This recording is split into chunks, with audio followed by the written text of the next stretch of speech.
Globe to bring you the constant variety of sport. The man is incredible. The thrill of victory. Absolutely the best. And the agony of defeat. Oh, look at him go! Oh, baby. Oh, no. This is ABC's Wide World of Sports.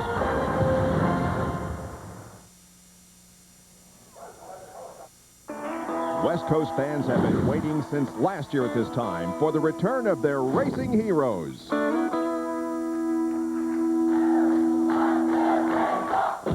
This is Southern California, the land of cruising in your hot rod on a Sunday afternoon. Ooh, let's go riding, cruising down an open road. We can put the top down, listen to the radio. Big old milk and a big old sky, the wheels on fire, and I tell you what, you got a hot rod. Got a one-way ticket to the open road. Come on.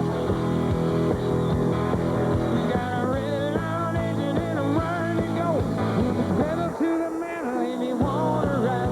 If you wanna ride, let's go. Welcome back, NASCAR, to Southern California, land of sun, sand, surf, and today's speed. If the last 2 years are any indication here, even Hollywood would be hard-pressed to script more drama and daring than we'll see today from these Winston Cup warriors. Hollywood is the city of high hope and high drama. 500 miles, 42 losers, only one winner. This is a real-life blockbuster screenplay. Only there is no script, no lines to memorize. This is high-speed improv at its best. John, I think set design deserves a mention. They replaced the steel mill with a state-of-the-art racetrack. Today, it's thinner in the round for 250 laps. Now, the best 43 seats were already taken, but I saved one just for you, right here next to me where you can see it all. So let's go racing here in California.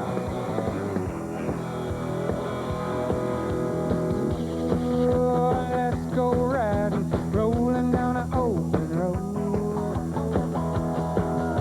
We can put the top down, listen to the radio.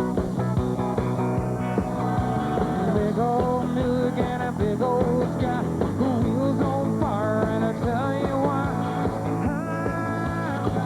we got a hot rod. Got a one-way ticket to the open road. Come on. We got a red line engine and I'm ready to go. Put the pedal to the metal if you wanna ride. If you wanna ride. If you wanna ride, let's go. 43 hot rods and their chauffeurs are ready for 500 miles of racing. Welcome to California Speedway in Fontana. ABC Sports presents live coverage of the California 500 presented by Napa, the 10th race of the 1999 Winston Cup season.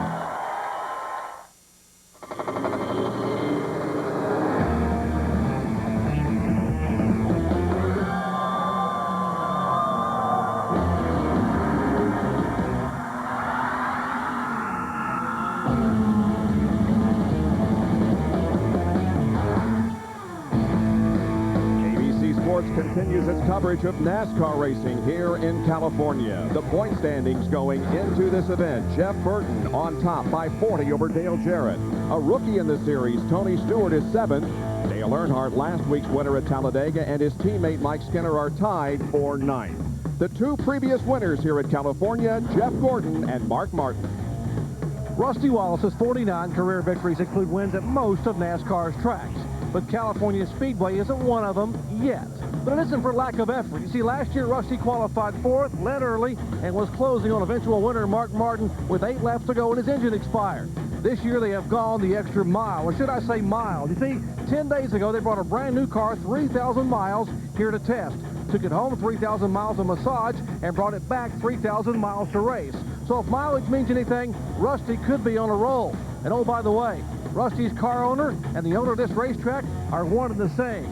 So with the seats jammed to capacity, if Rusty pulls it off, Roger Penske could be a double winner here today. Roush Racing teammates Jeff Burton and Mark Martin start first and third today. In Saturday's happy hour, they were among the top 6 cars. However, they have decided to make some changes this morning. Martin's team has elected to go with a lower gear to help his car pull off the corners. As a result, they're giving up a few laps of fuel mileage. Mark won last year by going the final 54 laps without stopping. The team says that won't be an option this year. Burton was 3rd fastest in happy hour. The crew chief Frank Stoddard says that wasn't good enough. Frank says they have changed everything on the car but the driver, and that's probably a good choice. Burton is the points leader with 2 wins already this year. Jeff Gordon is a native of California. He won the first race here and finished 4th in the last one. And the fact is, he's a good pick to try and win the next one because he had the fastest car in both practice sessions here on Saturday. Now this season, some have questioned his consistency, but he has 2 wins, and he's 5th in points despite finishes of 38th, 39th, and 43rd. Dale Jarrett is driving the same car that ran out of gas at Indy last summer. California residents were part of a gasoline boycott here on Friday because of skyrocketing prices. But run out of gas here today, and the price you'll pay will make Bill Gates shiver. The engines have been started, and we're almost ready for the green flag here at California. I'm Bob Jenkins along with Benny Parsons, and for the 2nd consecutive week, we're live on ABC with NASCAR Winston Cup coverage.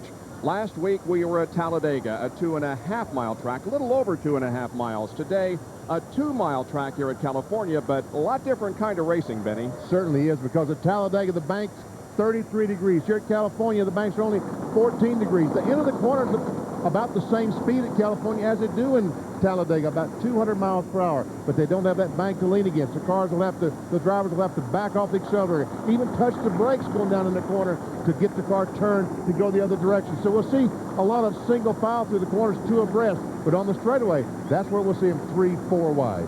It rained here on Friday. There was no qualifying. They're lining up according to points and postmarks on their entry blanks. But it's a nice day here this afternoon, partly cloudy skies overhead. And we go now to our ABC Wide World of Sports studio in New York.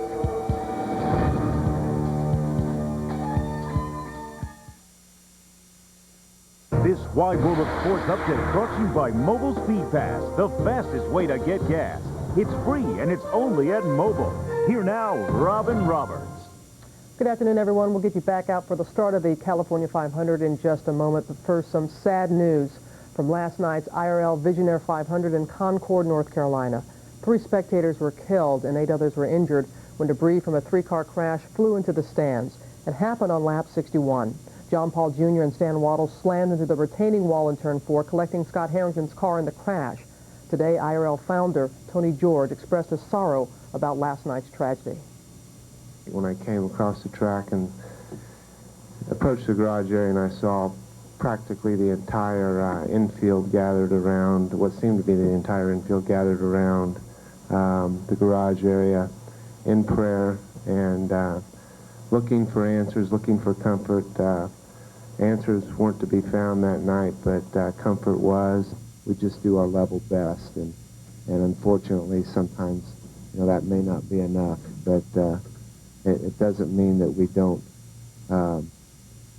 take it very serious, and we'll continue to work on safety improvements. Such an emotional time for everyone involved. These were the first deaths associated with the IRL. After the last night's tragic accident, the race was canceled.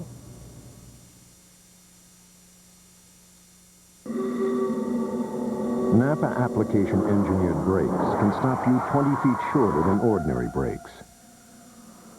That's important.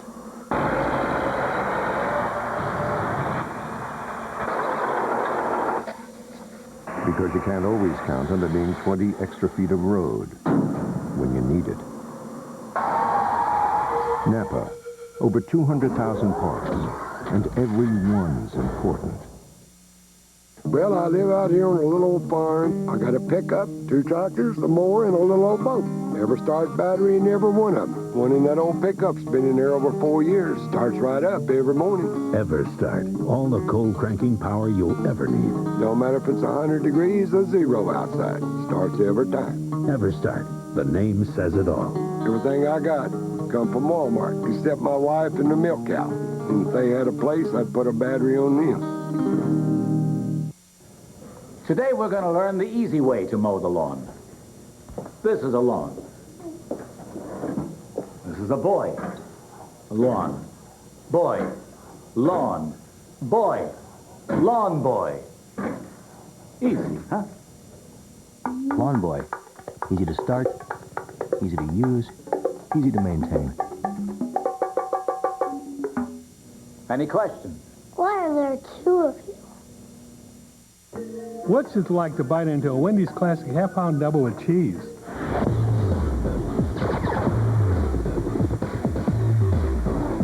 Man, this is weird. Wendy's, it's hamburger bliss.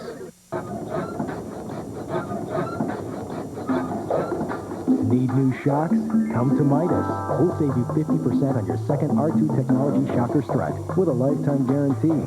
Go safely. Go Midas.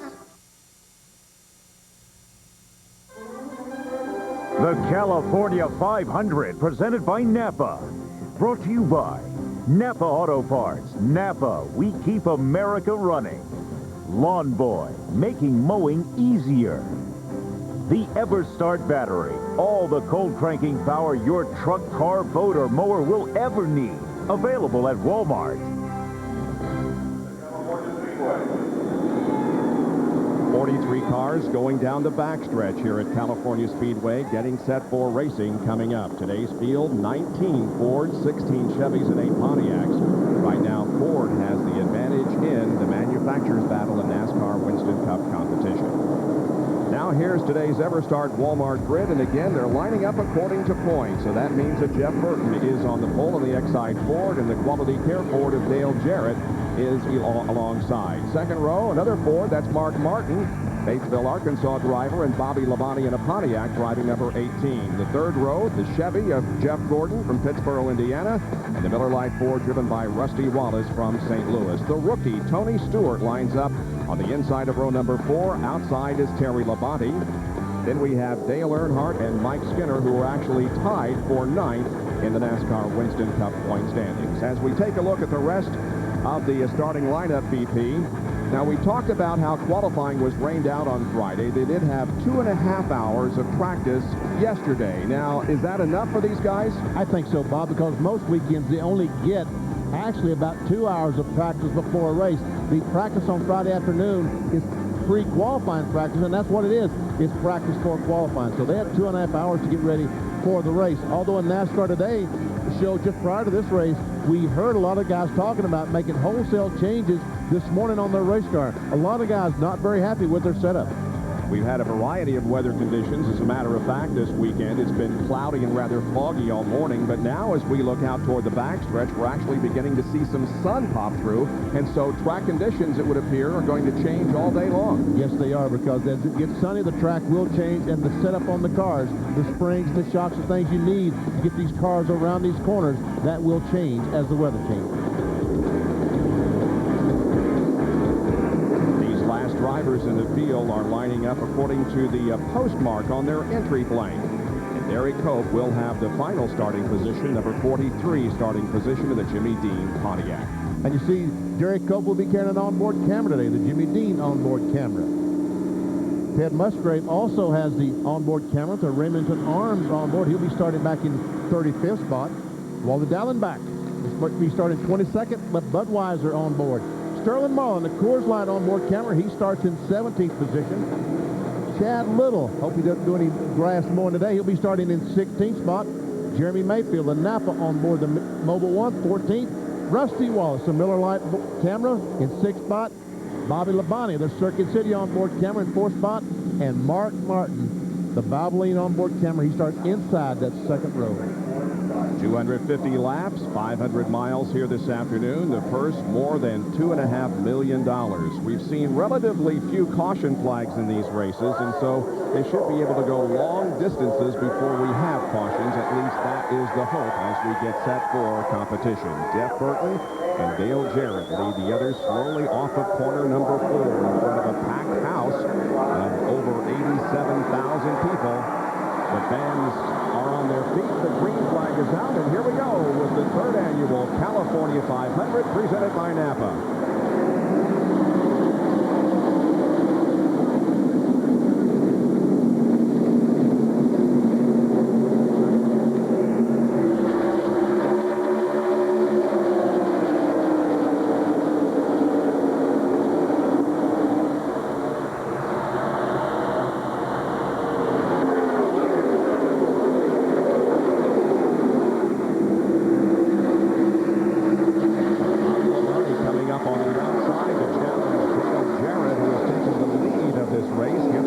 The corner, and Jarrett is going to lead lap number 1. And running side by side in second position, Jeff Burton and Bobby Labonte.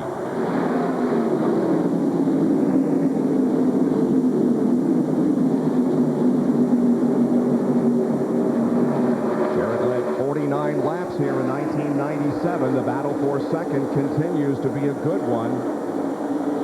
That's Rusty Wallace back in 4th, and now Bobby Labonte has second position, and Johnny Benson's off the pace.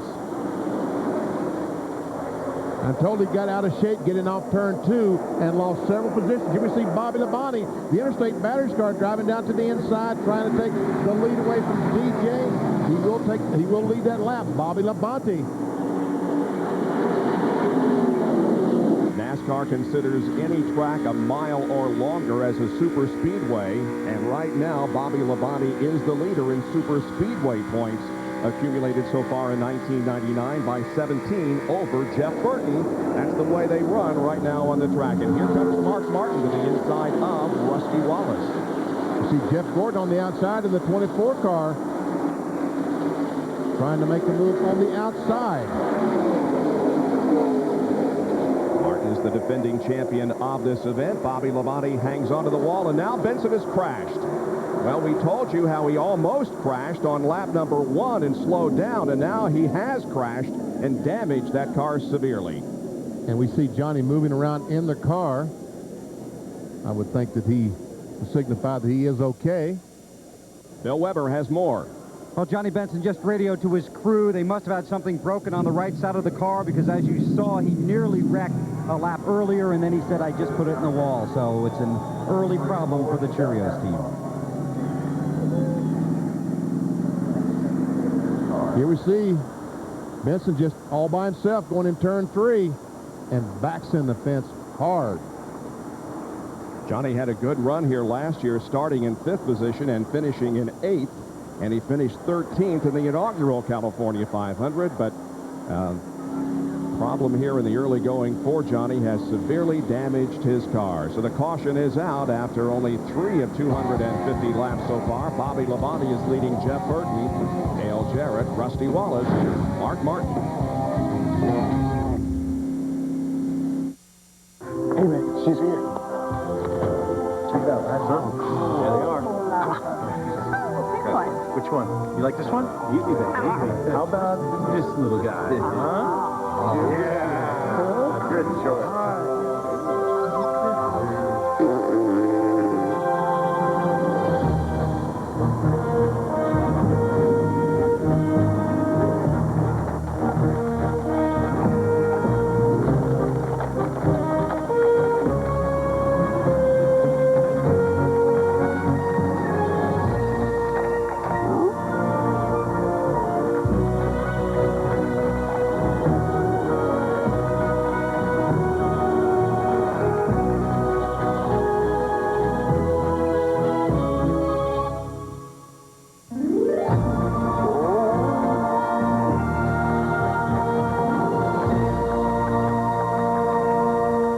Jack forgot his briefcase.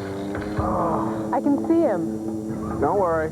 We both have Nextel. He's crossing the street. Phone him. Nah, it's too easy. I can text page him. Ah, where's the fun in that? He gets to the airport without the presentation, we're dead. Time for the secret weapon. Two-way radio feature. Right about now. Hey, Jack. Hold up, my man. I think you... Jack? Nextel's integrated features make ordinary cell phones seem ordinary. You change your oil every 3,000 miles, right? No, do you? You push it. Now you're so busy you try to squeeze another 1,000 miles out of your oil. Or more. Well, squeeze this. Mr. Do-It-Yourself when you have the time. Reformulated Quaker State. Protection beyond 3,000 miles under any driving conditions. Anybody say insurance? It's been tested. And unlike that lazy uncle nobody really likes to talk about, it works. So go get some. Quaker State. Sensible technology. What more do you need to know?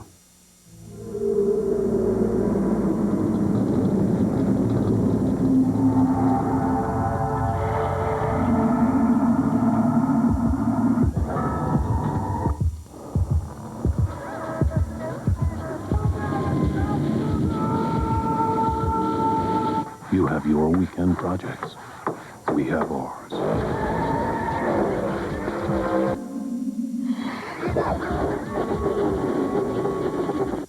An ordinary man becomes extraordinary. Doesn't seeing things so clearly. Imagine experiencing what others can't. You learn Portuguese in 20 minutes? Not all of it. And believing what you never thought possible. Please, just one more time. John Travolta, Kira Sedgwick, and Robert Duvall.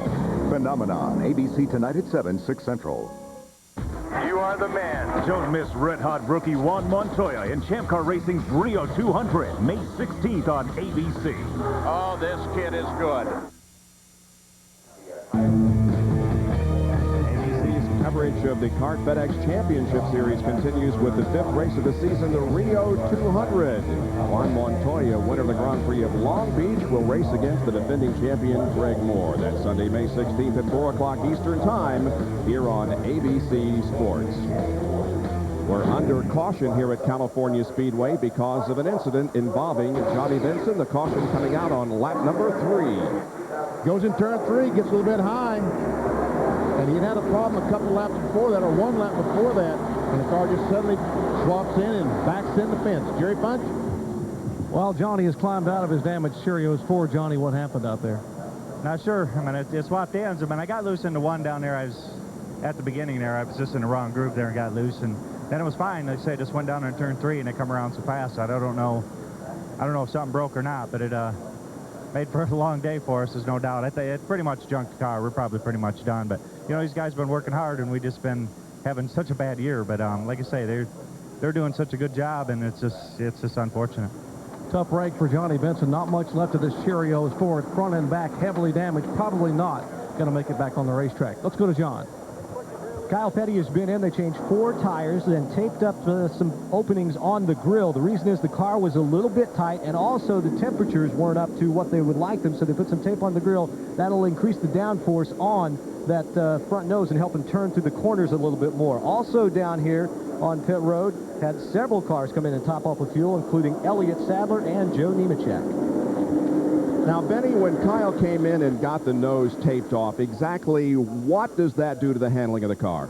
Well, as the air, if you keep air from going through the grill, and that will be more air on the nose of the car, and then more downforce on the front, therefore loosen the back of the car. The more you push down on the front, the looser the back becomes, and that's what they're trying to do, is trying to loosen the car up a little bit, also trying to make the water temperature come up a little bit. So the tape did both jobs, more water temperature and loosen the car. Well, there were several that came in and made adjustments and took on some fuel during that brief caution that we had, but everybody up front stayed out there. The pace car has exited the racetrack, and we're set to go back to competition with Bobby Labonte at the point.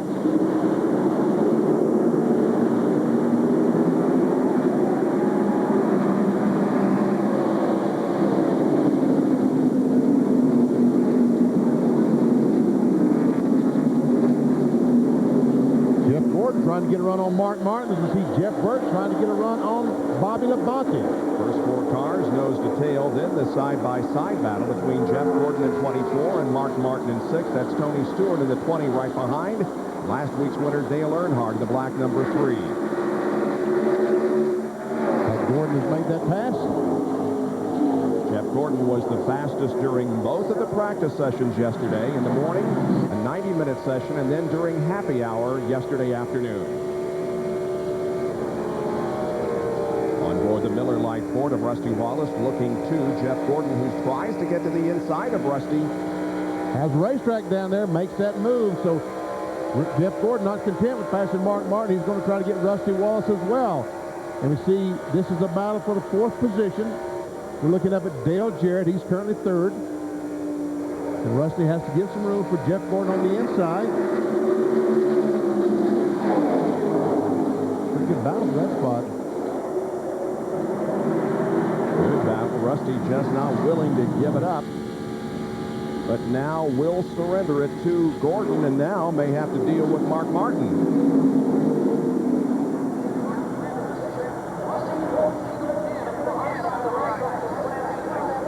Gordon now in the 4th spot, and here comes Mark Martin up beside Rusty Wallace. These overhead shots courtesy of the Pennzoil Copter Cam, which will be in the skies over Fontana, California all afternoon. Still a little bit hazy, but the sun is beginning to peek through. And now Mark Martin takes the spot from Rusty Wallace, so move Mark up to 5th. And you saw, you were just looking at the very edge of your screen back there, you saw Terry Labonte almost lose control up in turns 3 and 4. The other thing, Labonte was 3 abreast for a second, and Sterling Marlin is trying to get by. Also Mike Skinner. Sterling Marlin running back in 12th position in the Coors Light car. That's Terry Labonte up ahead.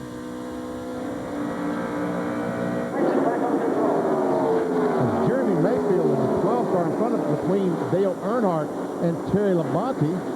An unusual paint job for Jeremy Mayfield. He was celebrating the Kentucky Derby.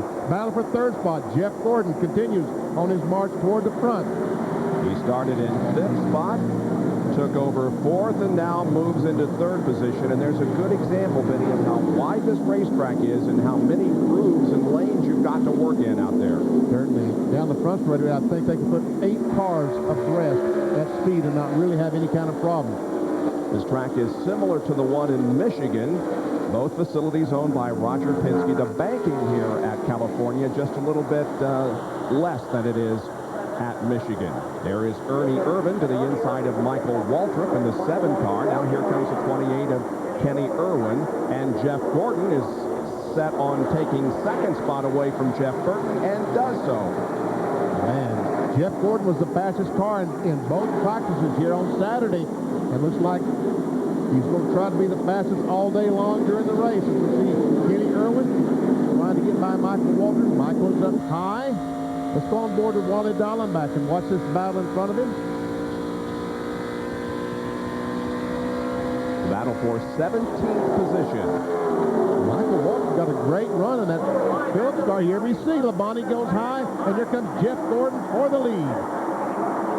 So at the conclusion of lap number 13, Jeff Gordon grabs the lead, driving from this 5th starting position. Napa Field summary will show you the points as of now.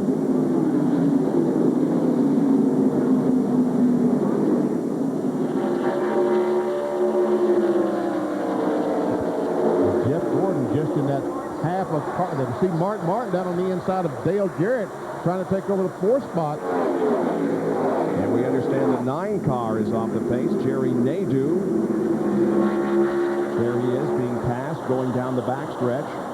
Elliott Sadler goes by him on the inside. Meanwhile, Jeff Gordon with now about a 2.5 length car length advantage over Bobby Labonte.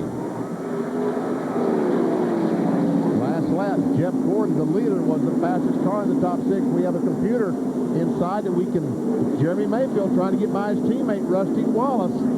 Jeremy Mayfield is from Owensboro, Kentucky, and there you see the salute to the 125th running of the Kentucky Derby that was held yesterday. As a matter of fact, we understand that Mayfield actually took some laps in a car on the track in which they run the Kentucky Derby, and he was urged to do some donuts, but he refused. Now the battle is for 2nd spot. Jeff Burton to the inside of Bobby Labonte, and Jeff goes to 2nd. Mark Martin on board Campbell Valvoline Ford, watching Bobby Labonte, Jeff Burton's battle. Look at Martin just close in on Bobby Labonte, getting in the corner. you hear drivers talking about, I'm loose getting in or pushing getting in. You see Bobby Labonte has some type of problem getting in the corner because he had to back off a great deal more than Mark Martin. Coach Jerry Nagle was back up to speed, so apparently he just got out of shape going down in the corner. He's dropped back to the 38th position, however.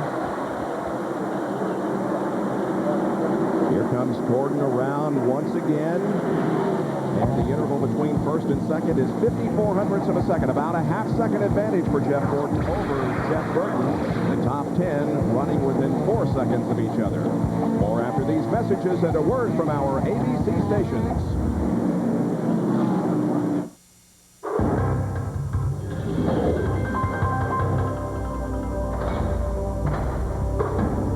It's about a vision for moving earth, goods, even children, better, more safely. Backed by people driven to exceed your expectations. Come ride with a leader that's taking a new road.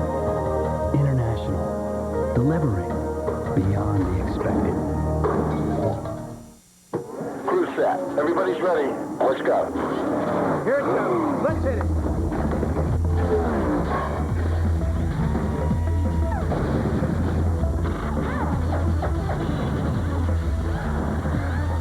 Rock your way to the fastest finish. You're good. You're fast.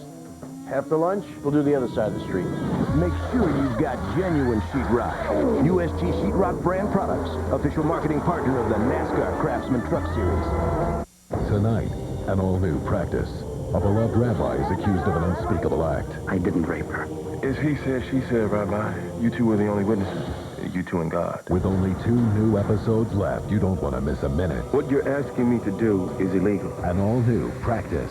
ABC tonight at 10, 9 Central. Relationships are changing. I asked her kids to a ball game. Jill told me you're taking her, too. Oh, it's just one extra ticket. On an all-new NYPD Blue, ABC Tuesday. NASCAR Winston Cup Racing is the fastest growing sport in America, and Pocono Raceway is one of NASCAR's most competitive tracks. Pocono Raceway has added 15,000 grandstand and 2,000 club seats for $19.99. Now is your best chance to experience Winston Cup Racing at Pocono. Call now while tickets last. Call toll-free 1-800-RACEWAY. That's 1-800-RACEWAY. Operators are standing by. Pocono's $19.99 Winston Cup dates are the Pocono 500 June 20th and the Pennsylvania 500 July 25th. Call now 1-800-RACEWAY. All packed up. Everybody ready to go to the store? Plenty of space for all your getaway needs. Hey, I test drove the competition. Explorer's the best. More Explorers on the road than any other SUV. Control track 4-wheel drive for total confidence. For all your reasons, Ford Explorer. Versatility, leadership, confidence. Lease America's #1 choice, Explorer. Today for just $249 a month. Ford Explorer, built Ford tough. A great reason to see your quality plus Ford dealer. A family crisis that must be solved on the next Montel. This is a sport that brings families together. Most of the time, anyway. You're mine today, buddy. That rooster's crowing a little early this morning, isn't it? This is a sport where the hearts race every bit as fast as the cars. And this is a sport where some of its biggest fans are some of its smallest. This is NASCAR.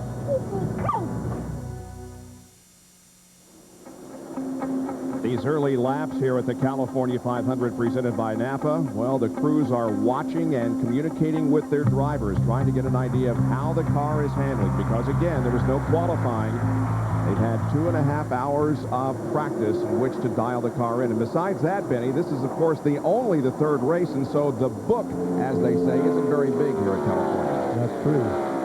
See, last lap, Jeff Burton running in second spot a little bit quicker than Jeff Gordon. When we went to break, he was about a half second behind, and now he's about a car length behind. But what happens when you get up behind someone at these racetracks, here, Indy, Michigan? When Jeff Burton drives up behind Jeff Gordon, he loses the air on the nose of his car. We talked about earlier with Kyle Petty. The air, as it hits the nose of the car, it pushes that front end down. When you lose that, you start getting some push off the corner. You turn the steering wheel, but the car continues to want to go straight. And I think Jeff Burton is experiencing some of that right now.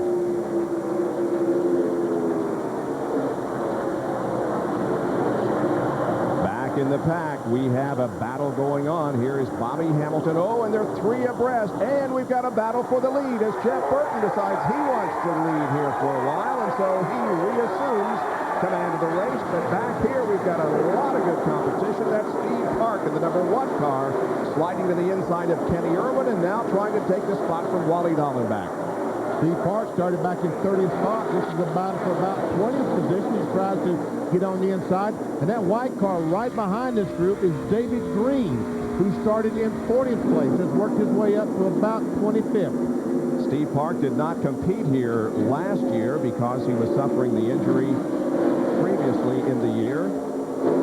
Kevin LePage trying to get on the inside of Bill Elliott. And here comes Green, BP. There comes David Green. Wisely backed off, decided not to make it 3 wide. John Kernan. David Green, after happy hour yesterday, was really looking forward to the race today. He would have liked to have qualified on Friday because, as you can see, he has a very fast race car. Just talking with his car owner, Larry Hendrick, is now he takes a shot at Kevin LePage to pick up another position. That is a brand new race car and a new type of body that a new person putting the bodies on that has not been putting the bodies on before. So apparently, this is all part of their reorganization of that team, and it looks like what they're doing is pretty good because he is headed to the front. He sure is. He's moved up very steadily since the drop of the green flag. Started back in 40th. Right now is running in 24th position at the end of 24 laps. He had a top 20 finish here last year, starting 19th and finishing in 18th. Meanwhile, Jeff Gordon continues to lead, but it's a close race with Jeff Gordon. And look at him, 3 wide of Steve Park on the inside of Wally Dallenbach. Meanwhile, Bobby Hamilton on the outside. Hamilton backs off, let those 2 guys run the corner side by side. Dallenbach with a good run last week at Talladega, despite some nose damage to the car that messed up the aerodynamics, but he still came home in 20th position at Talladega last week.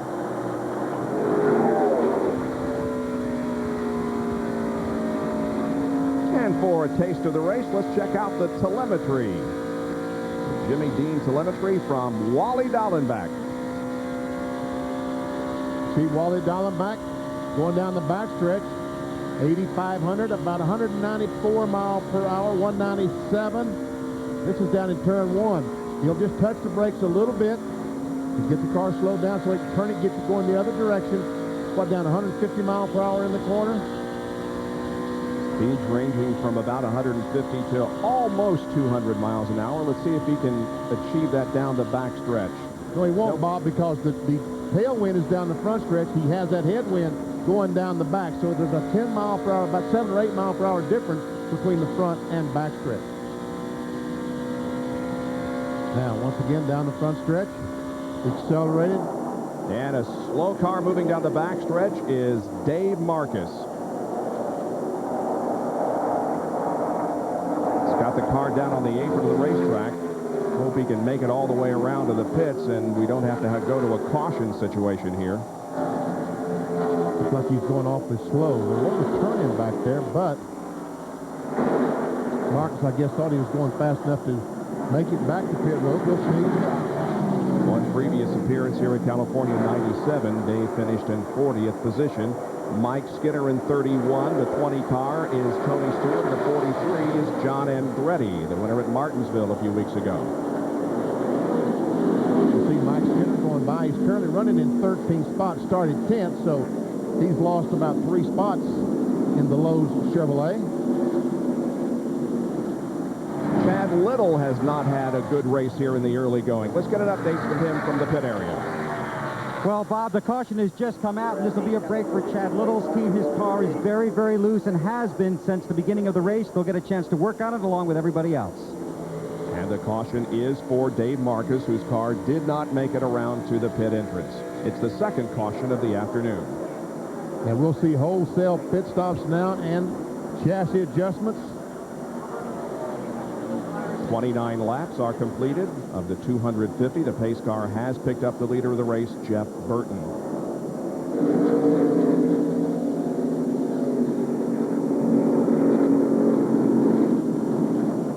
Safety vehicles going out onto the racetrack to assist Dave Marcus in getting off the track and to see if there was any debris when he slowed down. See, Ted Musgrave, the Remington car, he's running back in about 35th spot. Sterling Marlin got a pretty good run going today.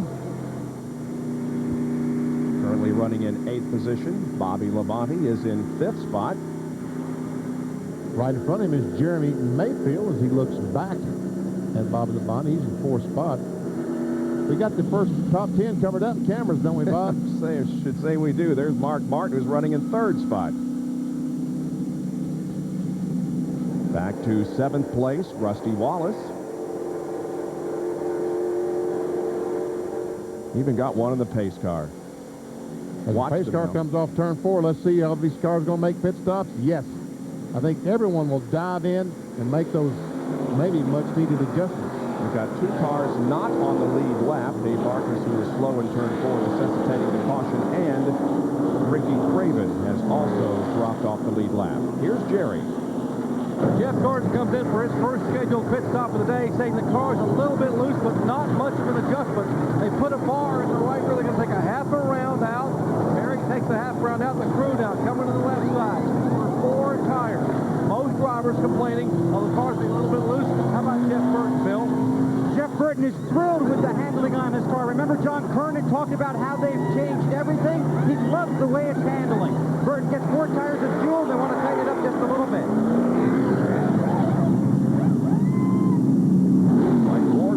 Going to lead the procession off of pit road. Jeff Burton drops in 2nd, and Wallace Gordon and Mayfield looks like in 4th. And Kenny Irwin leaves pit road. Here comes the Steve Park automobile. Full flagman down the stop go guy. They got cars on both sides of it. That's right, Kenny Irwin. Man, there's got to be some hazard pay involved in that. He went to the inside. So caution number 2 is out here at California Speedway and the California 500 presented by Napa. More of our live coverage in just a moment here on ABC.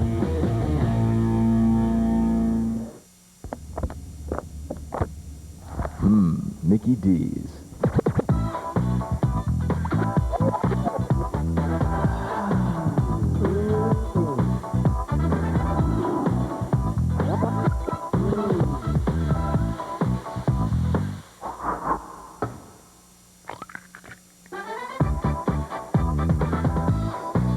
Who has the rhythm of your morning?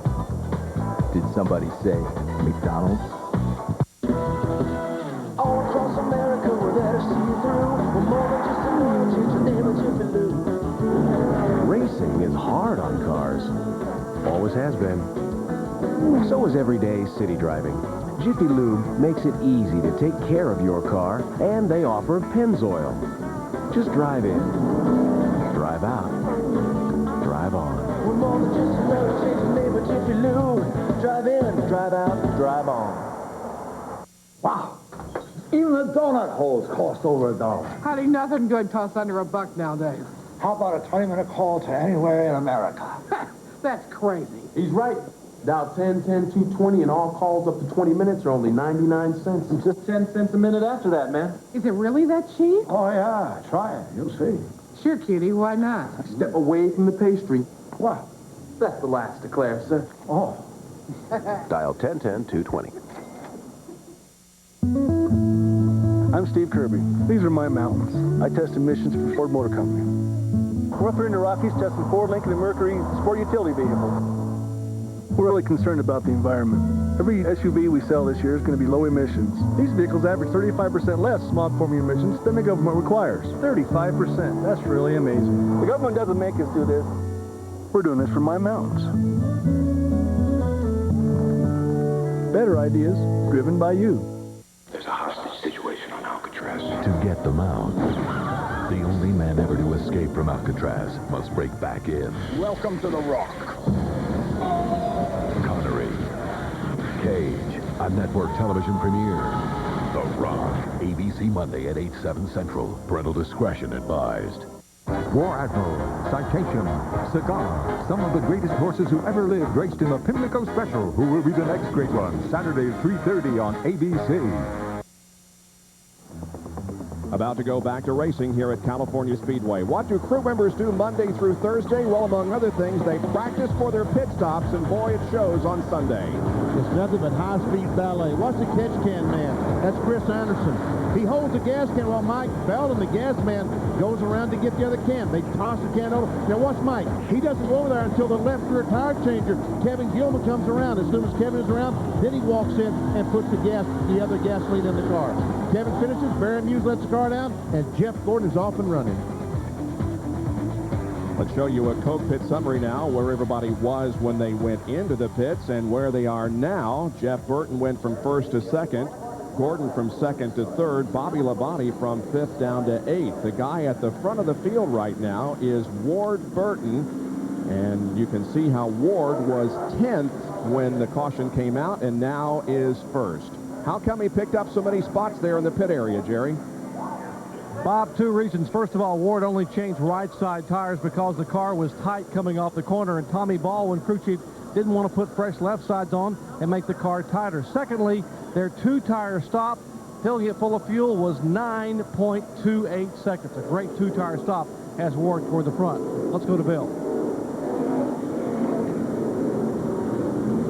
Well, this is the left front tire off of Dave Marcus's car. What happened to bring out this caution, the fender support of the left front broke. So the fender went down, rubbed on the tire, and actually cut the tire, causing it to go flat. He was able to limp his way back into the pits. They have changed it. They have been in again, trying to get the fender support fixed. Also, Ricky Craven has been on pit road. Remember, he had dropped to the back of the pack. The engine had developed a skip. They believe that it is because of a problem with the carburetor. Now to Bill Weber. Well, at the beginning of the race, Jeff Burton was, well, pessimistic about how his race car was going to handle. But John did talk about how they changed everything. And about 15 laps into this race, Burton called in and said this car is a lot better than it was on Saturday. Frank, who's his crew chief, Frank Stoddard, you did a great job. I thought it would be better, but I never dreamed it would be this good. They had a great pit stop for 4 tires and fuel. When he followed his brother out on the racetrack, he said Ward's going to be sorry he took just 2 tires. We'll see what happens. Getting set for resumption of the California 500. Back down to John Kernan. Ricky Craven back in the pits. They have already changed carburetors. They are now tightening it down, but the engine is not fired right now, so he'll lose another lap probably here on pit road. But they do believe that a needle stuck one of the jets in the carburetor, so they decided to change the entire carburetor. Both Ricky Craven and Dave Marcus are 3 laps down now, Benny. Ricky Craven this year, the car has run well. He's met every show, but he just cannot run a race without some kind of problem. He did win the Winston West race, however, here yesterday. Well, Sunday, May 30th, you'll be live at 11 a.m. Eastern Time as ABC Sports brings you America's greatest race, the 83rd running of the Indianapolis 500, where, of course, Eddie Cheever is the defending champion. It'll be the last Indy 500 and final race for Arie Luyendyk, one of the many stories to develop during the month of May at the Indy 500. Getting set for the green flag. Once again, it's Ward Burton, Jeff Gordon, Jeremy Mayfield, Mark Martin, Dale Jarrett, Bobby Labonte, Rusty Wallace, Bill Elliott, and Dale Earnhardt as we get set for more racing.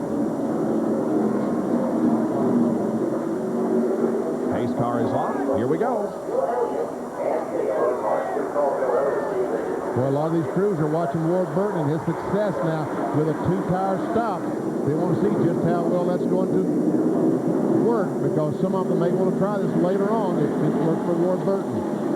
This is the 5th time that Ward Burton has led in Winston Cup competition in 1999. Last led at Bristol before now. It's Dave Marcus, the lap car, 71. He's 3 laps down as a result of his flat tire.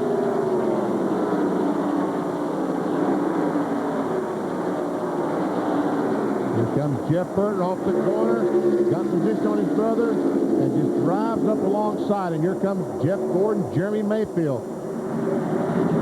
Battle of the Burtons. Jeff on the inside of the racetrack and Ward to the outside. But Jeff takes the lead now as Jeff Gordon comes up beside Ward to try to take second. We ride along with Jeremy Mayfield.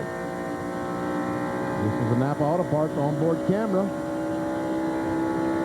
as he sees Jeff Gordon trying to get alongside Ward Burton, the cat car.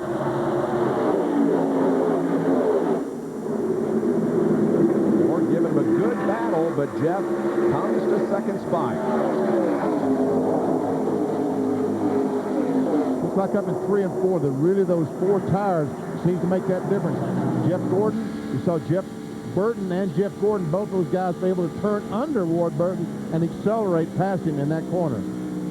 Ward holds off the challenge momentarily of Jeremy Mayfield. We watch from Mark Martin as Jeremy once again challenges down the backstretch, and this time will take 3rd position from Ward.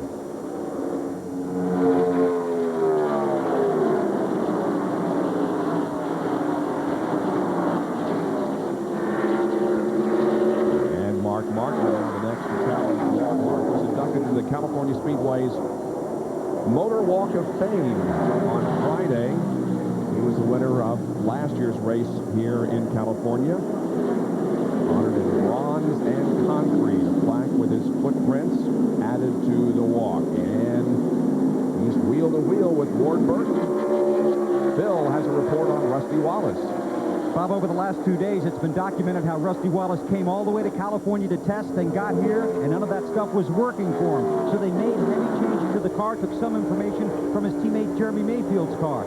His car hasn't been that good in the first 30 laps, so on that pit stop, they made an air pressure adjustment, a track bar adjustment, 2 rounds of wedge, tires and fuel, and did it all in 17.63 seconds to try and improve the Miller Lite Ford. Goes to the outside of Mark Martin as they come down through this D-shaped oval in front of the grandstand, and Rusty gets the position for Mark. Must be very discouraging, Benny, to spend all that money, come out here and testing, and basically you test at qualifying rained out. That really is amazing. It's, what, 2,500 miles here. They brought the car out, spent 2 days testing, put the car out here, then took the car back to Charlotte to get it ready to come back for the race. So this car has made 2 trips from coast to coast almost.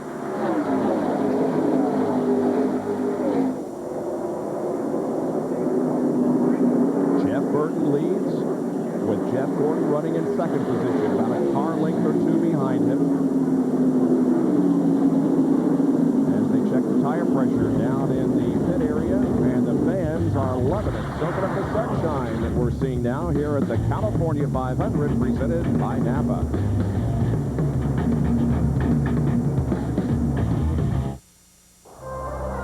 It is more than sport. It is spirit.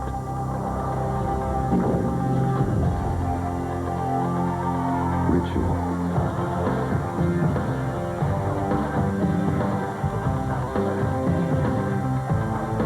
Family.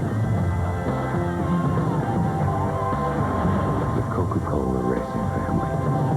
Refreshed by Coke. Showtime. All right, boys, that's up.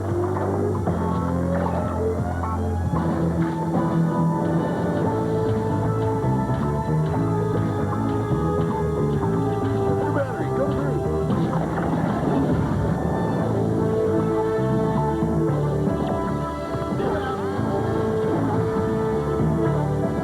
Energizer Advanced Formula. No battery lasts longer.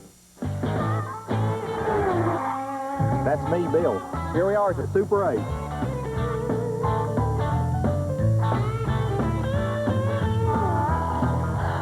For reservations, call 1-800-800-8000.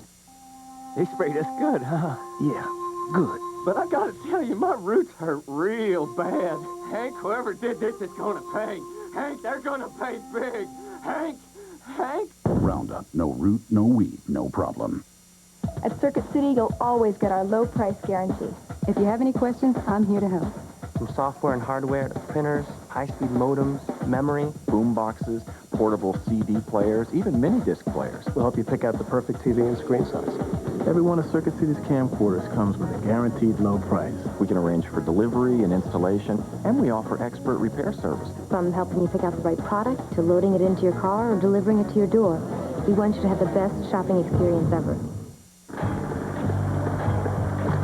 Sometimes you just got to get it done, no matter what. I mean, I don't care what they tell you. You can plan all you want, but you still got deadlines. Sometimes you need extra equipment, a dozer, a bigger excavator. I'll tell you who saved my neck a time or two. Nation's Rent. They got what I want. They get it to me when I need it. It's newer, and it works. I can count on these guys. They get it done for me. Nations Rent. 1-800-NO-SWEAT. Did you know that teens today are less likely to see danger in using drugs than in the past? That's where you can help. Studies show that teens who learn a lot about the dangers of drug use from their parents are 40% less likely to use them than teens who learn nothing. Please, talk to your kids about drugs. Bob Jenkins, Benny Parsons, Jerry Punch, Bill Weber, and John Kernan back at California Speedway in Fontana. The California 500 by Napa underway. And a good battle back here for about 6th, 7th, and 8th position. On board with Rusty Wallace, who is 6th. And there's Dale Earnhardt moving by these guys, moving in the top 10, well into the top 10. Taste of the race from Jimmy Dean Sausage. Watches Rusty Wallace accelerates off turn 2 down the backstretch. See 8,000 RPMs up to 84, 85, 190 miles per hour down the backstretch. That means Rusty should run somewhere around 200 going down in turn 1. And about 45% of braking through the corner now, but as he comes off corner number 4, it's pedal to the metal. Has cars in front of him and a car Earnhardt behind pushing. 197, 198, 200 miles per hour. You can't keep the car on the bottom when he gets down in the corner. Earnhardt closes up on the inside. An incredibly popular victory last weekend at Talladega by Dale Earnhardt, winning only his 2nd race in his last 101. Before last weekend, his most recent victory was at the Daytona 500. Kenny Irwin in 28. 10 is Ricky Rudd, and the 5 is Terry Labonte. And this is back in where? About 15th, 16th, and 17th. Here's Labonte, gets by Rudd, pulls up alongside Kenny Irwin. Ricky Rudd started in 36th position, quickly gained 6 spots, and has been moving up since, even as high as 12th, back to 15th. And now is in 16th position, and Tony Stewart is also coming up on this group. Let's see Tony Stewart alongside Kevin LePage in the 16 car. There is Bill Elliott and Kyle Petty. Yep. John Kernan has an update on Elliott's problem. Bob, during that pit stop, Bill and his crew talked it over. Said, you want 4 tires or 2 tires? Bill said, well, let's just change the right side tires, because really we have nothing to lose. They were back toward the back of the pack anyway. So they did that, came out nice, but they've lost a number of positions as the car just is not as fast as the other cars that have changed 4 tires. Bill told them the chassis is pretty good. It's just, hey, I only took on 2 tires. The other guys took on 4 tires. And it's showing. It's showing. Ward Burton had the lead. Changed 2 tires. He now is 6 seconds behind the leader. He's still in 5th spot. He's 6 seconds behind the lead. And the 30 car of Derek Cope is on pit road. John, what's the problem with Derek? Bob, the last lap by, when Derek Cope came down by the start-finish line, you could hear the engine just a terrible, terrible mist. Very dramatic. There was also a puff of smoke coming out the exhaust pipe. So they have pulled him into the pit road. They're now talking about taking it behind pit wall to check things out to see if there is a problem. Derek talking to the crew now. They're going to pull it around into the garage area behind pit wall, pull the covers off and check it and see maybe if a rocker arm or something, they might have some kind of problem in the valve train. Derek has missed 4 of the 9 races so far in 1999, failing to qualify. Now a battle. Here's Rusty Wallace looking back on Mark Martin. Rusty is 6th, Mark is 7th.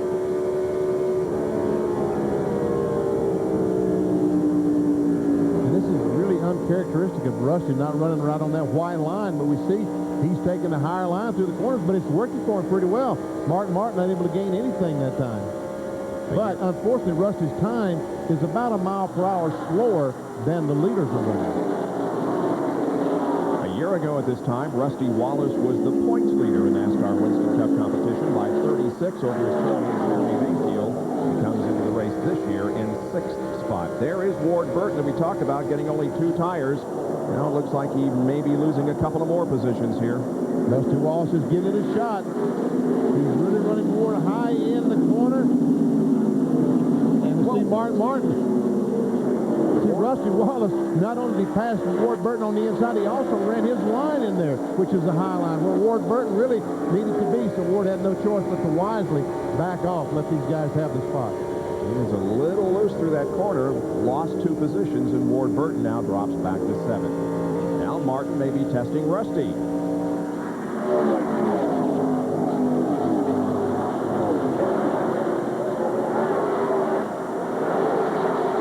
Side by side at the line to complete lap number 51. And Mark takes the position. Rusty just wisely backed off. Here comes Ward Burton trying to take that spot back. I think Rusty just kind of wisely backed off and let those guys get in line. We're talking about he and Mark Martin, because if they can continue racing side by side, the leader's outrunning them about 2 miles per hour. Now it's about 7 1/4 seconds in that battle for 6th position up to the leader of the race, who is Jeff Burton. Jeff is one of 6 drivers who have led so far. Jeff has led most laps, 25. We'll be back after these messages and a word from our ABC stations. We're here at a NASCAR race to take a survey. First question, does anyone sell as many high-quality auto parts as Napa? That'd be a no. Does anyone sell more hard-to-find parts than Napa? No again. Does anyone have as many ASE certified employees? Last question, would you like to get paid for this survey? Just checking. Napa, over 200,000 parts, and everyone's important. Lee and I are different in every way. In every way. Lee likes blue darts. I like red darts. Lee likes cans. I like bottles. Lee thinks Miller Lite tastes great because of the choice hops. Me, I like it because it's smooth. Hey, Lee, you seen my last dart? Yeah, I seen it. I'm telling you, Lee. Bottles. Miller Lite, the great taste of a true Pilsner beer. Gold Record, a hit TV show, a blockbuster movie. What could be cooler? Starring with Diana Ross in an ABC premiere movie event. I trusted you and you lied to me. About discovering who you really are. It's been very painful for me, too. Painful? You don't have any idea. Diana Ross, Brandy, double platinum, ABC Sunday, May 16th. The most powerful ruler, the bravest warrior. Only one thing brought them both to their knees. Cleopatra, Sunday, May 23rd on ABC.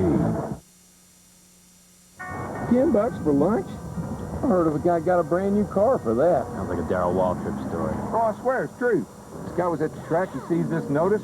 His brand new hot rod, $10. No, it's not a misprint. Stop by and see for yourself. Turns out her husband met this little gal at the track, and he ran off to Tahiti with her. And he told his wife to sell the car and send him the money. Now at Kmart. It's the Jeep Spring event, and great deals on your favorite Jeep vehicles are showing up wherever you look. Like a zero-down, $269 a month Cherokee Sport lease with $544 due at signing. And get all this at no extra charge. Or get Jeep Wrangler for under 15 grand. The landscape will never be the same during the Jeep Spring event. The event that's getting everyone to sit up and take notice. See your T-States Jeep dealer. Claim your cash with WHTM Friday at Capital City Mall. The California 500 presented by Napa. Brought to you by AC Delco Automotive Parts. AC Delco. If you're not asking for it, you're asking for it. Quaker State for protection beyond 3,000 miles under any driving conditions. Polaris Watercraft. Ride the best. And Excite NASCAR Select, the official automotive battery of NASCAR. The California 500 is 56 laps old, and we have a new leader. Jeff Gordon has gone to the front once again. Jeff Gordon has led 30 laps so far, and Gordon now has just led his 11th. We'll show you how Jeff got the lead from Jeff Gordon from Burton. Got a great run off turn 4, just pulls alongside Jeff Burton. When you get down to turn 1, he moves up, uses a little air off the 99 car, and just drives that on the inside. And since that's such a great lead, I think Jeff Burton decided, what the heck.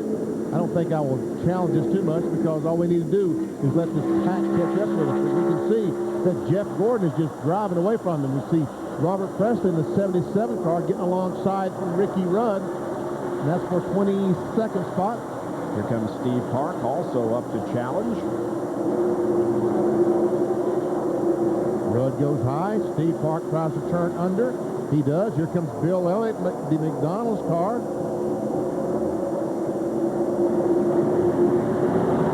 Ricky Rudd lost a couple of spots.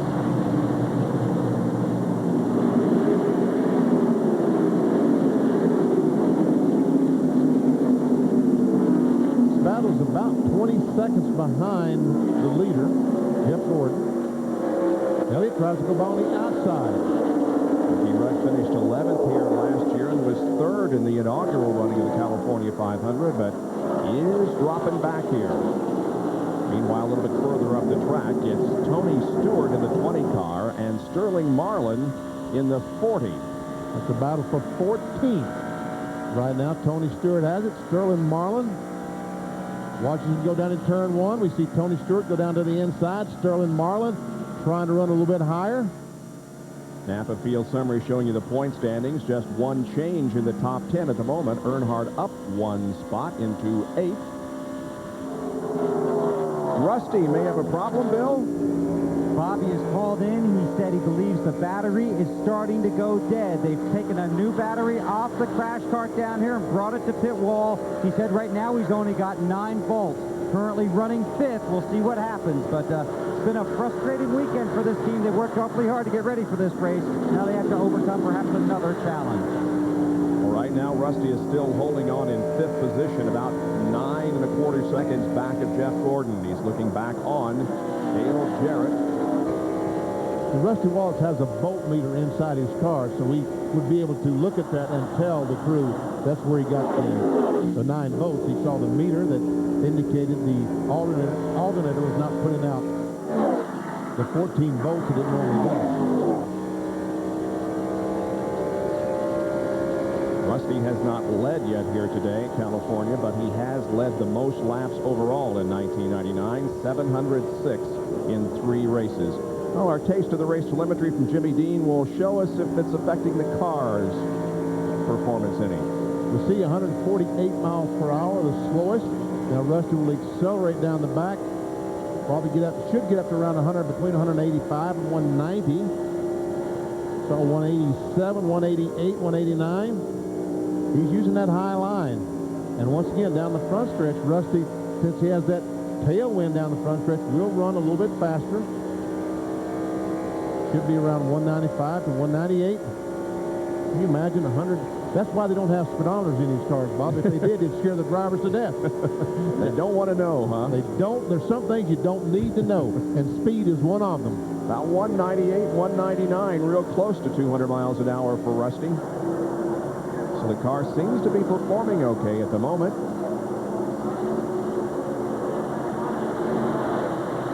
Pennzoil Copter Can continues to fly overhead, keeping track of all the action on the far right of your screen. Here comes Bobby Labonte and Ward Burton. Ward Burton still hanging in the top 10, despite that 2-tire stop that he made back on the caution flag. There's a good shot of the Caterpillar Pontiac right behind the Interstate Batteries Pontiac, and Bobby Labonte is another car that's running that high line like Rusty Wallace through the turns. Ward Burton makes up some ground in the middle of the turn, but Labonte gets that great run, that momentum off the corner. Still 39 cars on the lead lap. Dave Marcus 3 down, and Ricky Craven is 2 down. 3 abreast racing from the perspective of Sterling Marlin. Wally Dallenbach just ahead. Tony Stewart is up there along with John Andretti. Tony Stewart trying to take over the 12th spot from Andretti. And there's Terry Labonte lurking back there as well. 5 cars running right together here. All battling for position. Now Dallenbach dives to the inside of the racetrack in an effort to get a spot from John Andretti. And Tony Stewart works his way through this in all this group of cars. See what, Tony Stewart is the real deal, isn't he, Bob? He appears to be. He's had a very, very good early beginning to his NASCAR Winston Cup career. Started it off, of course, with a great qualifying effort at the Daytona 500. Followed that up with a 28th place finish at Daytona, but then has also recorded a career best 5th just last weekend at Talladega. See Terry Labonte driving on the inside of these guys. While they're battling side by side, that gives Labonte some run on them. He gets it off turn 4, moves down to the inside.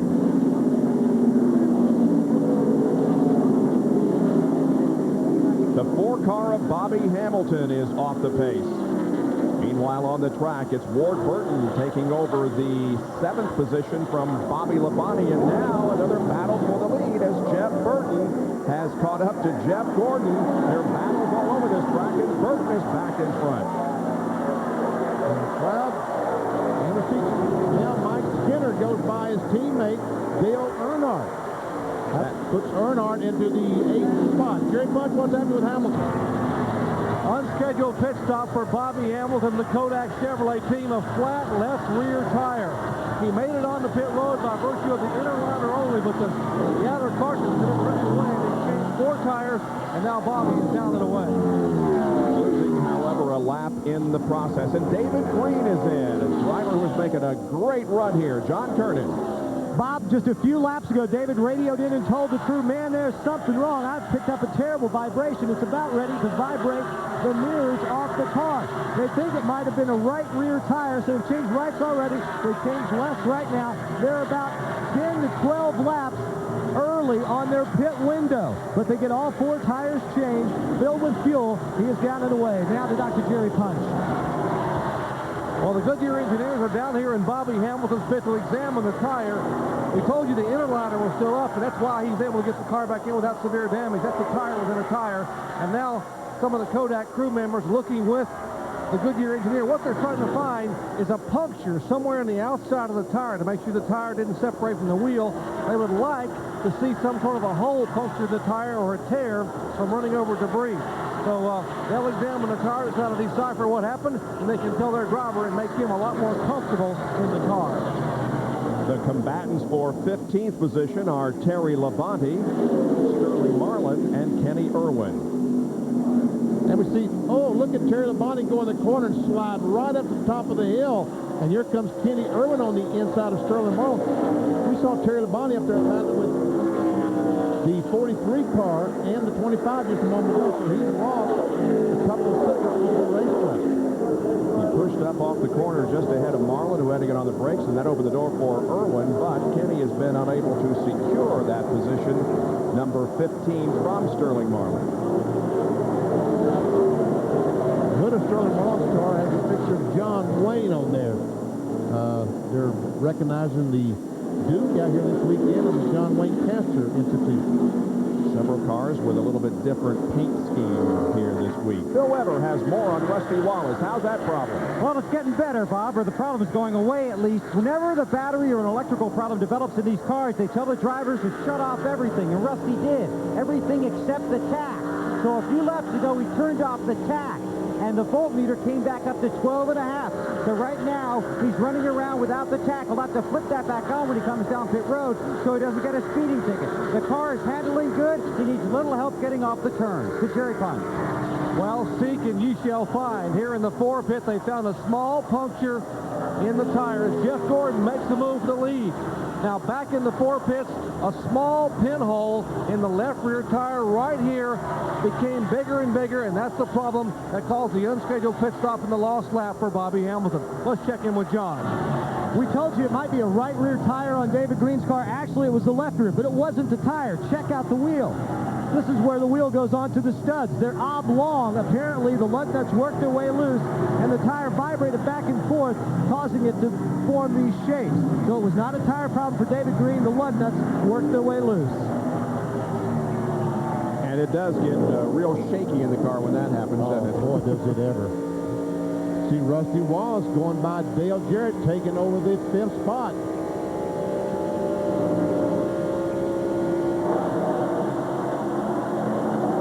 There's the separation between 5th and 6th and the leader of the race. It's been a good battle so far this afternoon between Jeff Burton and Jeff Gordon. Burton has led 33 laps, and Gordon has led 22. 6 have led in the California 500 presented by Napa.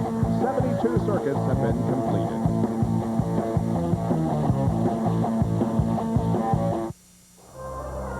It is more than sport. It is spirit.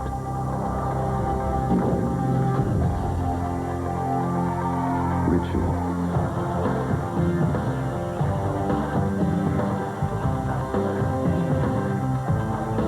Family. The Coca-Cola Racing family. Refreshed by Coke. If you don't get AC Delco brand name parts, you'd better get a good brand name shoe. AC Delco. If you're not asking for it, you're asking for it. No matter what you drive or what it needs, ask for dependable AC Delco automotive parts. They're the ones I rely on. AC Delco. If you're not asking for it, you're asking for it. You change your oil every 3,000 miles, right? No, do you? You push it. Now you're so busy, you try to squeeze another 1,000 miles out of your oil. Or more. Well, squeeze this. Just to do it yourself when you have the time. Reformulated Quaker State. Protection beyond 3,000 miles under any driving conditions. Anybody say insurance? It's been tested. And unlike that lazy uncle nobody really likes to talk about, it works. So go get some. Quaker State. Sensible technology. What more do you need to know?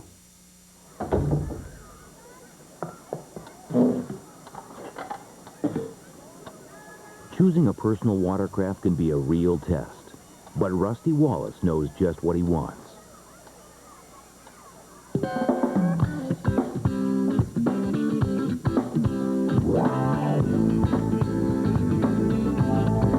Polaris, when you know what you want. See your local dealer for big savings on select models.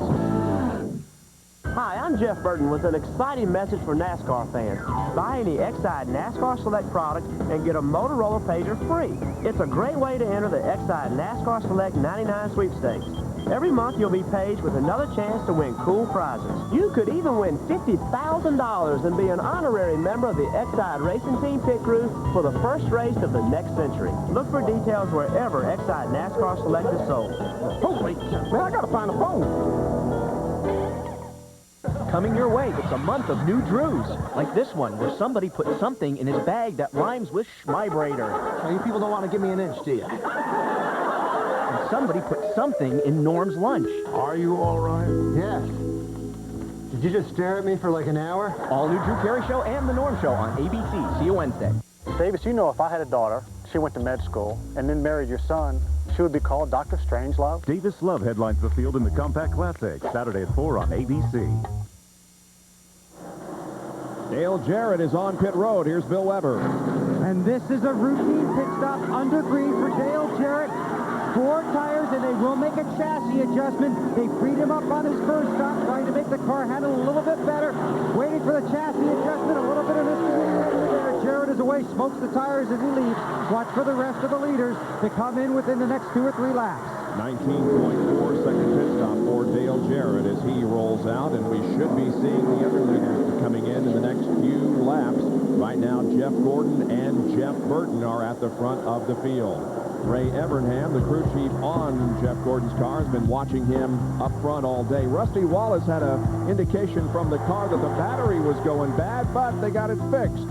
And Gary Cope, unfortunately, his crew takes the war wagon behind the wall, and Cope is out of the race. Johnny Benson also out of competition. There are currently 32 cars on the lead lap, and more pit stops are occurring as Rusty Wallace relinquishes his 7th position to make another pit stop. Here's Bill Weber. And Rusty Wallace, his battery has improved a little bit, so that's not a problem. What they want to do is get the car a little better, a little flatter into the turns, and then help him off the turns. He's a little tight. Right now, into his pit stall. They go down to the right side to change tires, and we go to Jerry Punch. Ward Burton in the Caterpillar Pontiac. First 4 tires changed today. Remember the earlier pit stop, lap 29? Just 2 right sides. Back to Bill. Round to the left side tires going on, fuel going into Rusty Wallace's car. They made an air pressure adjustment. Turn. Robert Presley is in a 4-tire change. Left side lug nuts going on. They also made a front adjustment to try and tighten the car up. The 28 car of Kenny Irwin also rolls down pit road as the 77 car exits the pit. Kenny comes in. Also, Kevin LePage is coming in. He has been running in the top 20 in the TV Guide Prime Star Ford. All these guys making these pit stops now, they're just hoping that the caution flag will not come out until they make their pit stop. There's a second place car. Jeff Burton coming to you. Bill Weber. It'll be a 4-tire stop for Jeff Burton. They will also make a chassis adjustment. The race leader on pit road after 80 laps here at the California Speedway. He started on the pole because he is the current leader on the race leader. So go around to the right side and make right side tire change as Jeremy Mayfield slides by. He's having a good run as well. He'll get 4 tires in his pit stall and will also make a chassis adjustment. The adjustment is completed to Burton's car, waiting to put on the left side tires. This is the car that Burton has taken to victory lane twice this season at Las Vegas and Darlington. And he's on his way to Jerry Punch. The inaugural winner of the California 500, Jeff Gordon, comes down pit road, 4,200 RPMs, 55 miles per hour. Mark Martin already in his pit for 4 tires. They give Gordon a cold drink of water. They will make another chassis adjustment. Gordon's car still a little bit loose. Another half a round.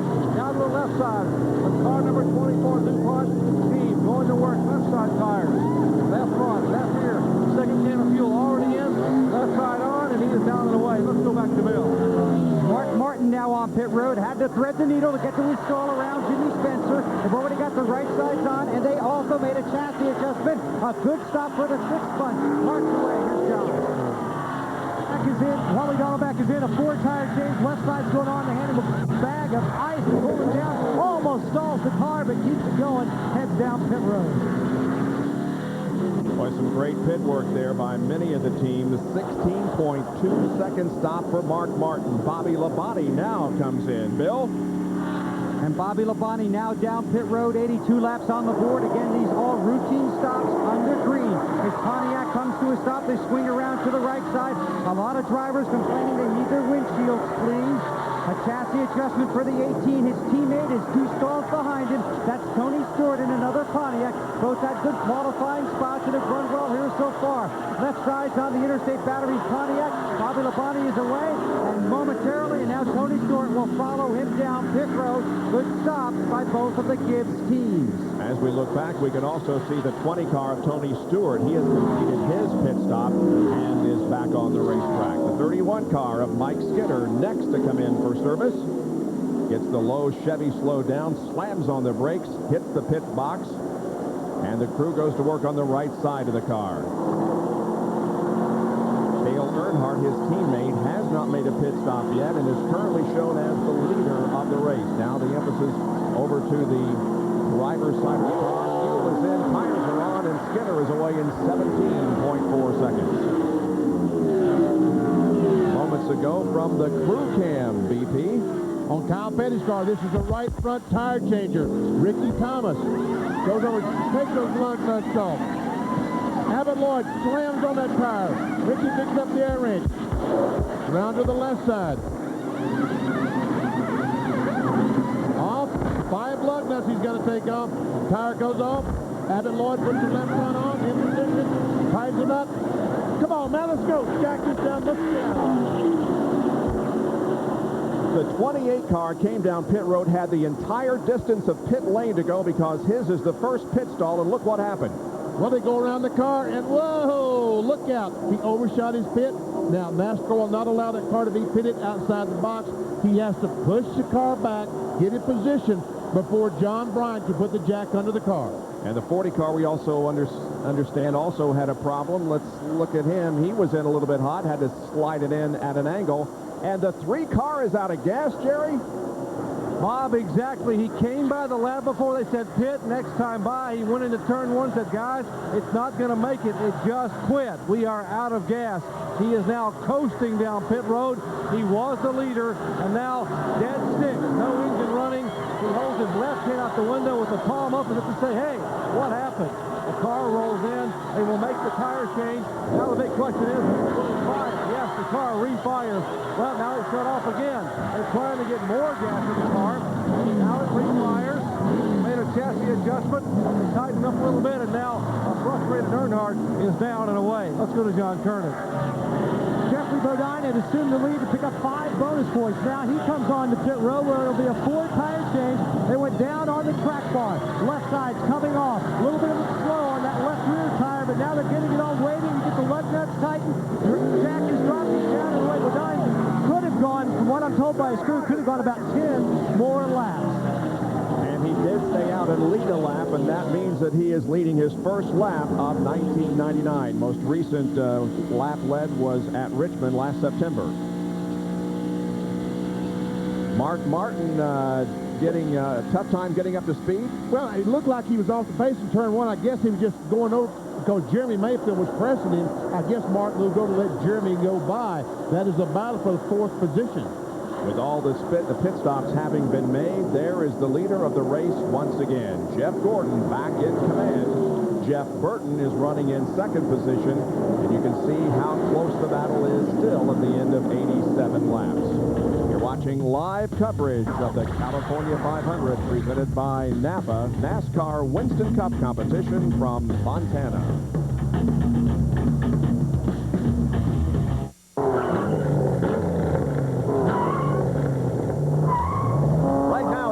When you order a Team Denny's burger and a Coke, you could win $25,000 and a trip for 4 to the Coca-Cola 600, plus a chance to meet one of the drivers. So come into Denny's for your own pit stop.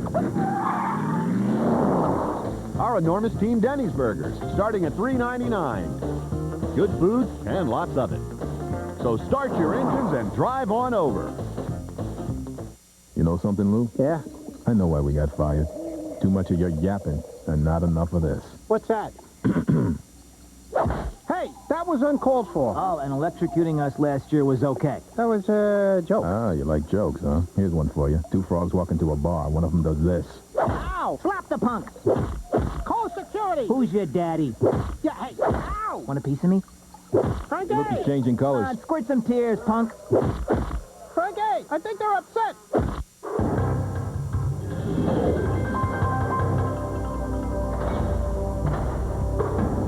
It's about a vision for moving Earth, goods, even children better, more safely. Backed by people driven to exceed your expectations. Come ride with a leader that's taking a new road. International. Delivering beyond the expected. The rigid 10-inch table saw powers through even the toughest hardwoods. The oscillating sander converts from spindle to edge belt sanding in seconds. Engineered for power and precision, each and every rigid tool carries a lifetime warranty. But when it comes to something with even more power, Rigid's got that too. Rigid, available at the Home Depot.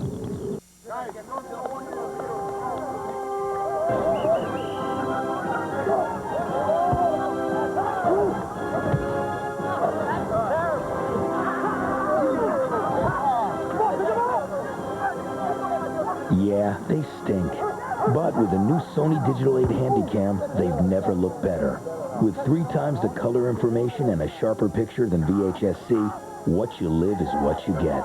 8mm has gone digital.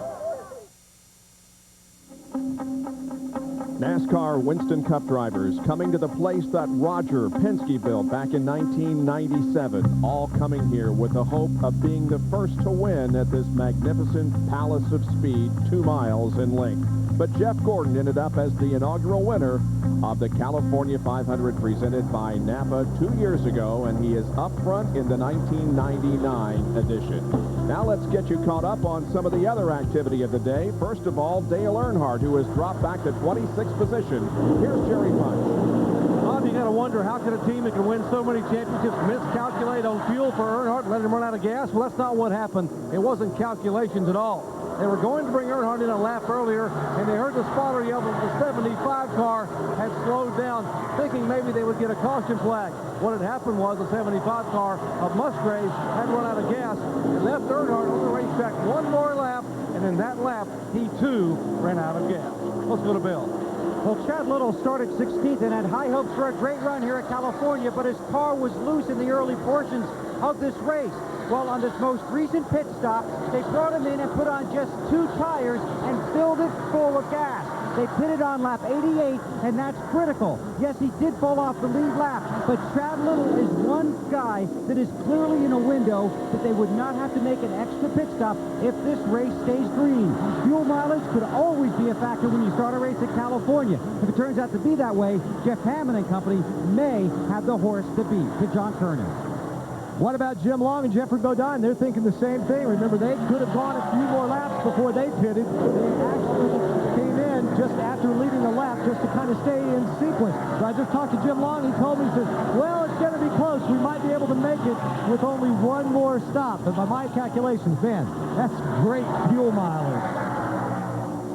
Up front, meanwhile, Jeff Gordon continues to lead, but the 99 car of Jeff Burton is right there, and basically, Benny, here in the first nearly 100 laps, it appears as if these 2 cars are the ones to beat, and they are look to be equally matched. I tell you what, it's just hard to say right now which car would be the best because they both have taken turns leading the race. Jeff Gordon's led about 40 laps.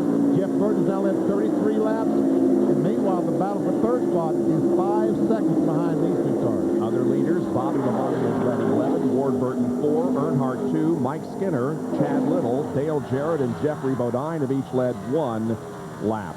So we have had 9 leaders and 14 lead changes as we approach the 100 lap mark. The separation between first and second, there it is, officially about 35 hundredths of a second. Last lap, Jeff Burton ran a 173.5, but the fastest traveler was the 12 car of Jeremy Mayfield, who was running in 3rd position.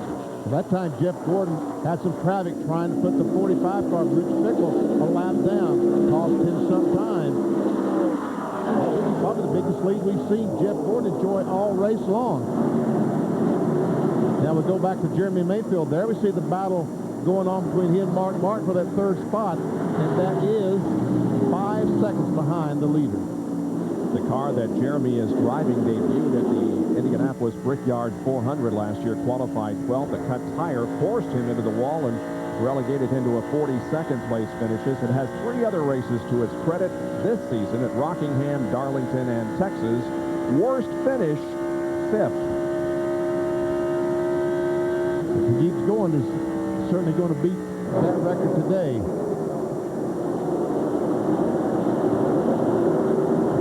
In 5th and 6th position, Rusty Wallace, who seems to have his battery problem solved.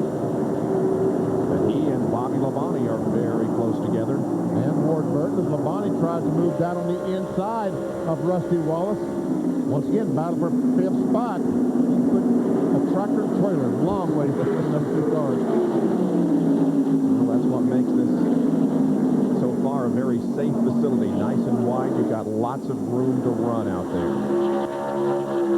Side-by-side battle between Bobby Labonte and Rusty Wallace as Ward Burton looks on.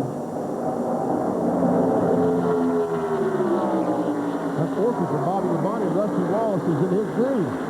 That's where Labonte's been running all day. Right now, looking pretty good on the bottom of the racetrack. Run down there showing you the 27 cars on the lead lap. Several drivers are just 1 lap down. And then Ted Musgrave is 2, Dave Marcus 5, Ricky Craven is 6 laps down, and 2 cars are officially out of the race at this point. Derek Cope and Johnny Benson, who crashed in the early going.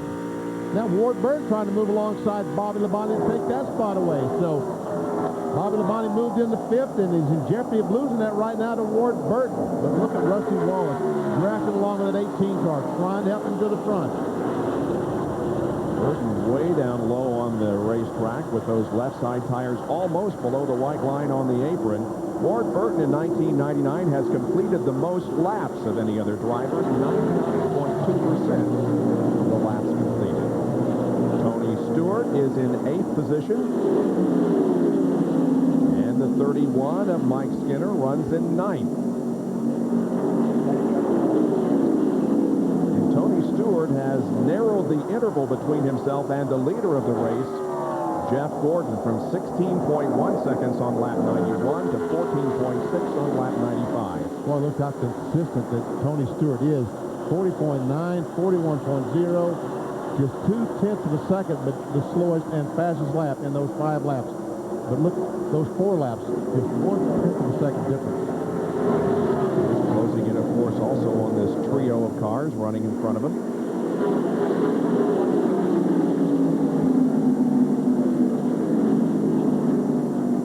It is Jeff Gordon leading by about 0.3 of a second over Jeff Burton as we continue to watch some of the action in the back of the pack. There's Jeff, and there's second place, Jeff Burton. Gordon and Burton at the front of the field once again. Exactly 101 laps are now completed. 250 will make up this race. We'll be back after these messages and a word from our ABC stations. As Napa drivers, you're responsible for safely delivering the best parts in the world. So I've brought in a special guest instructor. Ron Hornaday, NASCAR Truck Series champion. You want to go to the turns about 130. What's the safe distance to be from the guy in front of you? 5 inches. It's called drafting. Oh? All right, get in the truck. I'm going to have to show you.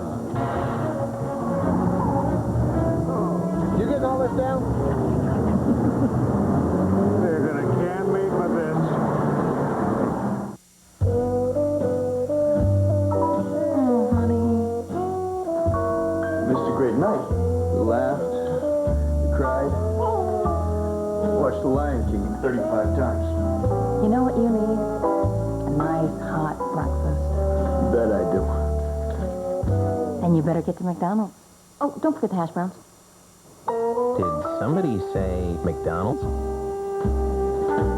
We are training him so well. There are some things in life that just can't be explained. John Travolta, Kira Sedgwick, and Robert Duvall. Phenomenon. ABC tonight at 7, 6 Central. This is it. The very last 5 original episodes of Home Improvement. And if you think you've seen great stuff before, just wait till Tuesday. With one directed for the first time by Tim Allen. I want to take a shot at directing, so there might be a lot of blind objects in that direction. Home Improvement's Final 5, followed by The Hughleys, begins Tuesday on ABC. Guys, I'm coming in. What is it, Mike? Is it too loose? No, it's my kitchen. I want to remodel, but I don't know where to start. What? Hey, you're the kitchen guy. Get in here.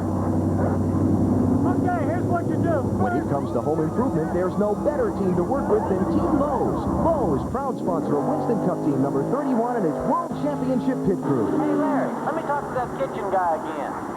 It's for you. During Adventure 99, Dodge will give you great financing on a Dodge Ram. Or, if you buy a Dodge Dakota, get your choice of a $1,000 cash allowance. Or, a great vacation package worth up to $1,800 at the new Universal Studios Islands of Adventure theme park in Orlando, Florida.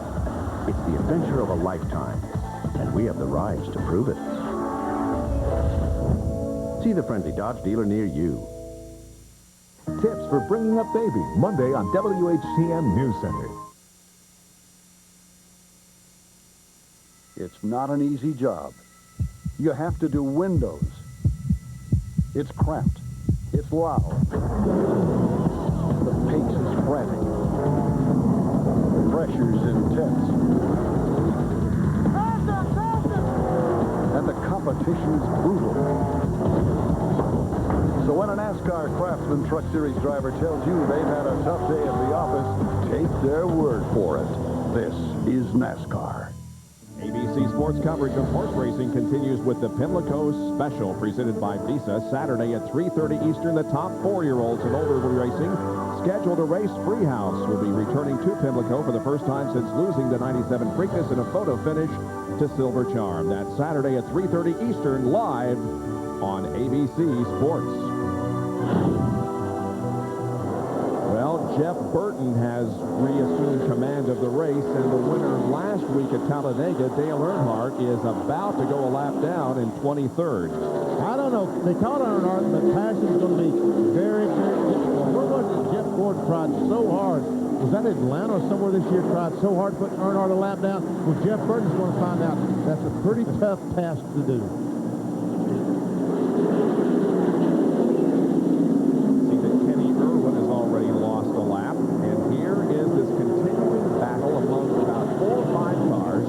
Rusty Wallace, that's Bobby Labonte there in front of the group, but also Rusty Wallace, Ward Burton, Tony Stewart, and Mike Skinner. Tony Stewart was trying to pass Ward Burton on the inside for about 5 or 6 laps. Now all of a sudden he decided, I think I'll try it on the outside because Rusty Wallace is up there. Maybe I can draft off that. And he finally made it work. Here's a Hardee's Field summary showing the points positions right now. Everybody in the top 5 is staying put.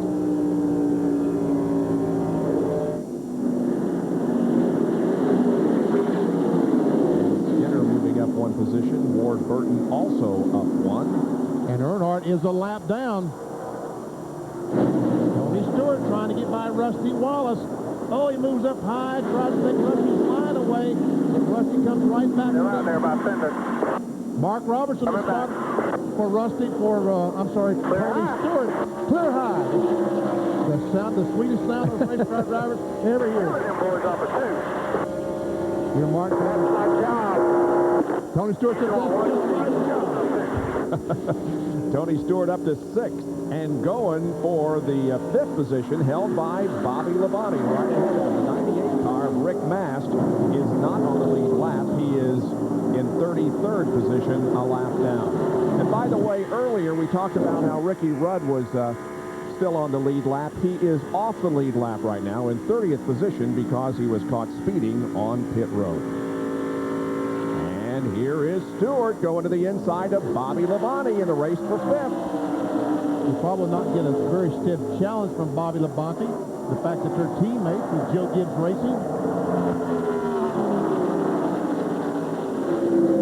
So the young man from Columbus, Indiana, Tony Stewart, Pep Boys Indy Racing League champion in 1997, goes to 5th position.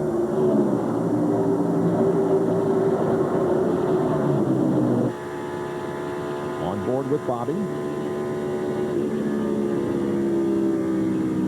Tony Stewart's able to keep that car right on the white line to the corners. His teammate Bobby Labonte having to run up high. I mentioned this stat last week, and I think it's worth repeating. The last time that a rookie finished in the top 10 in points in a season was back in 1980. Jody Ridley finished in 7th position. Now, Jeff Gordon in his rookie year of 1993 finished 14th. Dale Earnhardt finished 7th in points, but that was in 1979. So again, the most recent was in 1980, Jody Ridley. Coming into this race, Tony Stewart was 5th. Still Jeff Burton and Jeff Gordon running 1st and 2nd. And right now, Mark Martin seems to be gaining on these guys. He's only 3.22 seconds behind the leader, Jeff Burton. What did I say, 5 seconds just a few laps ago? I don't think you did. Well, Mark Martin really let that car drift right up against that outside retaining wall when he came off turn 4. Mark Martin has not led a lap today, but coming into this race, he had led the most laps here at California Speedway, 176 in the previous 2 races.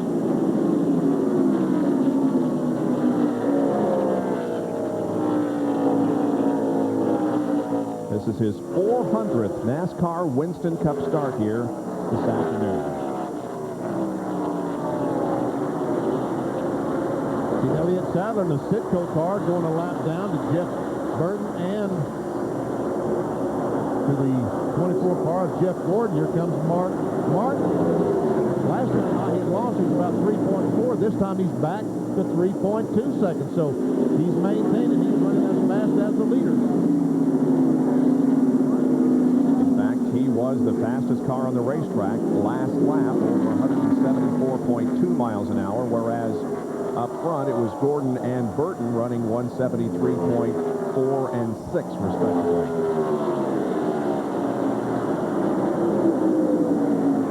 So 113 laps now completed. We are closing in on the halfway mark at California Speedway as Jeff Burton, Jeff Gordon, Mark Martin, Jeremy Mayfield, and Tony Stewart are the top 5. Back with more of our live coverage in just a moment. Stay with us here on ABC.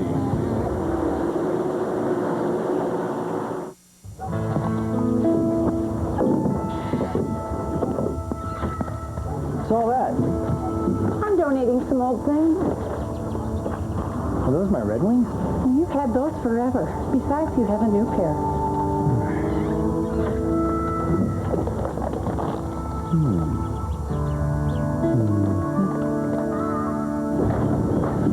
Thanks. No problem. It knows 2 speeds. Stop and go. It just beat a series of the toughest stop-and-go driving tests in the world, and it's brand new. Go ahead. Guess. You have 4.3 seconds.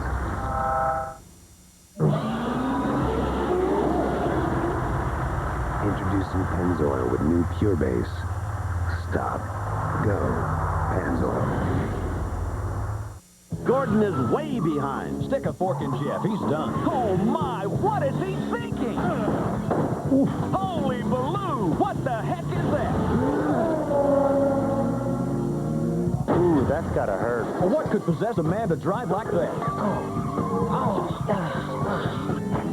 Gotcha. He's making his move backwards. Gordon wins. We got to get him a couple.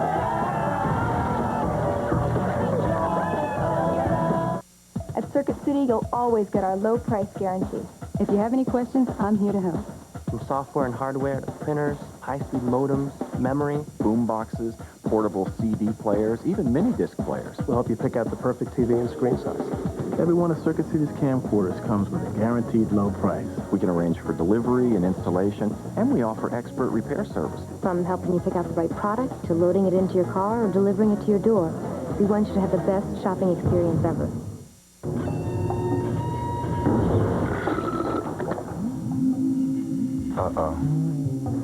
I'm a junior VP, and all the junior VPs have one of these.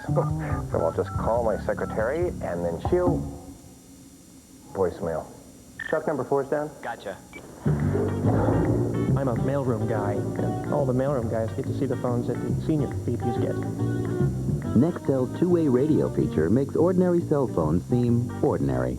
The next 4 episodes of Spin City are all new. Starting with The Secret, You can't tell anyone, not now, not ever. where everyone cracks under pressure. For the love of God, woman, would you get off my back? Then the close of what TV Guide calls their championship season. Catch the emotional return of Robert Guillaume on the season finale of Sports Night after an all-new Spin City. See you Tuesday.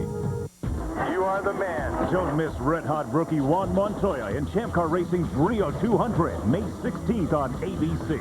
Oh, this kid is good. Welcome back to California Speedway, Saturday at 4 o'clock Eastern on ABC Sports. The PGA Tour heads south for the Compact Classic of New Orleans. Coverage continuing Sunday, May 9th at 3 o'clock Eastern. They're going for a purse of $2.6 million next Saturday at 4 o'clock Eastern here on ABC. We're riding along with Ted Musgrave, who is currently 2 laps down in the 38th position. Tony Stewart is just ahead. Tony Stewart is running in 5th spot in the Home Depot Pontiac. Somewhat uncharacteristic race for Dale Jarrett. Normally we see him running up at least in the top 10, and he's currently in 13th position, about 30 seconds behind the leaders. While the Dallenbach is watching DJ, Dale Jarrett goes to the corner, drifts up high.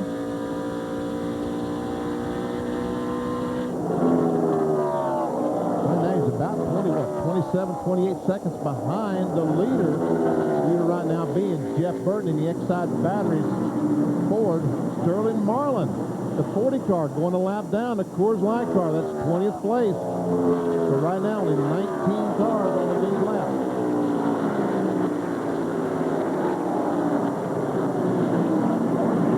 Burton and Gordon continuing to run up front. The next car that would go a lap down would be the 33, which is showing some different colors this week from Ken Schrader, who was on the pole at Talladega. He's back to the 19th spot and is just ahead of Jeff Burton. Now on board with Sterling Marlin as he sees second place Jeff Gordon up ahead. And Sterling Marlin will watch the leaders of the race. He understands they're faster, so he'll try to follow their line, watch their line through the turns, and see if his car is going to go the same spot. Obviously, it isn't. They go on the bottom of the racetrack. Sterling drives his up to the top. Well, there's a lot of guys running on the top of the racetrack today, aren't they? Boy, they sure are. We're only 4 laps from the halfway mark, but more importantly, we are nearing a pit window. And, of course, races are often won and lost in the pit area, and we want to make sure we're here for those pit stops. We're going to take another quick break and be back for those pit stops. The California 500, presented by Napa.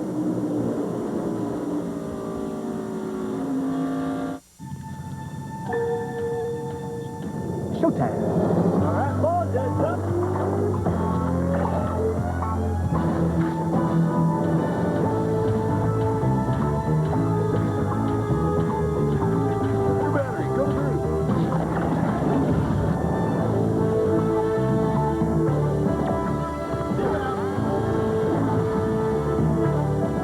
Energizer Advanced Formula. No battery lasts longer. That's me, Bill. Here we are at the Super 8.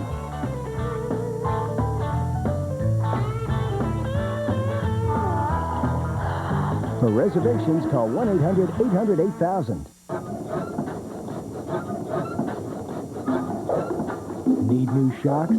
Come to Midas. We'll save you 50% on your second R2 Technology shocker strut with a lifetime guarantee. Go safely. Go Midas.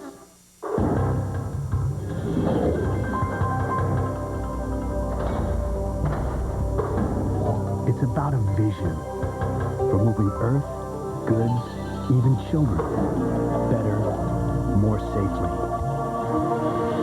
Backed by people driven to exceed your expectations. Come ride with a leader that's taking a new road. International. Delivering beyond the expected.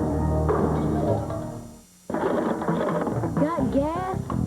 It's Wanda. She's got a Honda. Don't they make cars and motorcycles? Cool lawnmowers, too. Awesome. Honda Harmony 2. Overhead cam engine. 6 mowing heights.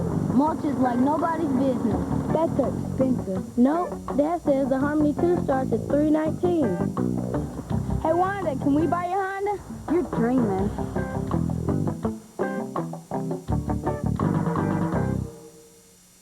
No multi-million-dollar contracts. No victory laps. Not even a winner's circle. But if you think these weekend warriors who run the Score Desert Championship Series take anything for granted, think again. Which is exactly why they run with a Duralast battery from AutoZone. A battery so tough, so dependable, we back it with a 2-year free replacement guarantee. The next time you hit the road, don't settle for anything less. Because we need to fantasize about things that we really want. Maybe because your head wants to. Because our mind is like a puzzle. If you didn't dream, you'd just sleep and you wouldn't think of anything. But your super ego and your ego at night when they rest a little, dreams. Ooh.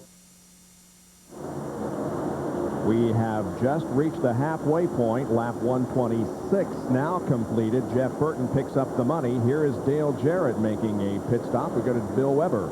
Well, why do they run happy hour at NASCAR Winston Cup races? So you can make your car better. After happy hour, Dale Jarrett told us on Saturday afternoon his car was loose. Well, that's been the problem since the green flag fell here this afternoon. He had tumbled all the way back to 13th or 14th. So crew chief Todd Barrett says they're going to try and tighten him up. They're going to make a chassis adjustment, it's a track bar adjustment, and they're going to make an air pressure adjustment on the track. Jeff Gordon going for the lead. Jeff Burton is expected to be momentarily. Now the 88 has his 4 tires, his fuel, and he's hoping a race car that will be a little tighter on the track. Rick Mass coming in just ahead of Dale Jarrett. The Ricky Rudd car is in. John? It's a 4-tire change for Ricky Rudd. Also, they're making the chassis adjustment in the right rear, round down. Fuel going in, getting the lug nuts tightened on the left side. He is down and away, but Rudd, and he's almost a close call there. Tyler Presley coming into his pit, but Ricky was aware of that and slowed down instead of gunning it, so there was no contact on pit road. Ernie Irvan was in 12th position. He relinquishes that position to bring his M&M's car in for a pit stop. Left side's going up. Gas going in. NASCAR official Jim Balls goes around, sees that all the lug nuts are tight, and they're having to push Ernie Irvan. I guess he has run out of fuel and the car will not start. He's down to the very end. It's fired. Or did it? Yes, there he goes. Man, that was close. Gets the Pontiac going. Here is second place, Jeff Burton now in. Bill Weber, he's headed toward you. And it's a long crawl down here to his pit stall. Mayfield also on pit road. They told Burton it's a clear path to his pits. His car continues to get a little bit tighter as the race goes along. They will take 2 rounds of wedge out. They will clean the grill and the windshield. Mayfield flies by on the right-hand side. They will make a chassis adjustment on the 12 car as well.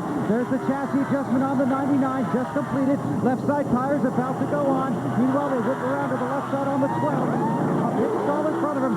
Good stop for Burton again. He's on his way.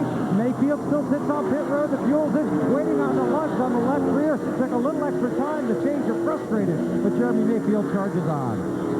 16.4 second pit stop for Burton. A good job by the Excite group. Wow, here comes John Andretti, STP Pontiac there. Bill Weber. It has been a good season for John Andretti, a win earlier this year at Martinsville. He's having a good run here today. He's already got right side tires. They'll come around and put on left side tires on the STP Pontiac. They toss the fuel can away, wait for them to top off the fuel, having a little trouble, looks like on the left rear tire, taking a little long to jack down Andretti out. And Jerry Punch, the leader of the race, Jeff Gordon, is coming down. Scheduled pit stop for Jeff Gordon, 4,200 RPMs in second gear. He brings the car in. He just said, Ray, no changes. The car is very good.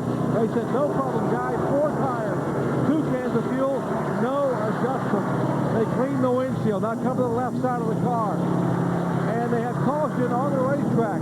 The car number 10 of Ricky Rudd has come into contact with the wall. Gordon in the pit, but caution now being waved to the field.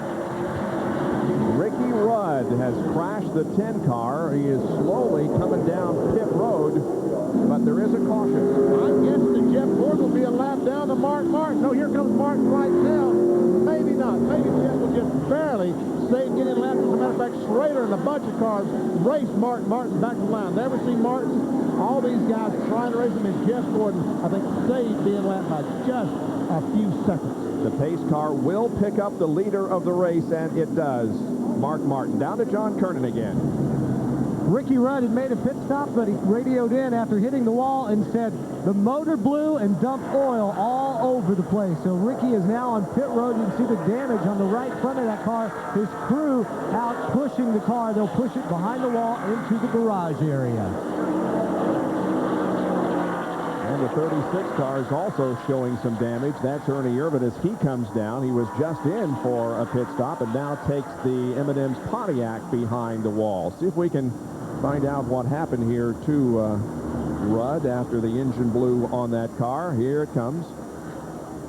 Never see Rudd going in the corner, and there's where he smacks the wall. And look at the oil as it dumps on the exhaust, catching on fire briefly.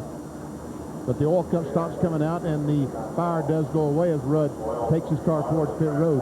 And it's obvious there's oil on the racetrack, and I would guess that's what happened to Ernie Irvan as he came along with the M&M's car, hit the oil going in turn 3, and he slid up into the wall. Going into this race, Ricky, Jeff Gordon, and Terry Labonte had completed 100% of the laps here in the first 2 races. Rudd will ruin that record here this afternoon. Now, Mark Martin and Kenny Schrader both on pit road. Remember, several cars have already pitted. Mark Martin took over the lead and now comes down for his pit stop on lap 133. Right now, his teammate, the 99 car, Jeff Burton, has been so strong all day. He is a lap down. And Bill Weber? Well, they celebrated in the 6th pit when the caution came out. Mark Martin was going to pit that time by, but stayed out. Obviously, they're disappointed for their teammate, but they came here to win, and they took a giant step when that caution came out. It's 4 tires, a chassis adjustment for Mark Martin. He's away to Jerry Punch. Just a tick of air pressure change for Mike Skinner, the fourth place car. The car just a bit loose. He has come down pit road, 4 tires. The 18 is out, the 25 is out. Here goes the 5 car of Terry Labonte back down pit road. Routine pit stop, minor adjustment, air pressure only for Mike Skinner. There goes Tony Stewart out of the pits, Terry Labonte, Wally Dallenbach, and Jeffrey Bodine. Everybody completing their pit stop under caution here at California Speedway due to a crash up in turn number 4 involving Ricky Rudd. We'll be back after these messages and a word from our ABC stations.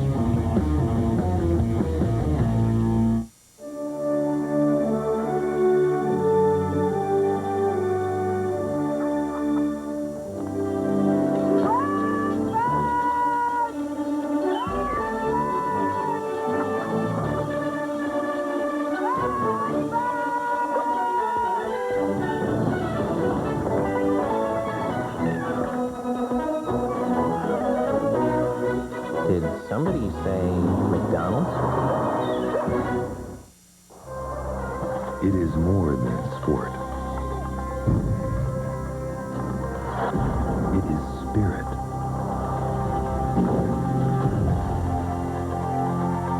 Ritual.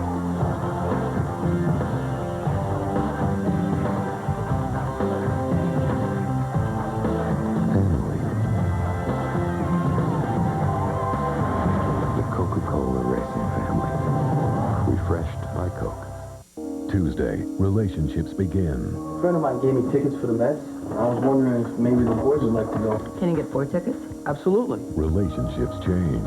As to kids to a ball game. Still tell me you're taking her, too. What's just 1 extra ticket? All new NYPD Blue. ABC Tuesday. Viewer discretion advised. She was queen of the entire world until she killed herself with a snake. Cleopatra. ABC makes history Sunday, May 23rd. $10 for lunch? I heard of a guy got a brand new car for that. Sounds like a Darrell Waltrip story. Oh, I swear it's true. This guy was at the track. He sees this notice. Says brand new hot rod, $10. No, it's not a misprint. Stop by and see for yourself. Turns out her husband met this little gal at the track, and he ran off to Tahiti with her. And he told his wife to sell the car and send him the money. No. Now at Kmart. It's the Jeep Spring event, and great deals on your favorite Jeep vehicles are showing up wherever you look. Like a zero-down, $269 a month Cherokee Sport lease with $544 due at signing. And get all this at no extra charge. Or get Jeep Wrangler for under 15 grand. The landscape will never be the same during the Jeep Spring event, the event that's getting everyone to sit up and take notice. See your Key States Jeep dealer. Claim your cash with WHTM Friday at Capital City Mall. This is California Speedway near Fontana. This is the California 500 presented by Napa, the 10th race of the 1999 NASCAR Winston Cup season. The overhead shots courtesy of the Pennzoil Copter Cam. This used to be a steel mill and has been converted into this beautiful, magnificent palace of speed.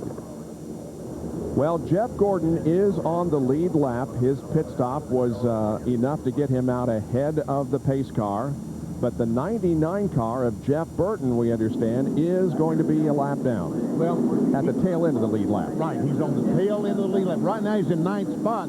He's in front of the leader, Jeff Gordon. If he can stay there, another caution flag comes out, then he'll be able to come around and be on Jeff Gordon's back bumper on the lead lap. We'll see the 88 car right in front of him, another car that's on the tail end of the lead lap. And so is the 12 car of Mayfield and the 22 of Ward Burton.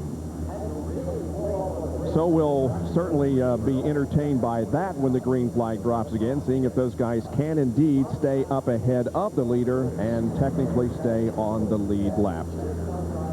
So Jeff Gordon is the leader of the race. Well, it's less than a month, ladies and gentlemen, until the greatest spectacle in racing will run once again. That, of course, on May 30th, the Indianapolis 500, and it'll be live here on ABC.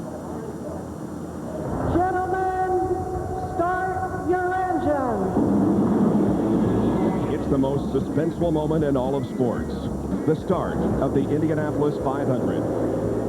33 cars taking the green flag in front of nearly 500,000 people.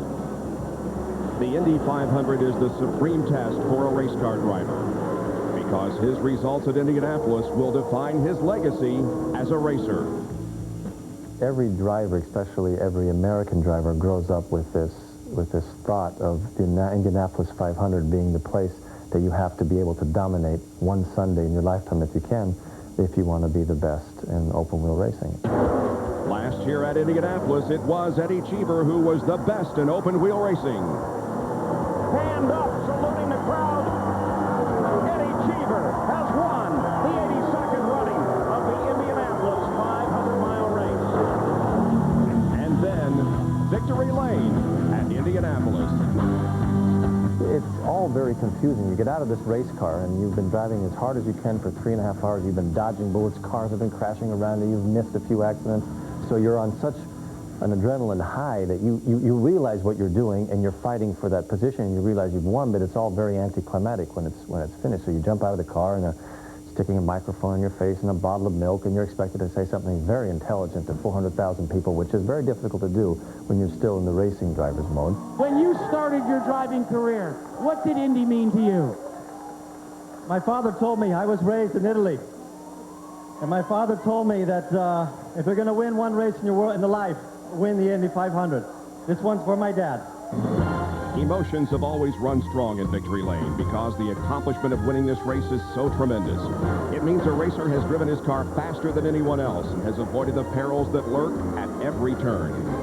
He has become part of the history of an event that began in the year 1911. The Memorial Day tradition continues on Sunday, May the 30th. It's the Indianapolis 500. And for 2 weeks before the race, ABC, ESPN, and ESPN2 will be the place to be for coverage of practice and the qualifying leading up to the greatest spectacle in racing. Okay, we're about to go back to racing here at California. The pace car dives toward pit road. The crowd is on its feet. And on lap number 138, the race resumes. And again, Jeff Burton is at the front of the field, but he is not the leader. Jeremy Mayfield, Ward Burton, and Dale Jarrett are at the tail end of the lead lap. Jeff Gordon is the leader of the race. Jerry Punch is with Ricky Rudd, who caused the most recent crash. Ricky, contact with the wall. What happened out there? Well, Jerry, something went wrong in the motor, or something exploded at the bottom end, and I think it broke a connecting rod or something came out. Went through the oil pan, and all the water and oil hit the racetrack, and it spun out my own oil, and thought maybe I had it gathered up for a minute, but didn't do too well with it. Hit the fence pretty hard and knocked the brake calipers off. I had no brakes, so I'm glad I got in that soft mud. It stopped the momentum of the car. Any warning at all? No, not really. Just by that time I got out accelerator, the motor just vibrated real hard, and everything came out the bottom. Tough break for the time drive. Ricky Rudd out for the day. We see that Mark Martin is taking the lead. Bobby Labonte's going in the second spot. And look at this group behind him. And Jeff Gordon was right in the middle of that just a little bit ago.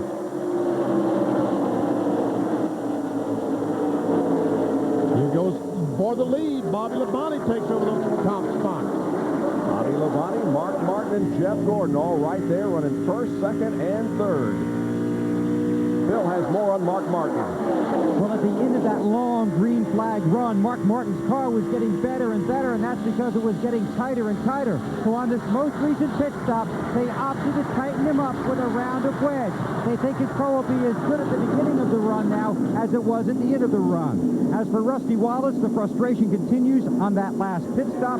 2 rounds of wedge out. They raised the track bar a quarter of an inch and made an air pressure adjustment. They continue to battle to try and find the right setup here at California. And the 42 of Joe Nemechek is in the wall. We understand he was also involved somewhat in that crash that was a result of Ricky Rudd's engine problem. We see the right rear tire. We saw it, the tread flapping on that car. And the caution flag gives out because there has to be debris on the racetrack. And look at all those guys getting a lap back, Bob. Yep, that is going to change the complexion of this race once again and allow those 4 cars to go around the racetrack and once again be in contention. Talking about Jeff Gordon, Jeremy Mayfield, Ward Burton, and Dale Jarrett. All of those guys will be able to go around the entire racetrack and battle once again up front. There we see the guys you're talking about, Jeff Burton, Jeremy. All these guys, they said, wow, thank you. Well, no, they're not saying thank you to Joe Nemechek because that happens to them quite often. But they are really happy because of this caution flag. So they now can get back in the lead lap and contend for the victory. Joe Nemechek has made pit road, John Kernan. Joe Nemechek radioed in and told his crew apparently the right front tire just went completely down. He went right into the wall. The car is damaged severely, just going to take it behind the wall. They asked him if he was okay. Joe said, yeah, I'm okay, but I hit so hard it actually bent the seat. Wow. Well, no team wants to see a caution because of an accident, but boy, in this situation, when Joe Nemechek did hit the wall and the caution came out, there was jubilation in the Dale Jarrett pit. Because they realize now they have a chance, still have a chance to win this race. A lap down, your chance of victory is gone. 12 cars now are on the lead lap as we approach the 142nd lap completed. And Dale Jarrett is coming in. 55-mile-an-hour speed limit down pit road as Jarrett comes in, Bill Weber. Well, a huge cheer from Dale Earnhardt, or from Dale Jarrett's pit rather, when that caution came out, and he got back on the lead lap, and then he just missed his pit, so he just sailed by his pit. He was going to stop that time. I wonder if pit road maybe wasn't open yet. I think pit road wasn't open yet, Bill. That's why he didn't stop.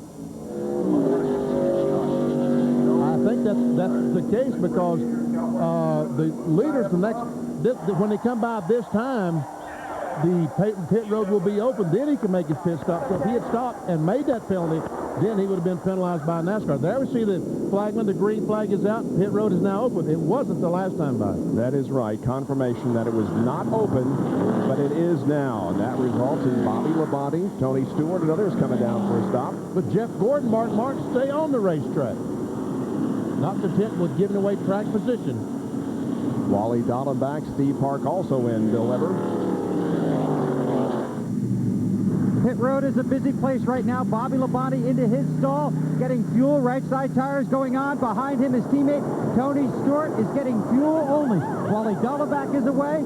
They're coming around to the left side on the 18 to put on those tires. Stewart is away. The 25 is away. Jeff Burton is also on pit road along with Jeremy Mayfield. Here comes Dale Jarrett. The reason he came down pit road when it was closed is because his crew chief, Todd Barrett, was talking to him, and his spotter could not relay the information. The pit road was closed. They talked about doing fuel only, but Jarrett said, if I'm going to be in the back of the pack in this race, I want thicker tires if we're going to get back to the front. Dale won the argument. He's got his fuel. He's got 4 tires. He's on his way. Burton beat him out to Jerry Punch.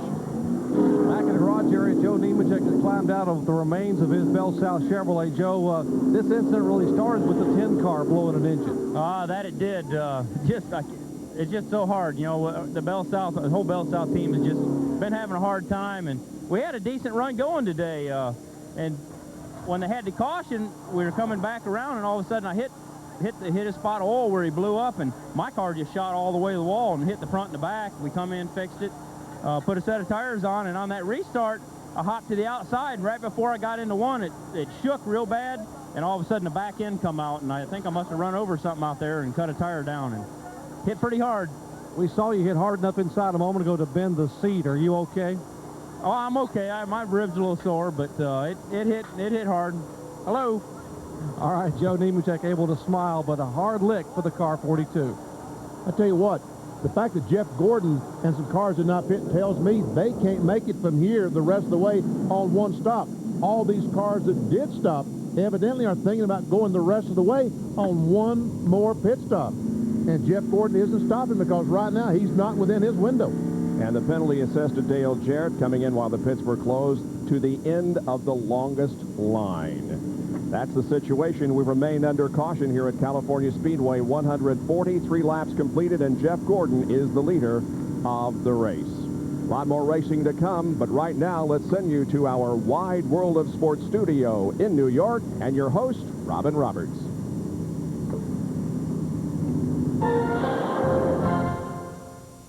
All right, Bob, thank you very much. Welcome back, everyone, to our Wide World of Sports mobile update. Well, after weeks of speculation, John Elway made it official today by announcing his retirement.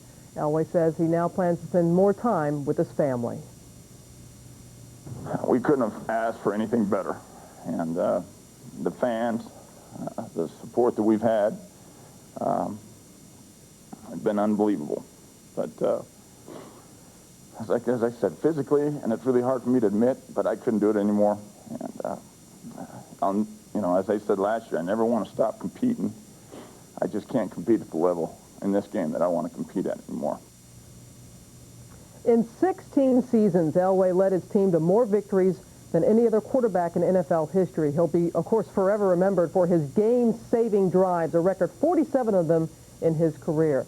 Now, Elway is the first quarterback to retire following winning a Super Bowl. We have more racing from the California 500 straight ahead. This Wide World of Sports update brought to you by Mobile Speed Pass, the fastest way to get gas. It's free and it's only at Mobile. Back at California Speedway in Fontana, you're watching live coverage here on ABC of the California 500 presented by Napa. 144 of 250 laps completed. Jeff Gordon is currently the leader of the race. We have talked about how important fuel mileage is at this track and others on the NASCAR Winston Cup circuit. And you'll recall 2 years ago in the inaugural event here at California Speedway, it was Mark Martin who had a bad calculation regarding fuel, had to come in for a quick splash and go. That resulted in Jeff Gordon driving to victory and Mark Martin finishing 10th in that race back in 1997. So is Gordon on his way to a repeat victory here this afternoon? Jerry? Well, Bob, the reason Jeff Gordon couldn't come in, Benny nailed it on the head. They were not within their window. Gordon asked Ray Evernham, why is everybody else pitting and I'm not? He said, little partner, we're not in our window for fuel. We have to go to lap 145, which will mean the green coming out this time, to be in their window. They can run 52 to 53 laps only on fuel, and it would have been very, very close. He just told Jeff, we'll make 2 more stops, but there's 100 laps to go, and anything could happen. Let's go to John. Jeff Gordon's teammate Wally Dallenbach was on pit road. They topped it off with fuel, didn't make a tire change. All they need is 1 more stop because they have no problem going 54 laps to Bill Weber. Well, Dale Jarrett, very calm but very frustrated in his race car. NASCAR has put him at the end of the longest line for coming down pit road before it was open. Jarrett wants to know what the penalty's for since he just drove down pit road and nothing happened, no pit stop. But they said into the longest line, green about to come out. Wow.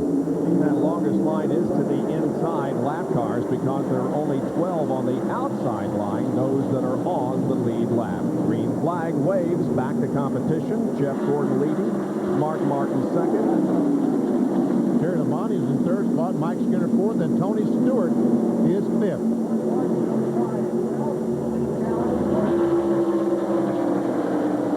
Better see Kenny Irwin, the Texaco car on the inside, a lap down is back in the back. Ward Burton drives to the inside, making it 3-4 wide down the back.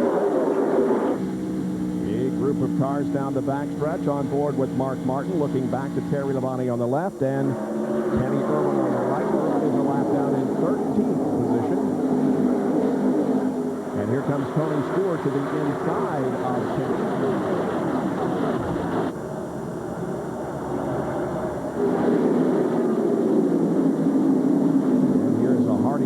Summary showing you the manufacturer's points battle.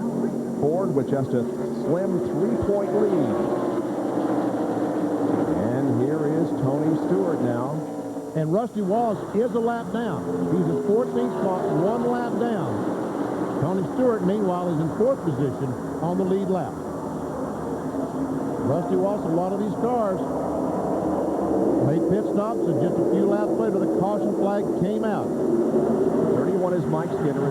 He is also on the lead lap, right behind Tony Stewart, running in the 5th position. And Jarrett, because of the fact that he had to start at the end of the longest line, has a lot of traffic to move through.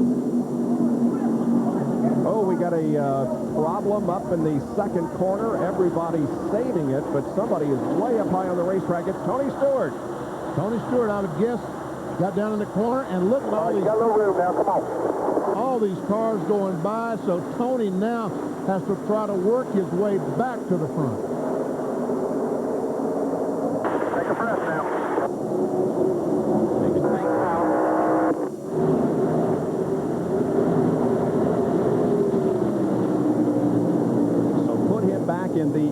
7th position now.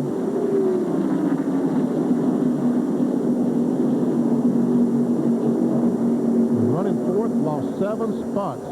But it's not only the 7 spots that he lost, it's all those lap cars that are now between him and the third-place car he was racing with. But the good news is he saved it, did not crash, and so the car is okay.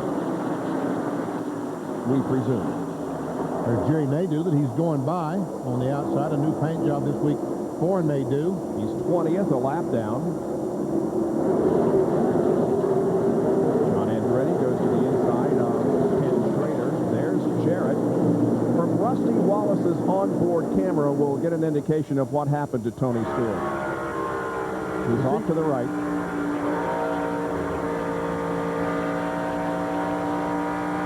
Wow. Down on the inside, when you're going alongside a car, going in the corner, you don't have that wall of air to lean against that you normally have.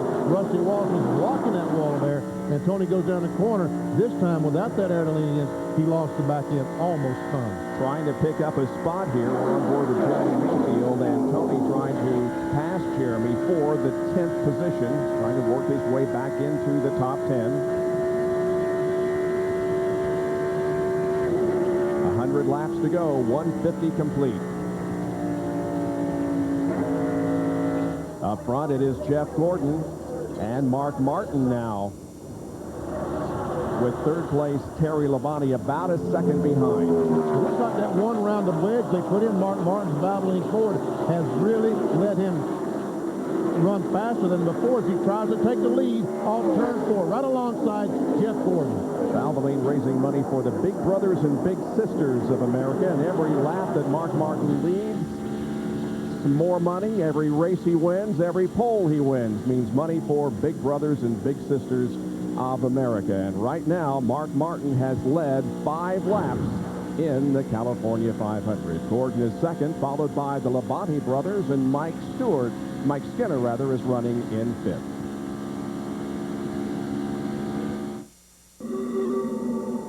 Napa application engineered brakes can stop you 20 feet shorter than ordinary brakes. That's important.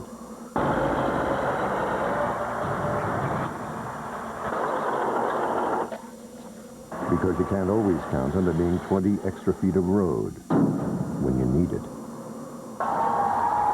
Napa, over 200,000 parts, and every one's important. This is a rental car. It's just a car, not even your car. So what's the big difference when you're choosing? Price. You search, get the rates, all else being equal, the best price wins, period. That's Thrifty. Everything you'd expect from a worldwide car rental company. Things like great cars, great service, airline miles, Blue Chip Express program, the works, just at a better rate. So unless you just like spending more money for the same thing, call Thrifty. They're not different, just thrifty.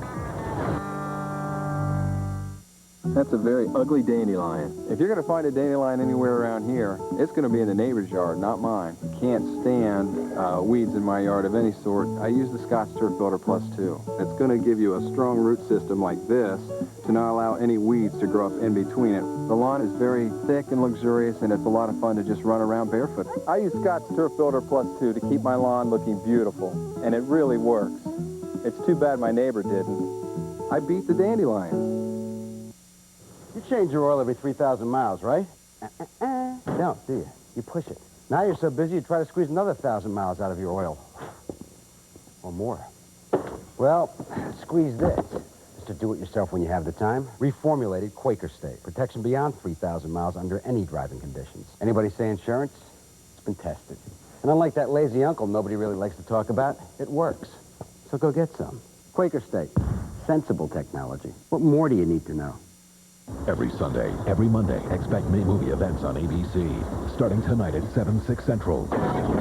Travolta. Phenomenon. And Monday at 8/7 Central. Connery. Welcome to The Rock. Cage. The Rock. Every Sunday, every Monday. Expect more from ABC. War Admiral, Citation, Cigar, some of the greatest horses who ever lived raced in the Pimlico Special. Who will be the next great one? Saturday at 3:30 on ABC. Back at California, where the caution flag has come out. It was created by Dale Jarrett, who had a tire go down, a left rear, it appeared. And the caution did come out because there was some debris on the backstretch. He did, however, stay in the lead lap. This is Dale Jarrett going down in turn 1. We see him there on the outside. Tony Stewart right behind him, and all of a sudden he feels that left rear go. Does a great job, goes up right to the outside retaining wall, does not hit the wall, keeps the car under control. Then, as he's coming down the backstretch to go to the pit area to get the tire changed, watches the cap comes off the tire. The tread just leaves the tire. That's the debris that caused the caution flag. Now, Dale Jarrett doesn't realize that he's going to come in the pit road. But now the crew yells to him, the caution flag is out. Caution flag is out. So he makes that left-hand turn. Oops! Back to the right, continues on, and so far has remained in the lead lap. That has kept him on the lead lap in 12th position. Smart move by Jarrett. Tough break for him, but a smart move to stay out on the racetrack and stay in the lead lap, because now he's going to be able to come in and get the tire changed. Well, here they come once again for another round of pit stops. We're on lap 156. Mark Martin, Jeff Gordon, and the others come down. At least now, Bob, this race will not be decided by fuel, because all the rest of these cars will be able to run and the rest of the race with one more stop. Jerry Punch? Jeff Gordon, Terry Labonte, and a host of others come down pit road. Now, Gordon and everyone from here should be able to make it on one more pit stop. Triple pit stop, 6, 24, and 5, Ford, then 2 Chevrolet. Fuel to the right side tires for Terry Labonte, but Gordon will take 4 tires. They've already put right side rubber on, now going to the left side. Martin, 4 tires. He is down, Gordon is down. They head back to turn 1 at 55 miles per hour. 8.3-second pit stop for Labonte, just getting 2 tires, but Gordon and Martin took 4. Down to Bill Weber. Dale Jarrett is on pit road when they were going to come down because he had a left rear going down. They were only going to change lefts. The caution saved him, as you mentioned. They'll have to lift the car to slide the jack underneath. Then they come around the left side. They'll change the left side tires. So Jarrett will have 4 tires and fuel. And I'll tell you what, another deep breath. Now, Brad Parrott needs a tool because the sheet metal has apparently been knocked in by that tire going down. So they're going to try and get either a hammer or some tape to make some repairs underneath the car. And this will take them a little longer, but they're under caution. Remember, all this would have had to happen under green if the caution hadn't come out. They continue to work in the left rear wheel well on the 88 car. Now he needs a drill, so this could take a little while. They're watching the pace car. The caution car is in turn 3. Todd Parrott has told him to put the wheel on there. Now the caution car heading for turn 4. Jarrett will make a lap, and I'll bet he'll be back. We'll check on the damage. Down to John Kernan. Wally Dallenbach was in, 4 tire change, no chassis adjustment, but they did try to loosen the car up with an air pressure adjustment on the right rear tire. He was going to try and make it anyway on one more stop, but all this did was just put everybody on an even playing field. Wally still needs one more stop. Now those cars not on the lead lap are coming in. Down to Jerry Punch. A moment ago when Terry Labonte, Gordon, and everyone came in, we were looking at Jeff Gordon's 4 tire change, turned around and saw Terry Labonte leaving in like 7.5 seconds.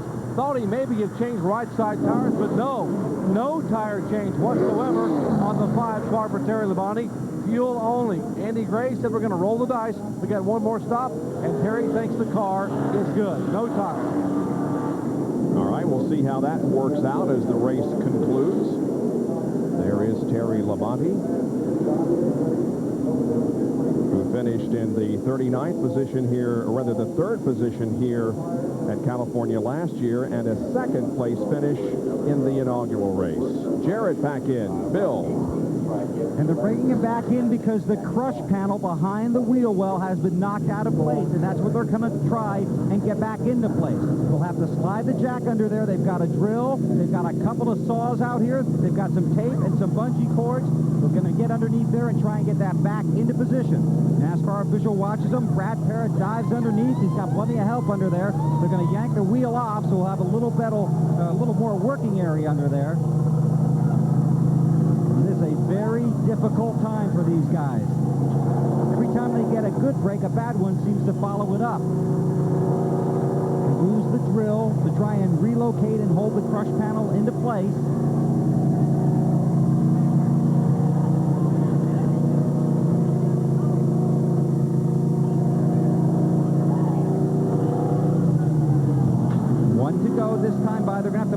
seal on and then come back around again if that's possible. They had some big tape Band-Aids here that they could put into place, but they're not going to use those. Now a lug nut has come off, so they have to hand thread the lug nut.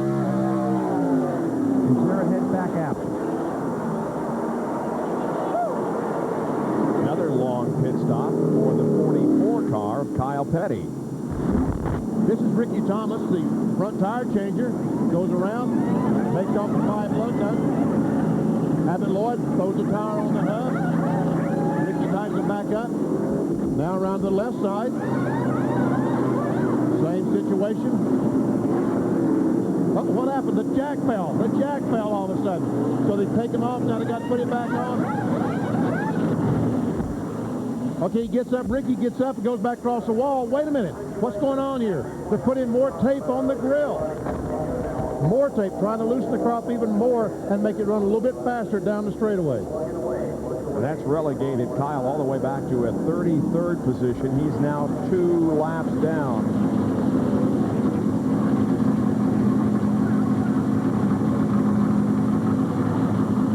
Really putting a lot of tape on that car to loosen it up a little bit.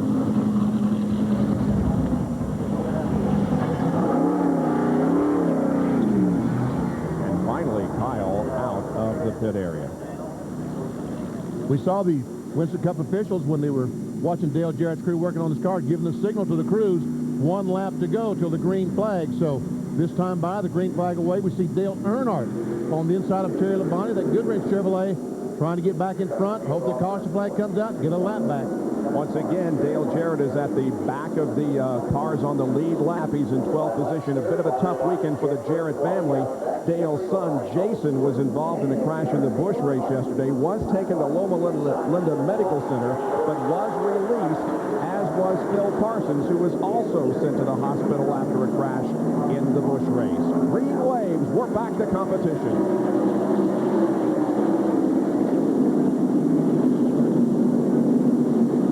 Terry Labonte trying to keep Dale Earnhardt a lap down. Here comes Earnhardt back on the inside. And Earnhardt, who's back in 13th, a lap down. Is he going to get back on the lead lap? There's a battle for the lead as Jeremy Mayfield tries to get that horse. He's whipping that horse now, Bob. In celebration of the 125th running of the Kentucky Derby, his car is painted in Derby colors, and he's got the whip out as he takes the lead. And Ward Burton going for the second spot. Down to Bill Weber. Well, Todd Parrott is the crew chief for Dale Jarrett, watching as the cars charge down the front stretch, and the spotter helps Dale try and find his way back to the front of the field. Long time on pit road. What was it, Todd? The left rear crush panel got knocked loose when the tire blew out, so got that all patched up, and it's been a long day, but at least we didn't lose a lap a while ago. That was important. Now we just try to get our way back to the front. With that panel now? Oh, it's fine. But it's okay. Okay, they really worked hard to get it back in place, and when they left, they were confident that it was in place. And now DJ Mayfield almost in the wall. He saved it, but he's losing position, and just as he gets the lead, he relinquishes it. Man, oh man, as he came off turn 4, the back end flew out, and Jeremy almost bought some concrete. That turns the lead over to Ward Burton. Ward Burton now the leader. And Jeremy Mayfield sees the 99 car of Jeff Burton right behind him. Jeff has proven to be one of the fastest cars all race long. Dale Earnhardt is back on the lead lap. He's ahead of Ward Burton. Let's see what happened to Mayfield coming off 4. Oh, they're back in way around on the car. Twice it was way around. 3 times it was way around. Oh, 4 times. Nice save by Jeremy. It cost him track position, but he's still in contention. Now Jeremy Mayfield goes by Dale Earnhardt. That's a replay. I'm sorry. Man. I thought to myself, how did he catch Earnhardt so fast? That was a trick me, Bob. There is Burton. He now has about a half-second lead on Terry Labonte, who is under pressure from Jeff Gordon. Here comes Gordon to the inside of Terry Labonte. The battle for second off of 4. The 2 car of Rusty Wallace is not on the lead lap. He's a lap down in 14th. The battle for third is between the 5 of Terry Labonte and the 6 of is going to take the spot, and Terry falls back to fourth. And Bobby Labonte moves down to the inside, trying to get some drafting help from those other cars to pass his brother. So Terry Labonte dropping back again. He took no tires in that most recent round of pit stops, and that may be costing him. Here comes Mike Skinner to the inside of Terry. Meanwhile, Dale Earnhardt just fighting to stay on that lead lap. But now he has pressure from Jeff Gordon, who is about to take the lead for Ward Burton, or is trying to at the line. Jeff Gordon with about a half a car length advantage. The Earnhardt swing out wide to get his angle right for turns 1 and 2. That's one thing Jeff Gordon couldn't do that time.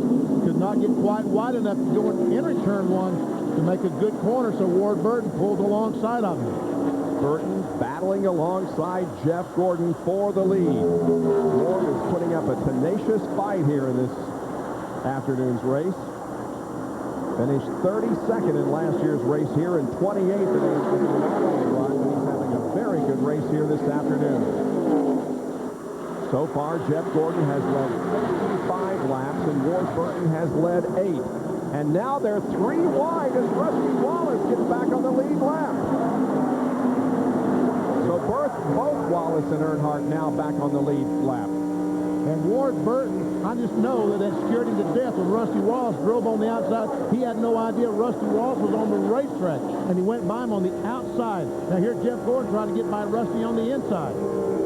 Trying to once again put him a lap down to the field. Gordon inside of Rusty.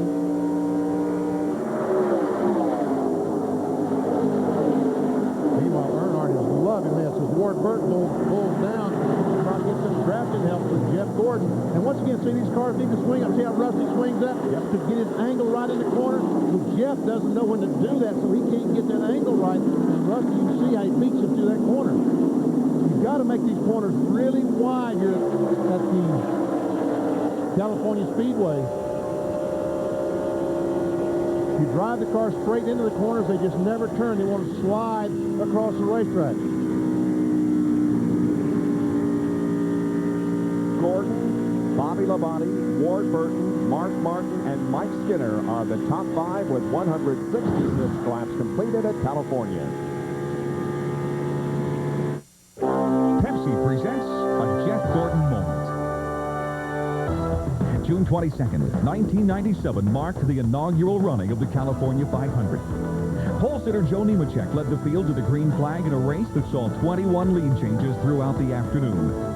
With the final caution on lap 151, fuel mileage would tell the story. And with a gas gauge reading empty, Jeff Gordon coasted to victory lane for career win number 26. Another Jeff Gordon moment. Gordon is way behind. Stick a fork in Jeff. He's done. Oh, my. What is he thinking? Holy Baloo. What the heck is that? Ooh, that's gotta hurt. Well, what could possess a man to drive like that? Gotcha. He's making his move backwards. Gordon wins. We gotta get him a couple. I'm Jeff Burton with an exciting message for NASCAR fans. Buy any Exide NASCAR Select product and get a Motorola pager free. It's a great way to enter the Exide NASCAR Select 99 sweepstakes. Every month you'll be paged with another chance to win cool prizes. You could even win $50,000 and be an honorary member of the Exide Racing Team pit crew for the first race of the next century. Look for details wherever Exide NASCAR Select is sold. Oh, wait. Man, I gotta find the phone.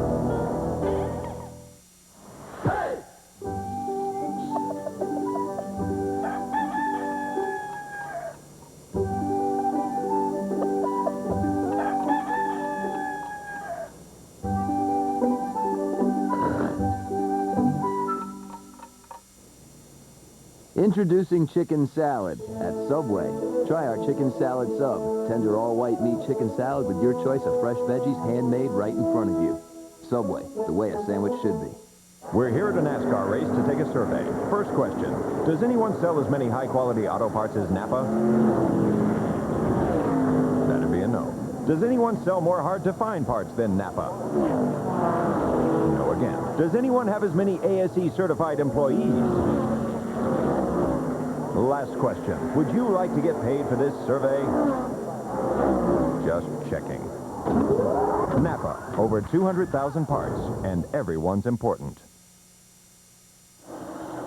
Back with our live coverage of the California 500 presented by Napa. Jeff Gordon is the leader of the race, and now both Rusty Wallace and Dale Earnhardt are once again a lap down. Second place belongs to Bobby Labonte, with whom we ride. ABC's coverage of the CART FedEx Championship Series continues with the fifth race of the season, Sunday, May 16th at 4 o'clock Eastern Time. It's the Rio 200. The defending champion of the event is Greg Moore. Join us Sunday, May 16th at 4 Eastern for Champ Racing. This is Bobby Labonte, the Circuit City onboard camera, currently in second spot, right behind the Rusty Wallace car. Jeff Gordon. Rusty is currently in 13th position, one lap down. Mark Martin, the fourth car there to the left of your screen.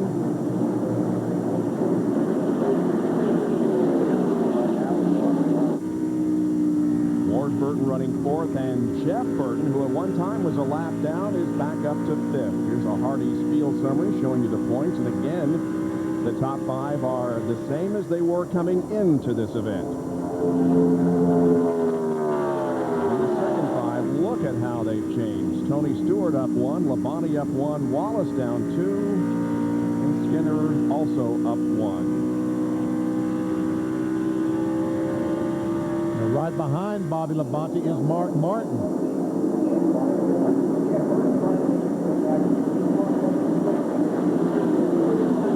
Mark Martin's had an awfully fast race car here all afternoon. 7 top 10 finishes in 1999. En route to another one here this afternoon. In fact, battling for the second spot now with Labonte going to the inside down the backstretch, taking the spot. Mark up to second now behind Gordon. And Labonte got those left side tires down the white line there, Mark. Bobby Labonte has been running that high groove all day long through these corners. There we see the 99 car, Jeff Burton, been able to get by his brother, move into the fourth spot. 5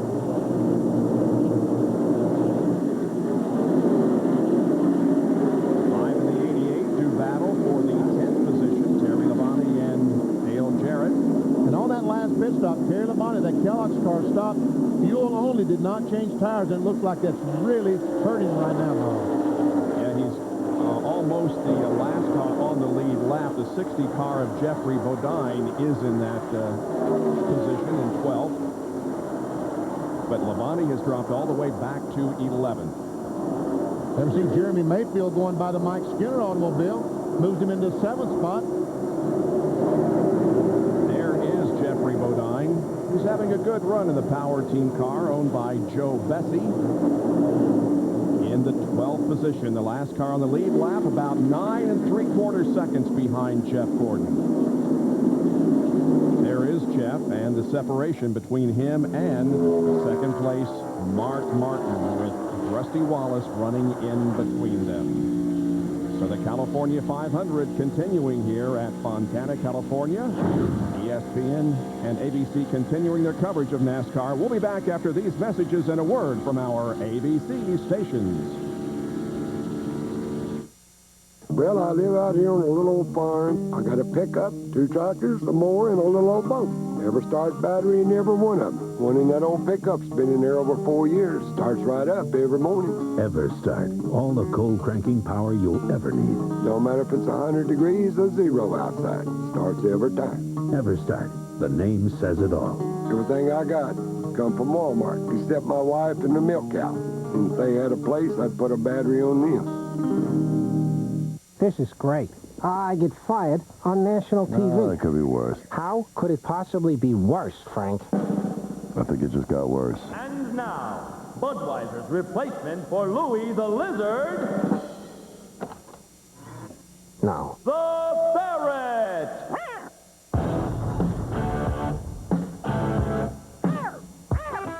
This is not going to be good for my blood pressure. He's good. Don't encourage him, Frank. He took the law into his own hands. A lawyer fighting for a father accused of murder. The man is counting on me. Now it may cost him his life. Get your daughter out of the house right now. For the first time on network TV, Drop the case. Matthew McConaughey, Sandra Bullock, Samuel L. Jackson, and Academy Award winner Kevin Spacey. You think they deserve to die, Mr. Henry? Don't deserve to die. Yes, they deserve to die, and I hope they burn in hell. John Grisham's A Time to Kill. ABC Thursday, 8/7 Central. Parental discretion is advised. NASCAR Winston Cup Racing is the fastest growing sport in America, and Pocono Raceway is one of NASCAR's most competitive tracks.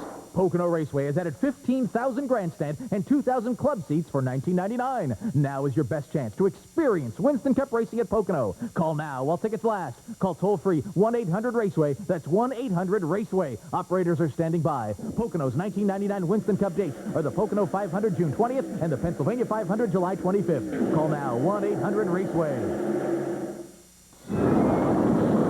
During Adventure 99, buy a Dodge Dakota, and Dodge will give you a $1,000 cash allowance. Or you can choose a vacation package worth up to $1,800 at the new Universal Studios Islands of Adventure theme park in Orlando, Florida. It's the adventure of a lifetime. And we have the rides to prove it. See the friendly Dodge dealer near you. Watch Hollywood Squares Monday at 7:30 on WHTN. Last year in NASCAR Winston Cup Racing, we saw Mark Martin and Jeff Gordon battle for the championship, and they could well again do it in 1999. But right now, it is a battle between these two guys on the racetrack here at California Speedway, as Jeff Gordon has the lead, and second position belongs to Mark Martin. There's Jeff with about a 1 3/4 second advantage now on Martin. And the last time by, he was a half mile per hour faster than Mark Martin. We see these shots from the Pennzoil copter cam. And there's the interval. Now this is the point, though, that Mark Martin is supposed to start getting better. Remember, on these long runs, that last half of the run, he's supposed to be better than Jeff Gordon. Let's see if he can close in. That time he lost a 1/4 of a second to Jeff Gordon. He's now exactly 2 seconds behind as Bobby Labonte goes by Rusty Wallace. Bobby Labonte is a third-place car. The fastest lap that time around was turned by the fourth-place car of Jeff Burton, just a little bit faster than Jeff Gordon. And the 31 car is all the way back to 11th position. Jerry, what's going on with Mike Skinner? Bob, he has lost 7 spots at the restart. The car just has a severe push in the middle of the corner. He turns the steering wheel, turns it again, and turns it again, and the car goes up across the racetrack and will not turn. He's giving up the inside. The spoiler says, protect the inside as I can. The car just simply won't turn, and he's going backwards. Let's go to John. Jeffrey Bodine, running back near the end of the cars on the lead lap, has developed a severe vibration with his tires. What they're saying is the last set of tires they had also showed some vibration. They don't know if it's something in the chassis, something wrong with the car. But right now, Bodine's just trying to ride it out so he can get to around lap 195 to 200 so he can make his final pit stop. But right now, some vibration, and Robert Presley is off the pace. Going very slowly down the backstretch in the 77 Jasper Engines Ford. Robert Presley was several laps down. Actually, just 1 lap down in the 19th position, but now drops down to the apron of the racetrack. Don't know, we can't see any smoke out of the car. The left rear tire appeared to be up. And no caution yet, as it appears as if Robert Presley has enough momentum. He's going to make it to pit road. Indeed, he does, and so there will be no caution. Take a look at the Bud Race recap here with Jeff Gordon leading 85 laps so far. We've had 26 lead changes, a very competitive race, 5 caution periods, 23 laps, and the average is below the record of 155.0 set by Jeff Gordon in the inaugural running. Here are the drivers who have gotten 5 bonus points for leading a lap. You see Jeff at the top of the list of those leading the most. And here's some more drivers who have been up front at one time, whether it be under green or caution. And also Dale Jarrett and Jeffrey Bodine have gotten credit for leading a lap. We have one car off the track. They're continuing to work on the Joe Nemechek car. 3 are out of the race officially. Johnny Benson from an early crash, Derek Cope, and also Ricky Rudd from a crash. And John Kernan, can we add another to that list? Robert Presley is pulled into the garage area. They told him to just bring the car directly to the transporter. They're going to load it up. Apparently an engine problem for Robert Presley, but he is done for the day.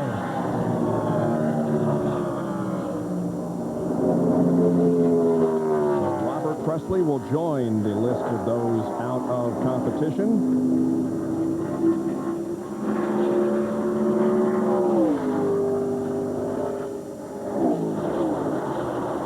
Still got about 65 laps to go. Got to have another pit stop.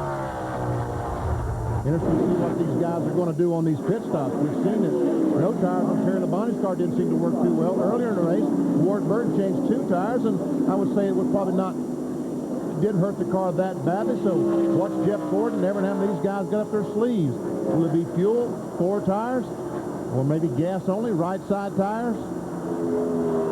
There is Jeff Burton, who is in 4th position, about 4 seconds behind the leader, coming back from a lap down.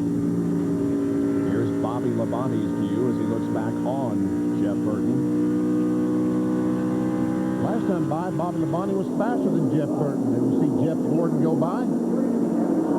Jeff Gordon, many people are saying, oh, because of his 3 DNFs that you see there on the right, he's out of contention for the championship. Actually, he is, in some areas, a little ahead of last year's pace. He has 2 wins, the same as last year, but those DNFs have really hurt him. He's still 5th in the points, exactly where he was at this time last year. Jerry? Interesting conversation today between Ray Evernham and Jeff Gordon. Jeff will say the car is perfect, Ray. The car is perfect. Ray will say, is it tight at all, or is it loose? He said, no, it's perfect. Jeff comes down pit road. Ray loosens the car up a half a round. Next time he comes in, how's the car, Jeff? Oh, it's perfect.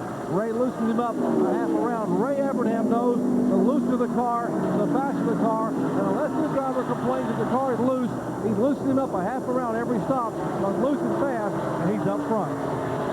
And that has been one of the secrets to this team's great success, the working relationship and knowing what the other is thinking between Jeff and Ray. And Ray understanding, he has these records. He understands that this racetrack, as the race progresses, these cars seem to have a tendency to want to push a little bit more as the race wears on. So he's just trying to take care of that before it happens. The completion of lap number 189 here at California Speedway in Fontana. The California 500 by Napa being led by Jeff Gordon.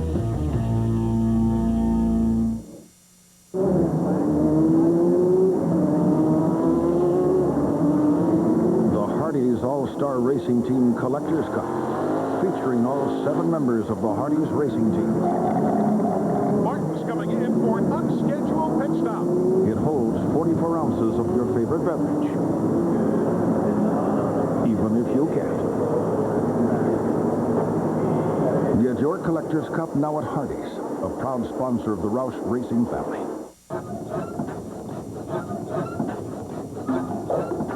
Need new shocks? Come to Midas. We'll save you 50% on your second R2 technology shock or strut with a lifetime guarantee. Go safely. Go Midas. So, Murray, did you hear? About Nick across the way? Yeah, got sprayed. Didn't he just get sprayed? Yeah, but didn't get the roots. Whatever got him this time was different. I didn't think anything could take old Nick. Hey, next time, it could be us. Roundup, no root, no weed, no problem.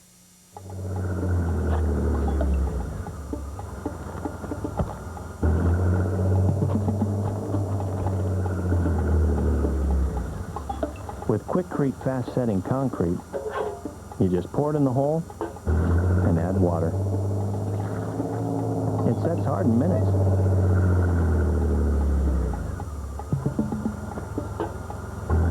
After all, why do you think we call it Quikrete?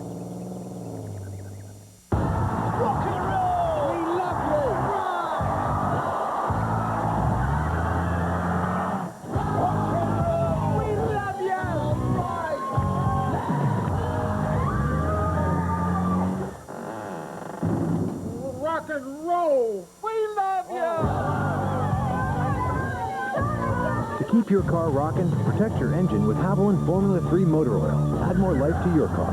Move it! They're catching us! Tonight, an all-new Practice. A beloved rabbi is accused of an unspeakable act. I didn't rape her. It's he said, she said, Rabbi. You two were the only witnesses. You two and God. With only 2 new episodes left, you don't want to miss a minute. What you're asking me to do is illegal. An all-new Practice. ABC tonight at 10, 9 Central. Davis, you know if I had a daughter, she went to med school, and then married your son, she would be called Dr. Strangelove? Davis Love headlines the field in the Compact Classic, Saturday at 4 on ABC. It's the greatest racing on earth. Excitement. Speed. The driver. It's a rush. Acceleration and acceleration. Family fun. Fast cars. Tough trucks. The NASCAR Wisdom Cup Series, the NASCAR Busch Series, the NASCAR Craftsman Truck Series. This is NASCAR. NASCAR is racing. Live Saturday on ABC Sports at 3:30 Eastern, coverage of horse racing continues with the Pimlico Special presented by Visa. This is the 34th running of the race, and the purse is $500 million. The top 4-year-olds and older will be racing Saturday live at 3:30 Eastern Time here on ABC. There's the scoring tower at California Speedway in Fontana. A little bit of a shuffle, not up front, but some positions are being traded. Jeff Gordon continues to lead. Bobby Labonte is second, but the 99 of Jeff Burton has moved to third. Actually, Mark Martin just kind of moved aside and let Jeff go ahead of him. Well, Jeff caught him on the racetrack, so Mark Martin said, that's my teammate. Why should I hold him up? So he moved over. There's Wally Dallenbach, who's having a great race. He and Dale Jarrett running together. The 3-car, of course, is not on the lead lap in 15th position, but Wally Dallenbach is having a very, very good race. For a taste of the race, let's check out the telemetry from Jimmy Dean Sausage with Wally Dallenbach. Down the front straightaway, he's car still around 198 miles per hour down in the corner. See 36% of the braking. Just got to trail brake that thing a little bit, try to get to help it turn as Dale Jarrett closes up right on the back bumper and dives to the inside. And Mark Martin is off the pace. Martin dropping down to the apron of the racetrack. Man.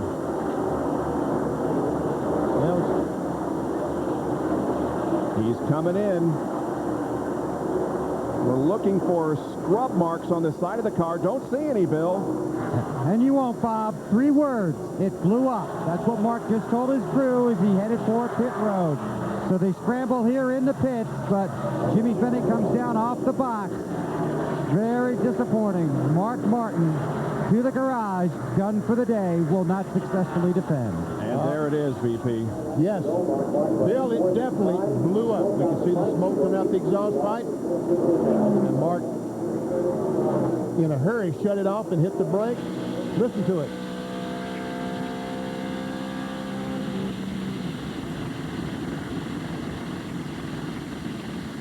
He did not want to happen, the same thing to happen to him that happened to Ricky Rudd. Rudd, unfortunately, blew his going into the corner, and the oil got under the tires. He hit the wall. Mark Martin shut it down on the straightaway before he could damage, before he could get the tires in the oil and hit the wall. Well, what's it feel like to be running in 3rd or 4th position, and all of a sudden, there's smoke out the back. You hear a strange noise, and every instrument gauge goes to the far left.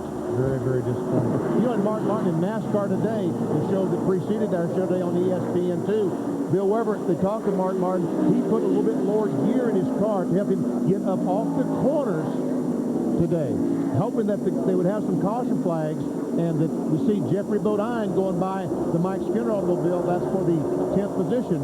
But it looks like that. Oh, here comes Mike Skinner into the pits. Skinner dropping down off the 14 degrees of banking and making a pit stop. Mike Skinner is in his window. He can make it on one more stop. Jerry Punt?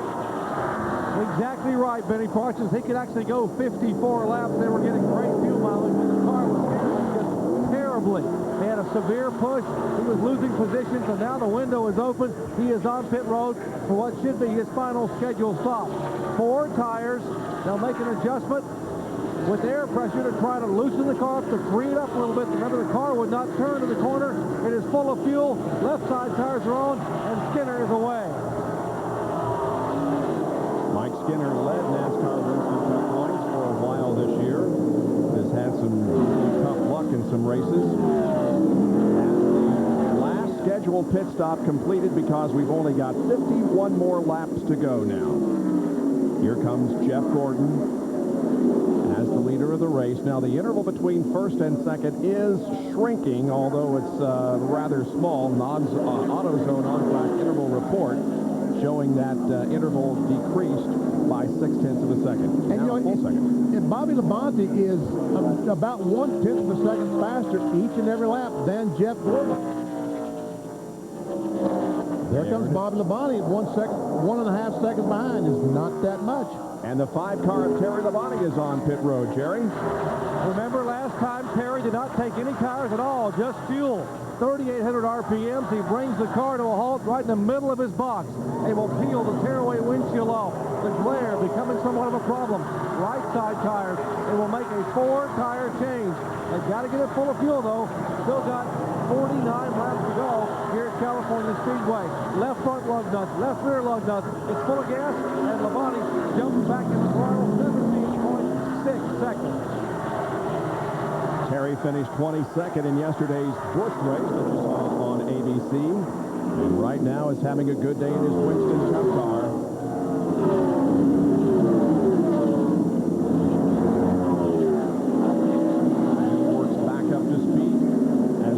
Remains at speed.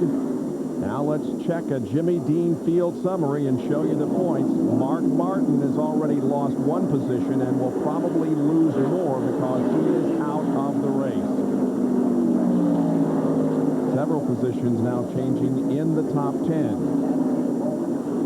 Ward Burton moving up 2. Jeremy Mayfield is up 2 positions as he currently runs in 4th spot. Back up to over 2 seconds now, the interval between Gordon and Bobby Labonte. Evidently, Bobby Labonte ran across a slow car that he had to pass the last lap, and it cost him dearly, but that's the reason he's now 2 seconds behind, because the last lap he was a little bit faster than Jeff Gordon. Not much, but a couple of tenths of a mile per hour. Let's watch his line here. You talked about how you've got to go high and sweep wide into the corner. Got to get down, because right there is a critical point. You have to try to make that thing as round as possible as Rusty Wallace comes down to make his pit stop. If you try to drive it in too straight, the car just pushes too badly. Bill Weber?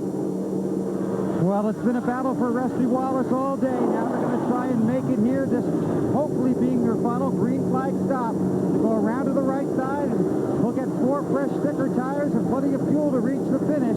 Rusty now just hoping to salvage as many points as he possibly can. Oh, it's been a frustrating weekend here in California. Left side's going on, they tighten the lug nuts, and Rusty's away.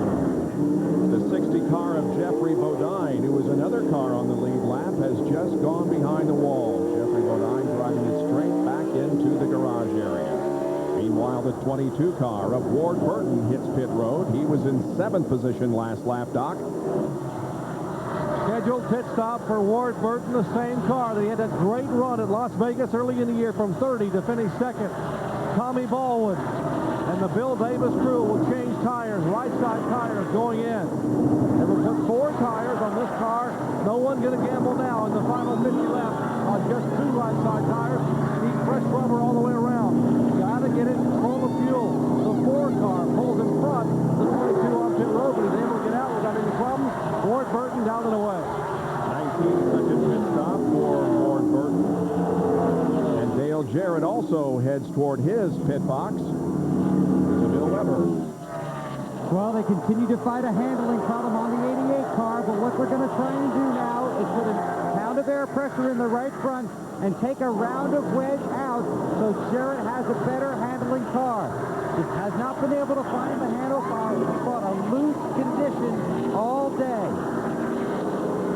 Right side tires going on. Windshield clear. Gas going in. 43 slides by on the right-hand side.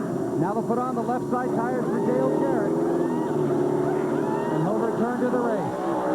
Meanwhile, as Jarrett returns to the march down pit road for Jeremy Mayfield with 206 laps on the board here in the California 500. Mayfield now aims for his pit stall. At the other end of pit road, Jeff Burton now begins his march down pit road as the 12 crew goes to work. Jack goes under the right side. Right side tires going on. Again, these will be the last green flag pit stops we should see unless the team has trouble down the stretch here. Jack under the left side tires going on. Mayfield waits, they drop the jack, and he stalls the car. Now they're going to have to push it to get him started. This will cost him a lot of time. Still pushing it down pit road. Frustration for Mayfield, to Jerry. Final scheduled stop for our leader, Jeff Gordon. 43 laps remain. They are still pushing the 12 car of Mayfield. He is underway. The 18 cars in 4 tires. No changes for Gordon. Bobby Labonte gets left side tires on the Interstate Batteries Pontiac. Final stop for the Joe Gibbs crew. Hustling to get the car out. Let's check in with John Turner.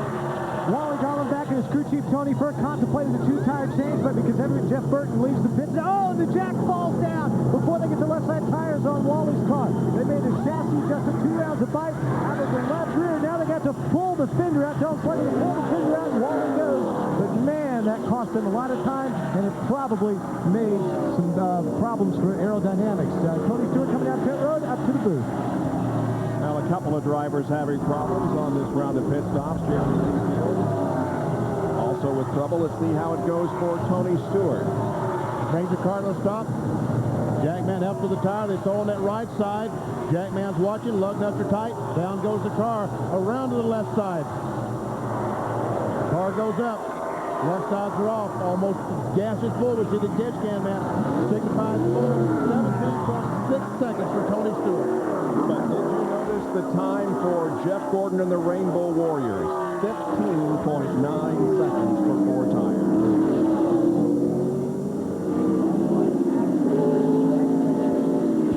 Well, Jeff Gordon is the leader. Let's get an update from Bill Weber on pit road.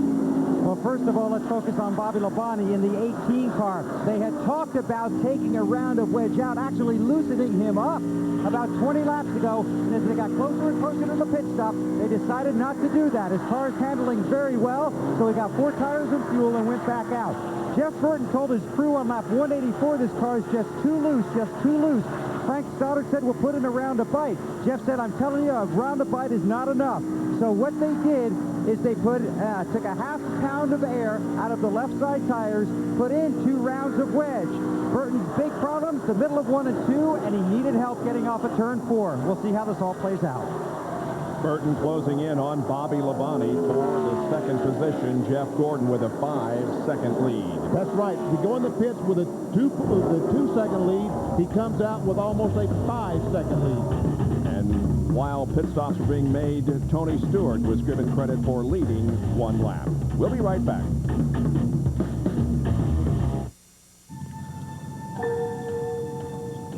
Showtime. All right, boys, that's up.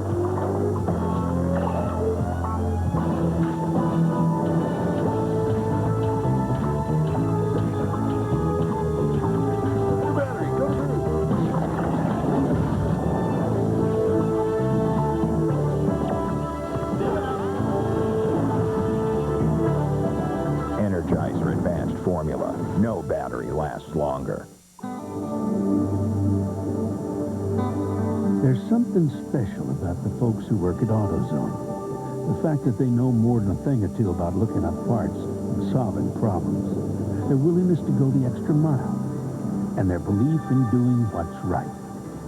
So it's no wonder why millions of customers turn to us each week for help in getting back on the road. Because working at AutoZone means taking pride in taking care of people. At Circuit City, you'll always get our low price guarantee. If you have any questions, I'm here to help. From software and hardware to printers, high-speed modems, memory, boom boxes, portable CD players, even mini-disc players. We'll help you pick out the perfect TV and screen size. Every one of Circuit City's camcorders comes with a guaranteed low price. We can arrange for delivery and installation, and we offer expert repair service. From helping you pick out the right product to loading it into your car or delivering it to your door, we want you to have the best shopping experience ever.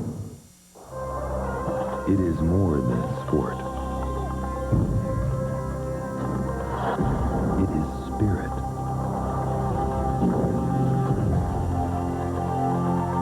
Ritual.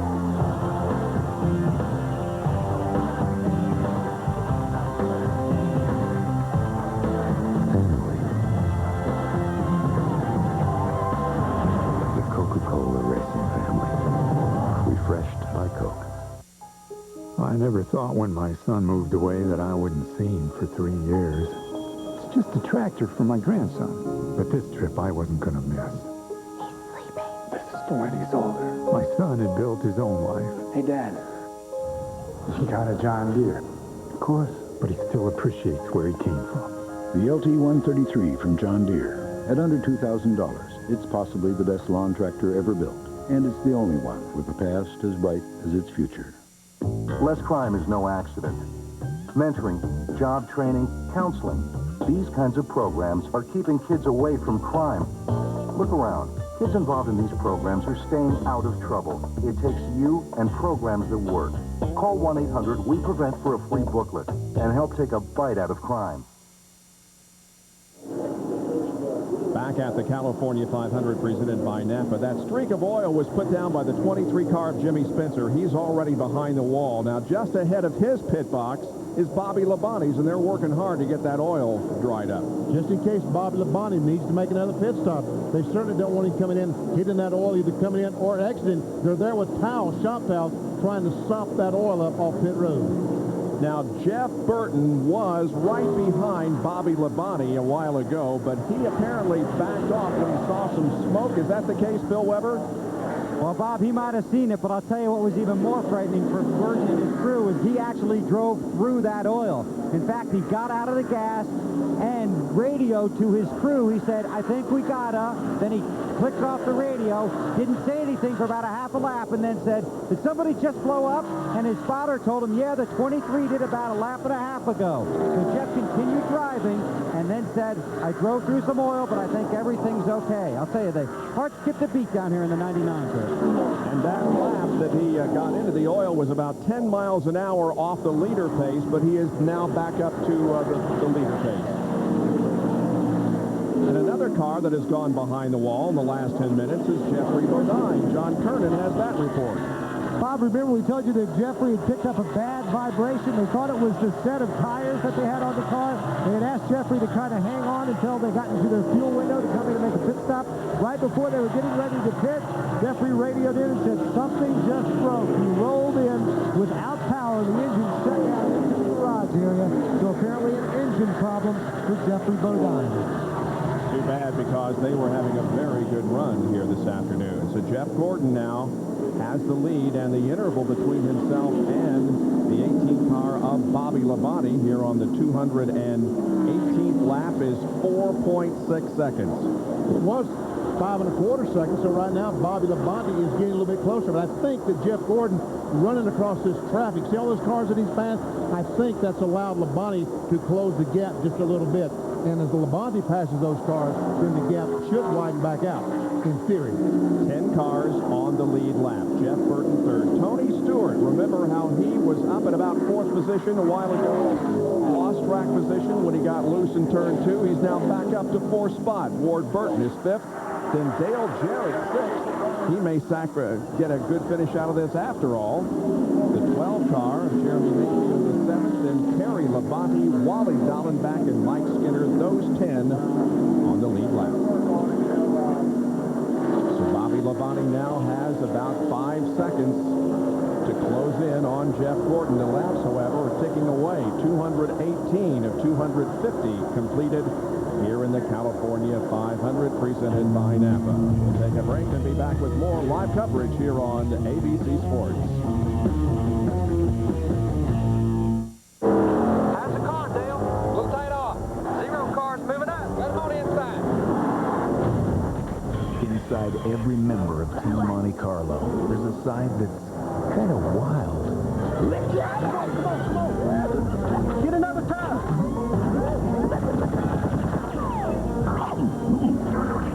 Team Monte Carlo. Animal. Pardon me. This year, they're hungrier than ever.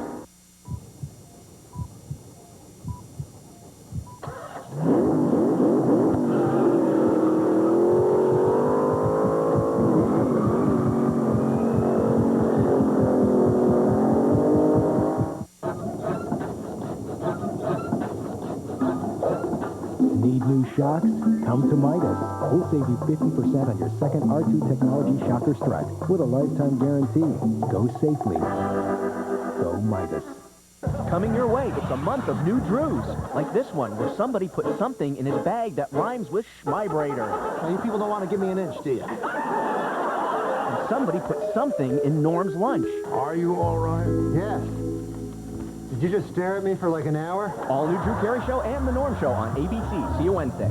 The legend who changed our music forever, Diana Ross, and the rising superstar, Brandy, together in an ABC premiere movie event, Double Platinum, Sunday, May 16th. WHTM News Center wants you to claim your cash, jewelry, and other articles of value. Visit Capital City Mall Friday to see if the State Treasury owes you. WHTM News Center will be set up inside the mall to find out if you hit the jackpot. Plus, watch for live Claim Your Cash updates only on WHTM News Center. She's a part of me, and a good chance that she's part of your son. A family crisis that must be solved on the next Montel. Monday at 4 on WHTM. During Adventure 99, Dodge will give you great financing on a Dodge Ram. Or, if you buy a Dodge Dakota, get your choice of a $1,000 cash allowance. Or, a great vacation package worth of $1,800 at the new Universal Studios Islands of Adventure theme park in Orlando, Florida. It's the adventure of a lifetime, and we have the rides to prove it. See the friendly Dodge dealer near you. Tips for bringing up baby, Monday on WHTM News Center. The California 500, presented by Napa. Brought to you by Team Monte Carlo, Chevy, the cars more champions trust. Red Wing Shoes, work hard. And Lawn Boy, making mowing easier.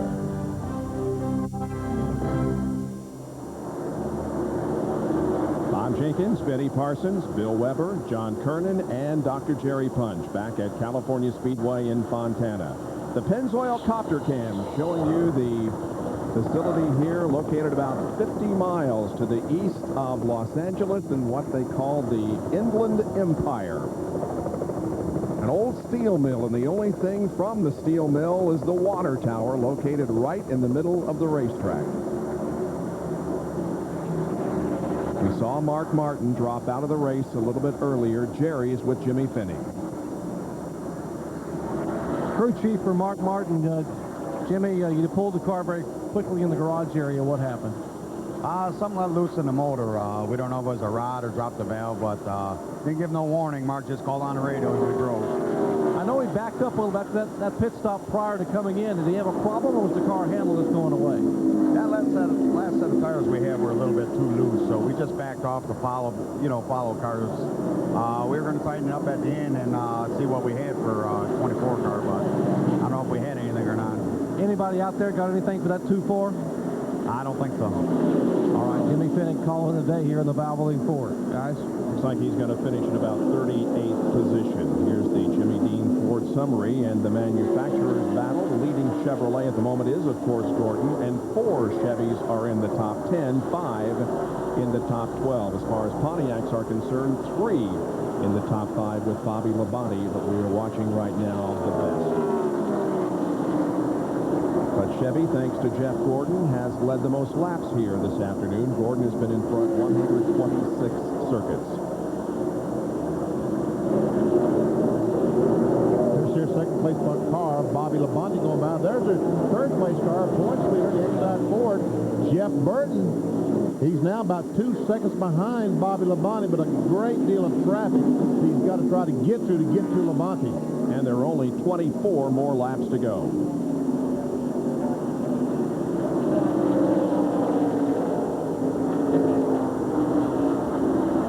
The young rookie from Rushville, Indiana, has battled his way back up to 4th position. We're talking, of course, of Tony Stewart.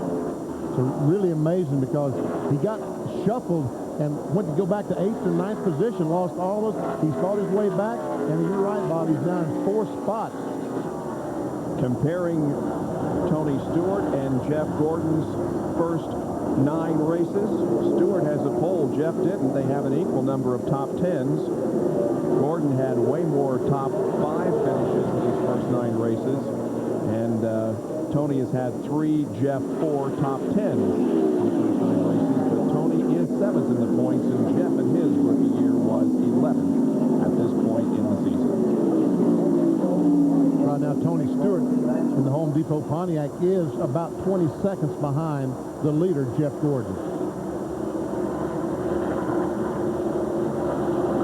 There is Jeff completing lap number 228, and his advantage over Bobby Labonte is 5.39 seconds.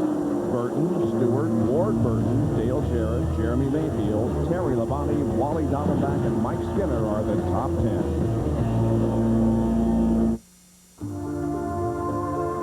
Sleek, sophisticated, stylish,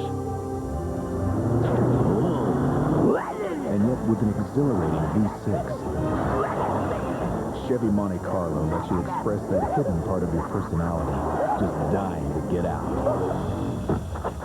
Mr. Freeman. How are you? Tommy? Monte Carlo. The side you show the world is up to you.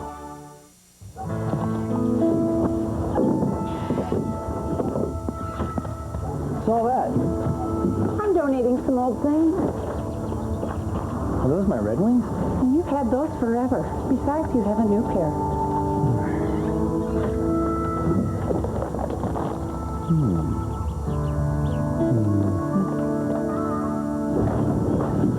Thanks. No problem. Today we're going to learn the easy way to mow the lawn. This is a lawn. This is a boy. A lawn. Boy. Lawn. Boy. Lawn boy. Easy, huh? Lawn Boy. Easy to start, easy to use, easy to maintain. Any questions? Why are there 2 of you?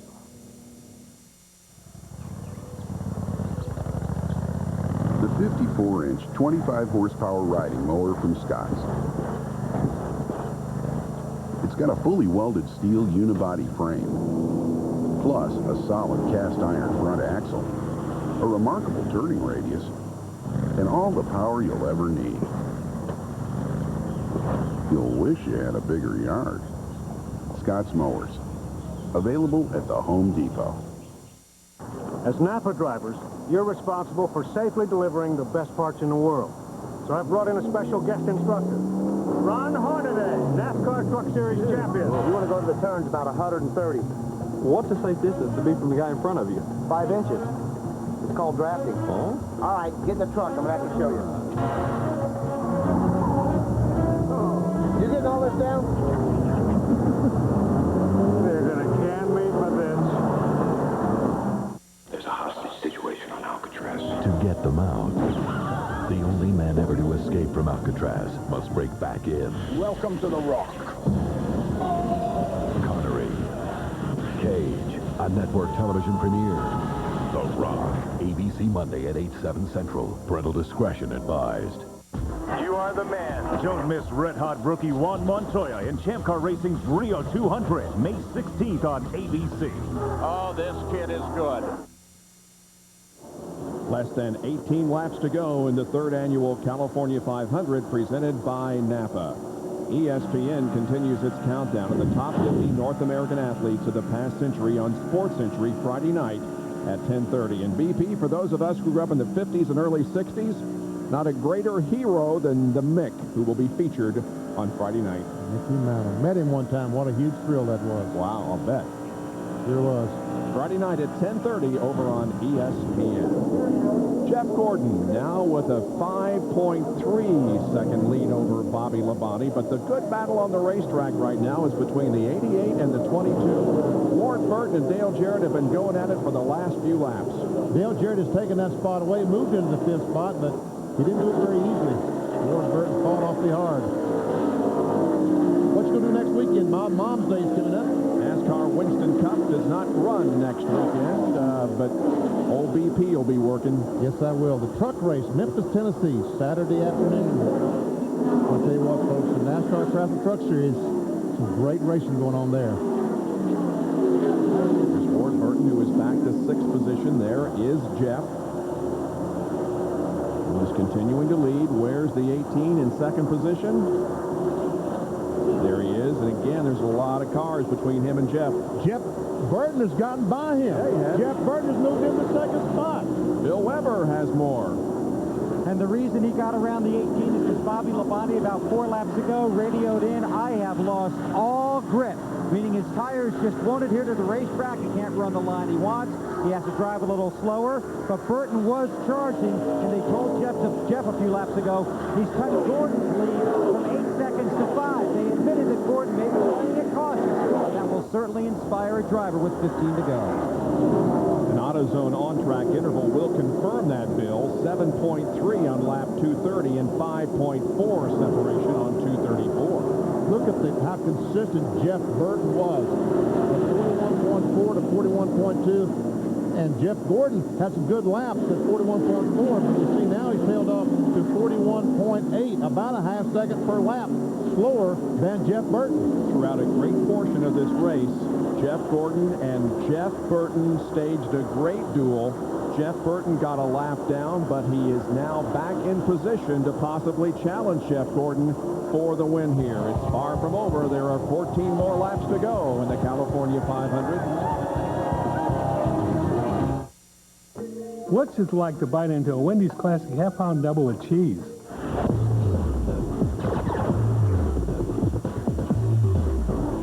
Man, this is weird. Wendy's, it's hamburger bliss. You're born, you die. In between, you work on cars. We should all be so lucky.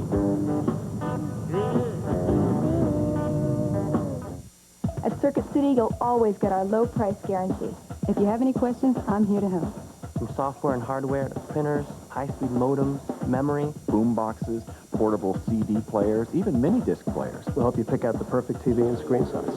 Every one of Circuit City's camcorders comes with a guaranteed low price. We can arrange for delivery and installation, and we offer expert repair service. From helping you pick out the right product to loading it into your car or delivering it to your door, we want you to have the best shopping experience ever. We're talking rugged, we're talking fun. You ride the best and the job gets done. Polaris ATVs are made in the USA. We're talking tough. Buy a new Polaris ATV now, and we'll give you a 2,000-pound worn winch kit, or choose $250 toward other Polaris accessories. See your Polaris dealer for details. Polaris ATVs, we're talking tough. There is a sport as American as the automobile. It's a sport that never went on strike. And when its players want more money, well, they just get out and race for it. For these reasons and a million others, millions love it like no other. The Die Hard Battery salutes the Die Hard race fans everywhere, as dependable and true as the name itself. He's got pride in his heart and dirt on his hands. There's one place to find a hard-working man. Ford Country, look at that truck. Ford Country, built for tough. Ford Country, when the work gets done. Ford Country, the whole world's Ford Country.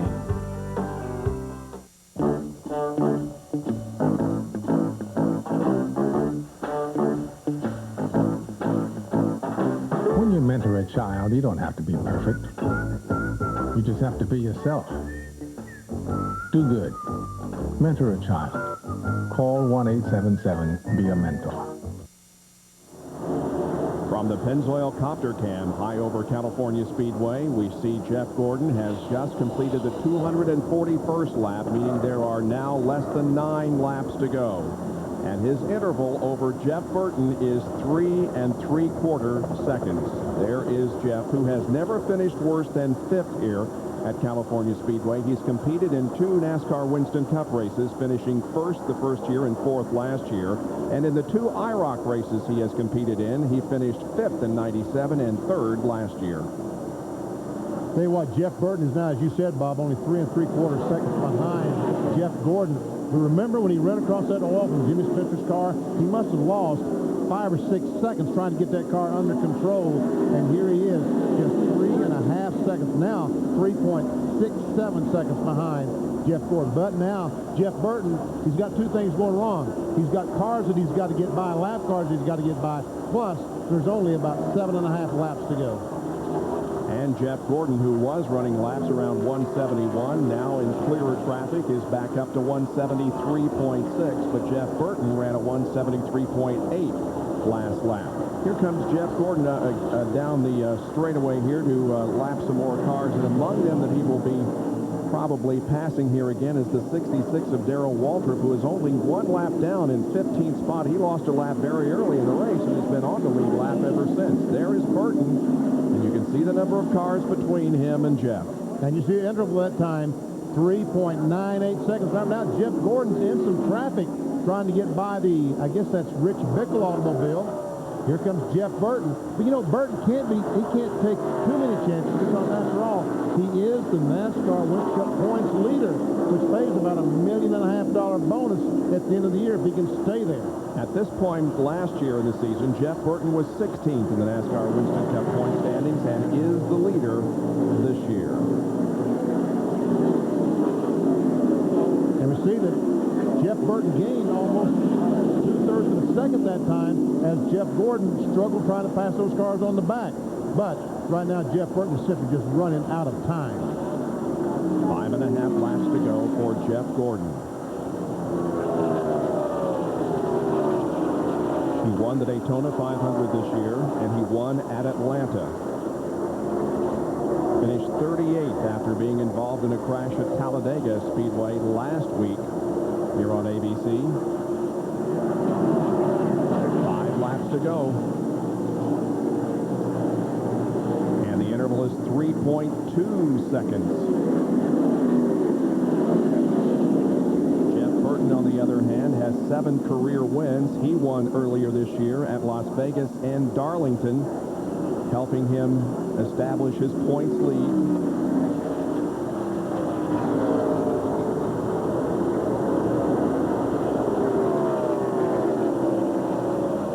Bobby Labonte still running 3rd, then Tony Stewart and Dale Jarrett up in the top 5 now. Here's a Jimmy Dean field summary, and again we're showing you the points positions. Mark Martin has lost 2 positions because he is already out of the race and is going to finish back around 38th position. Stewart up 1, Terry Labonte up 1, Rusty Wallace down 2. He is in 11th position, a lap down. Jeremy Mayfield's up 2 positions, and back we see Wallen Dallenbach with his great run today has gained 3 spots in the points. If he can stay there. Before when this thing ends, as we see Jeff Burton trying to go by John Andretti. He's now just 3 seconds behind the leader, but this time by, Jeff Gordon will be giving the signal. Only 3 laps to go. 6 miles of competition left for Jeff Gordon as he comes down and hits the stripe.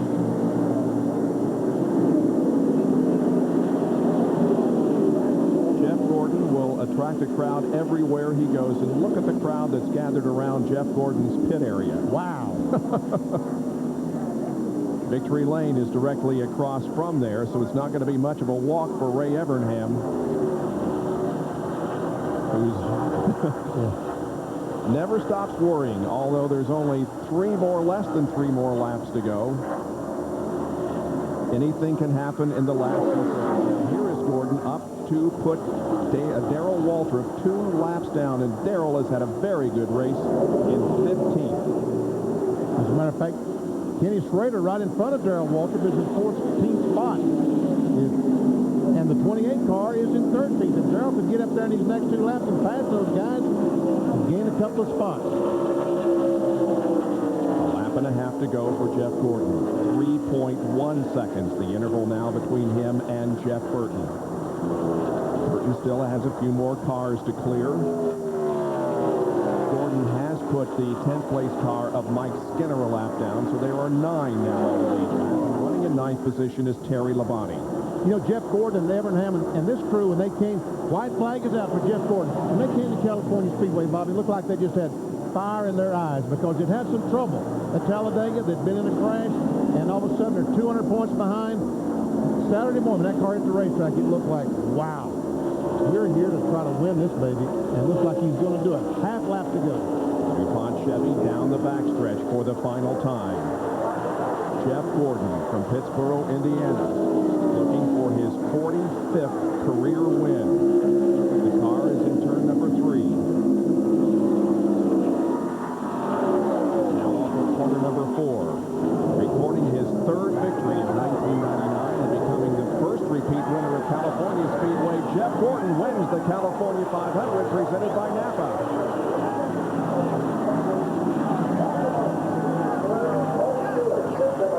The Rainbow Warriors celebrate the victory. Daytona, Atlanta. Victories earlier this year, and now Jeff Gordon wins at California. We'll be back to talk with him in just a moment. Gordon wins. More after these messages. And a word from our ABC stations.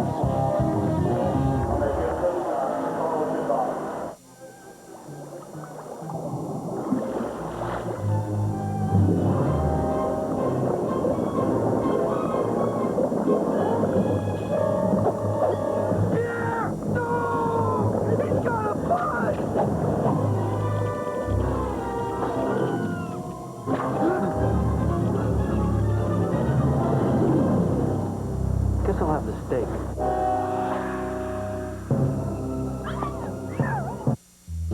That's one race that I wish I could run over one more time. The legendary Daytona 500 has broken a lot of hearts. I was way out front in 1981, and that thing ran out of gas. In 74, I blew a tire with 12 laps to go. But the biggest heartbreak of all would be trying to get into Daytona International Speedway using an American Express card. So if you want to enjoy the heart-pounding excitement of Daytona, bring your Visa card, official card of NASCAR. My girlfriend let me here at Daytona. I sure miss that car. The next 4 episodes of Spin City are all new, starting with The Secret, You can't tell anyone, not now, not ever. where everyone cracks under pressure. For the love of God, woman, would you get off my back? Then the close of what TV Guide calls their championship season. Catch the emotional return of Robert Guillaume on the season finale of Sports Night after an all-new Spin City. See you Tuesday. Relationships are changing. I asked kids to a ball game. Jill told me you're taking her, too. Oh, it's just one extra ticket. On an all-new NYPD Blue, ABC Tuesday. Mommy, are we there yet? The highest safety rating on the planet. The government's 5 stars. Okay, everybody. Have a good day at school. Dual remote sliding doors for total convenience. Mom, this car. A reverse sensing system for absolute confidence. For all your reasons, Ford Wingstar. Giving you safety, convenience, and confidence. Now get Wingstar with $1,000 cash back or get financing less than 1%. Ford Wingstar. Built to last. A great reason to see your Quality Plus Ford dealer. Get the star-studded lineup. It's the cast of Everybody Loves Raymond on all new shows of Hollywood Squares. Monday at 7 on WHTM. WHTM News Center wants you to claim your cash, jewelry, and other articles of value. Visit Capital City Mall Friday to see if the state treasury owes you. WHTM News Center will be set up inside the mall to find out if you hit the jackpot. Plus, watch for live Claim Your Cash updates only on WHTM News Center. The beginning of a beautiful friendship on the next Friends. In his 199th career NASCAR Winston Cup race, Jeff Gordon records his 45th victory and 34th on a super speedway.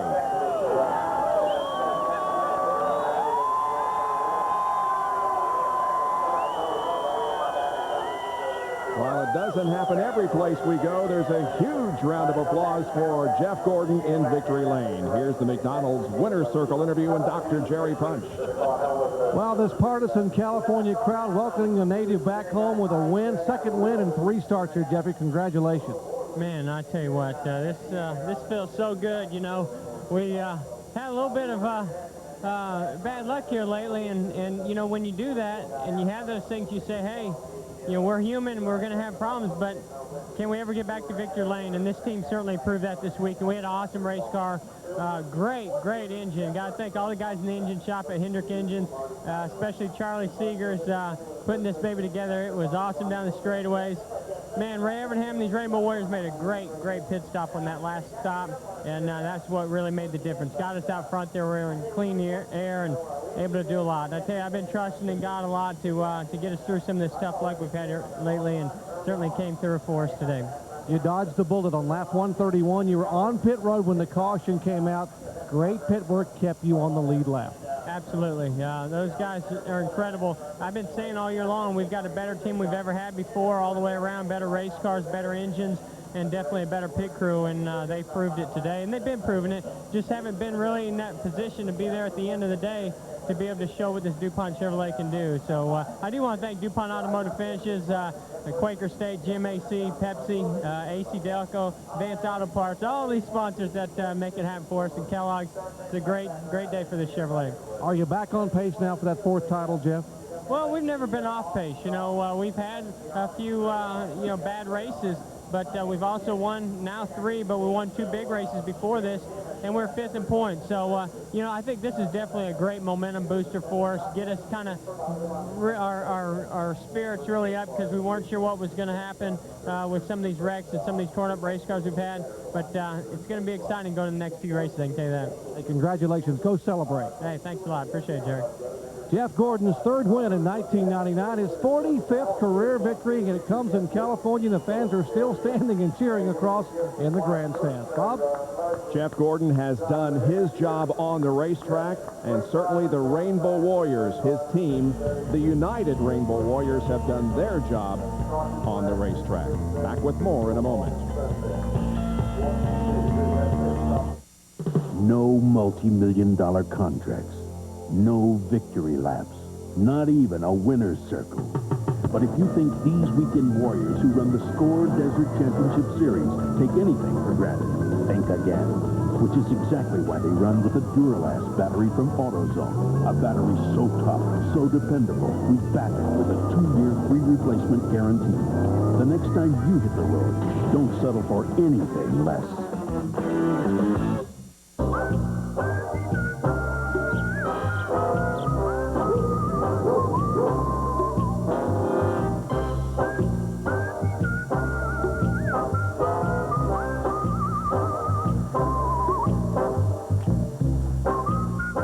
Now you have a chance to win a convertible Mustang, a Wave Runner, and lots of other prizes in the Valvoline Ultimate Garage Sweepstakes. Just look under the cap for details on specially marked packages. Eddie, I know you're in there. Mickey D's.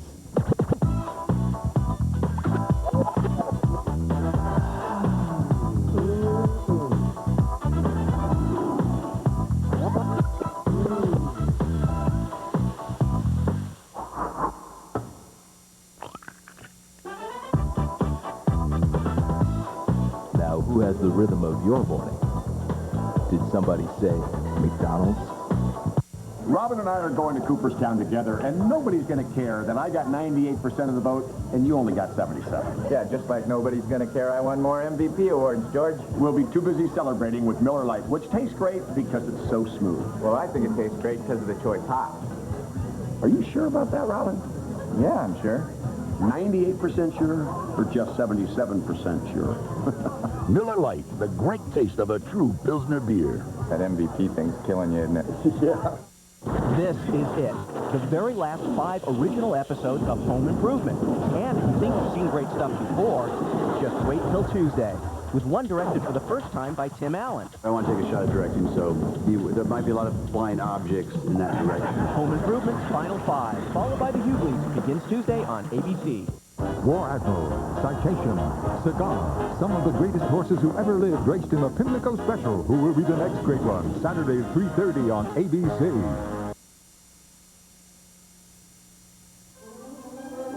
The California 500, presented by Napa. Brought to you by Valvoline. You can always tell the guys who use Valvoline. Energizer Advanced Formula. No battery lasts longer. Nextel, you've never used a phone like this before. And Pepsi, the official soft drink of California Speedway. And also a tip of the Stetson to the fine folks at Jimmy Dean Sausage for the Taste of the Race telemetry during the race this afternoon, which was won by Jeff Gordon. But Jeff Burton finished 4.5 seconds in second place. Bill Weber. Well, Jeff, a great run for you. Saturday afternoon after happy hour, if I said, look, we're going to give you second. You don't have to run the race. Would you have taken it? I definitely would have taken it. We felt like we had about a 20th place car, and Frank really did a good job of making some decisions on what to do to this car. Real proud of him for doing that, because that's the hardest thing in the world, to take a Winston Cup car and then make changes on it overnight without ever running it and hoping you made the right decisions. And right off the bat, we knew it was a lot better. One scary moment on the backstretch after the 23 blew up.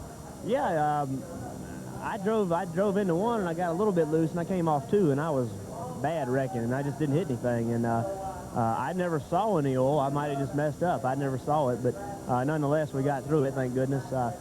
We had a great day in the pits. We finished second with a car that was a first and second place car. And on a day like this, when you get a lap down and make it back up, you got to be happy with second. And unofficially, 55 points in front. Well, that's always good. You know, what we want to do is keep putting ourselves in position to win races. If we leave every race saying that late in the race we had a chance to win, then the points will take care of themselves, and that's the way we're going to race this thing. Okay, great race. We'll see you back home in Virginia in 2 weeks. Thank you. That's Jeff Burton. Bobby Labonte finished right behind Jeff Burton. A fine run today, Bobby. Were you happy with it? Well, yeah, I really am in a lot of ways, because there at the beginning we go good for about 5 laps. Man, we back up in a hurry. So we made a lot of changes under a lot of pit stops. The crew did a great job. We worked back and forth together, trying to give all the information we can back and made the right adjustments. Looked like for a while there we could have got lapped easy if we could have gone a green flag stop and a little further. So to get it caught back up there and towards the end of the race, we were able to be in the top 3 when those 2 guys were done checked out all day, over a long run. At least we ended on the right note. We started off good, but, just fell back, and we finally got it better at the end. So we're happy about that. I think a lot of people going in after the 2 practices on Saturday knew the 24 car was going to be tough to beat, right? Yeah, I knew that before we practiced. All right, let's go upstairs. 3rd place for Bobby Labonte. Well, all of these people that travel with the NASCAR Winston Cup Series all over the country will have a break next weekend. It's Mother's Day a week from today, so no Winston Cup racing. But remember Memphis, the home of the Blues? Last year when the NASCAR Craftsman Truck Series visited there were several drivers and teams crying the blues on the 3/4-mile racetrack in Memphis. Well, the NASCAR Craftsman Truck Series revisits there this coming Saturday. Benny Parsons and Marty Reed will have the coverage of the Memphis 200, 3 o'clock Eastern Time next Saturday on ESPN. And I'm looking forward to that very much, Bob. Great racing. And we'll be back with more from California Speedway in Fontana in just a moment.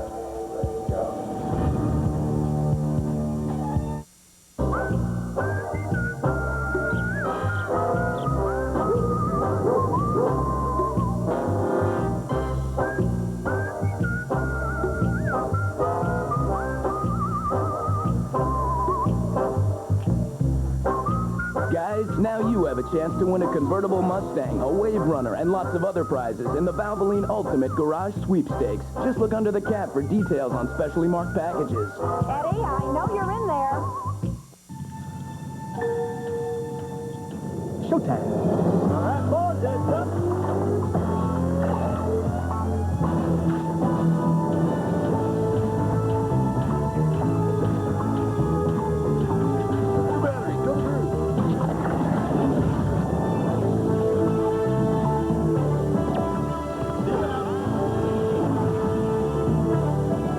Energizer Advanced Formula. No battery lasts longer. Where'd you get the club? Accounting. Tommy gave you a club? Yeah, I made him a deal. Deal? Whenever my cell bills are half as much as yours, they give me a club. Aren't you on the phone all the time? Yeah, but I have Nextel. My calls are rounded to the second. I pay less. That's not fair. I want to be rounded to the second. I want clubs. Wait till I get my putter. Give me your putter? Nextel's 1-second rounding makes ordinary cell phones seem ordinary. Gordon is way behind. Stick a fork in Jeff. He's done. Oh, my. What is he thinking? Holy Baloo. What the heck is that? that's gotta hurt. Well, what could possess a man to drive like that?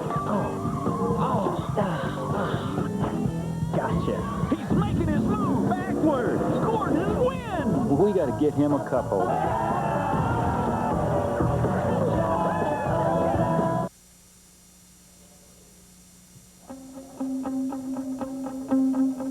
The third annual California 500 presented by Napa is history. Johnny Benson was the first victim of the walls here in this race this afternoon.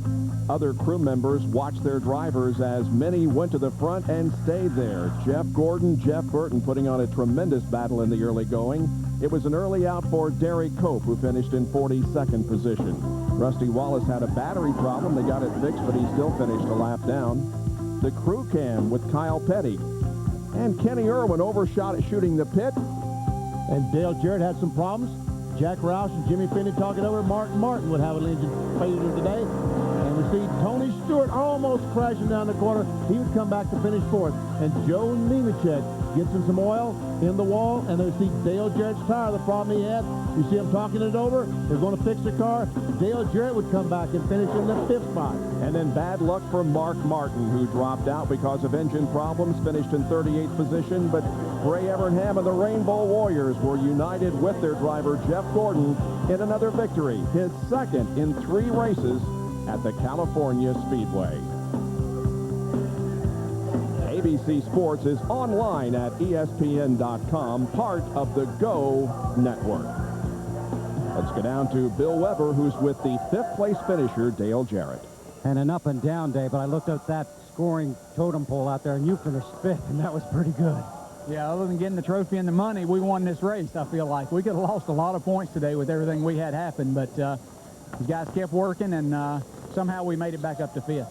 And a couple of things. You had the tire, and then they sent you to the end of the longest line on the pit road call. Yeah, of course, we got called a lap down there pitting whenever the engine blew in the 10 car, I believe it was, and made that lap back up, and then I came down pit road too soon, but I didn't stop. I can't understand how you get a penalty when you don't stop, but we'll let that go. I'll talk to them about that, and so everything worked out there, and everything went well. Then we cut the left rear tire down, and God kept the car out of the wall over there somehow. I don't know how he did it for me, but that worked out for us.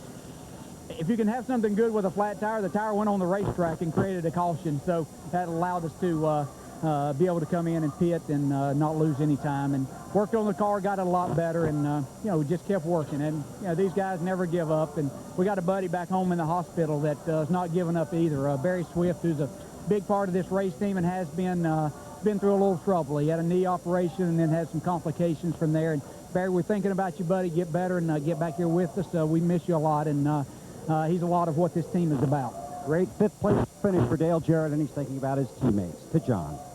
I'm in Tony Stewart's hauler. He has his feet in ice, got a little bit of a hot foot today, but hey, some people would call him a hot shoe. A 4th place finish, another career best, Tony. Congratulations. Yeah, thanks. I got a pair of hot feet.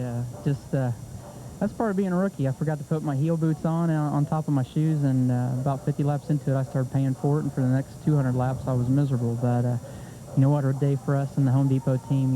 Everybody at Joe Gibbs Racing and Greg Zippadelli and all these guys, fabulous job. I mean, we weren't very happy after happy hour yesterday, and I almost felt like we should just load the car up and go to Sonoma and go test it tomorrow instead. But what a job they did. The car was really loose the first run, and they made some big changes and hit it right on the head, and we just kept fine-tuning from there. So we're really, really happy with the day that went, or the way the day that went, and made a couple mistakes out there and got loose trying to get by Rusty to get back up with the leaders. But luckily those are the lessons you learn without hitting anything and tearing up a race car. So all in all, a good day for us. Very impressive day for an impressive rookie. Let's go to Dr. Jerry Punch.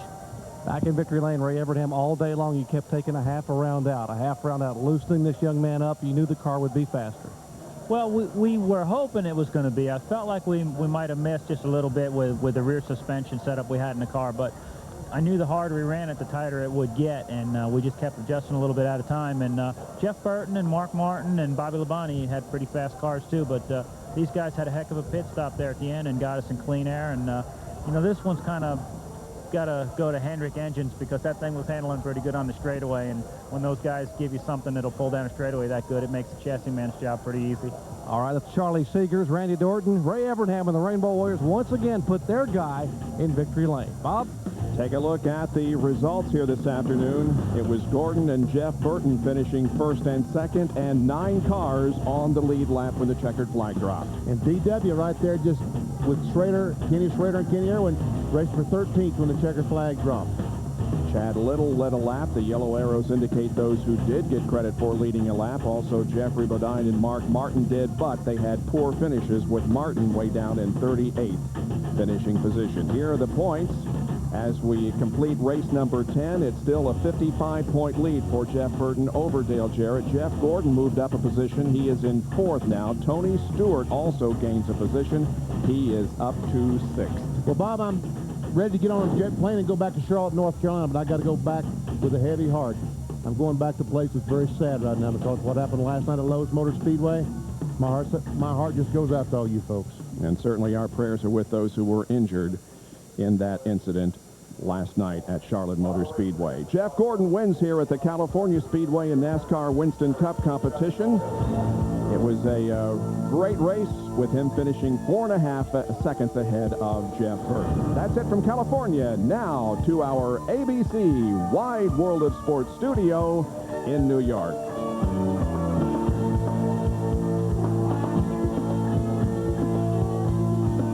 This Wide World of Sports update brought to you by Mobile Speed Pass, the fastest way to get gas. It's free and it's only at Mobile. Here now, Robin Roberts. And congratulations again to the Rainbow Warrior with his 3rd win of the year. We have more racing to tell you about before we skedaddle. Kart rookie Juan Montoya followed up his first win with his first pole position at today's Kart Nazareth 225. Was he able to win his 2nd consecutive race? Let's check in now with Paul Page. Well, Robin, there was some apprehension by most of the drivers in the Kart FedEx Championship Series that they wouldn't be able to pass in the race at Nazareth.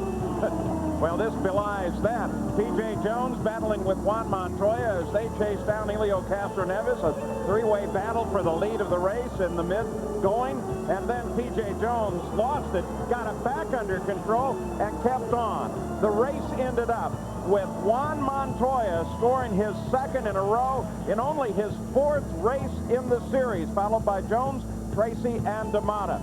And Montoya takes the lead in the points fight. Now, the next run for these cars, Robin, is in just 2 weeks. At Rio de Janeiro, we'll have coverage on ABC.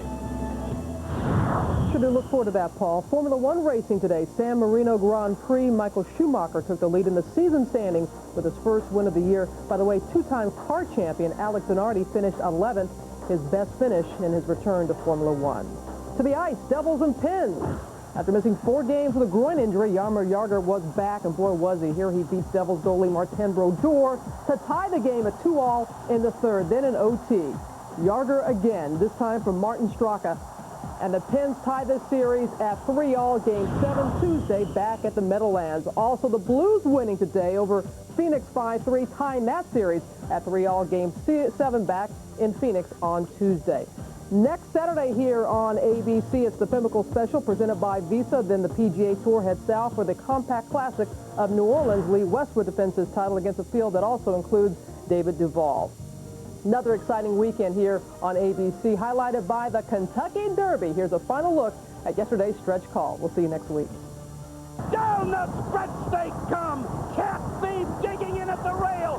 Worldly Matter with Jared Bailey. Charismatic trained by Lucas on the outside. Now Lucas running 1-2. Charismatic on the outside. Tight command on the inside. Cat Thief in the middle of the track. Menifee is flying, but it's Charismatic holding on to win it by a head.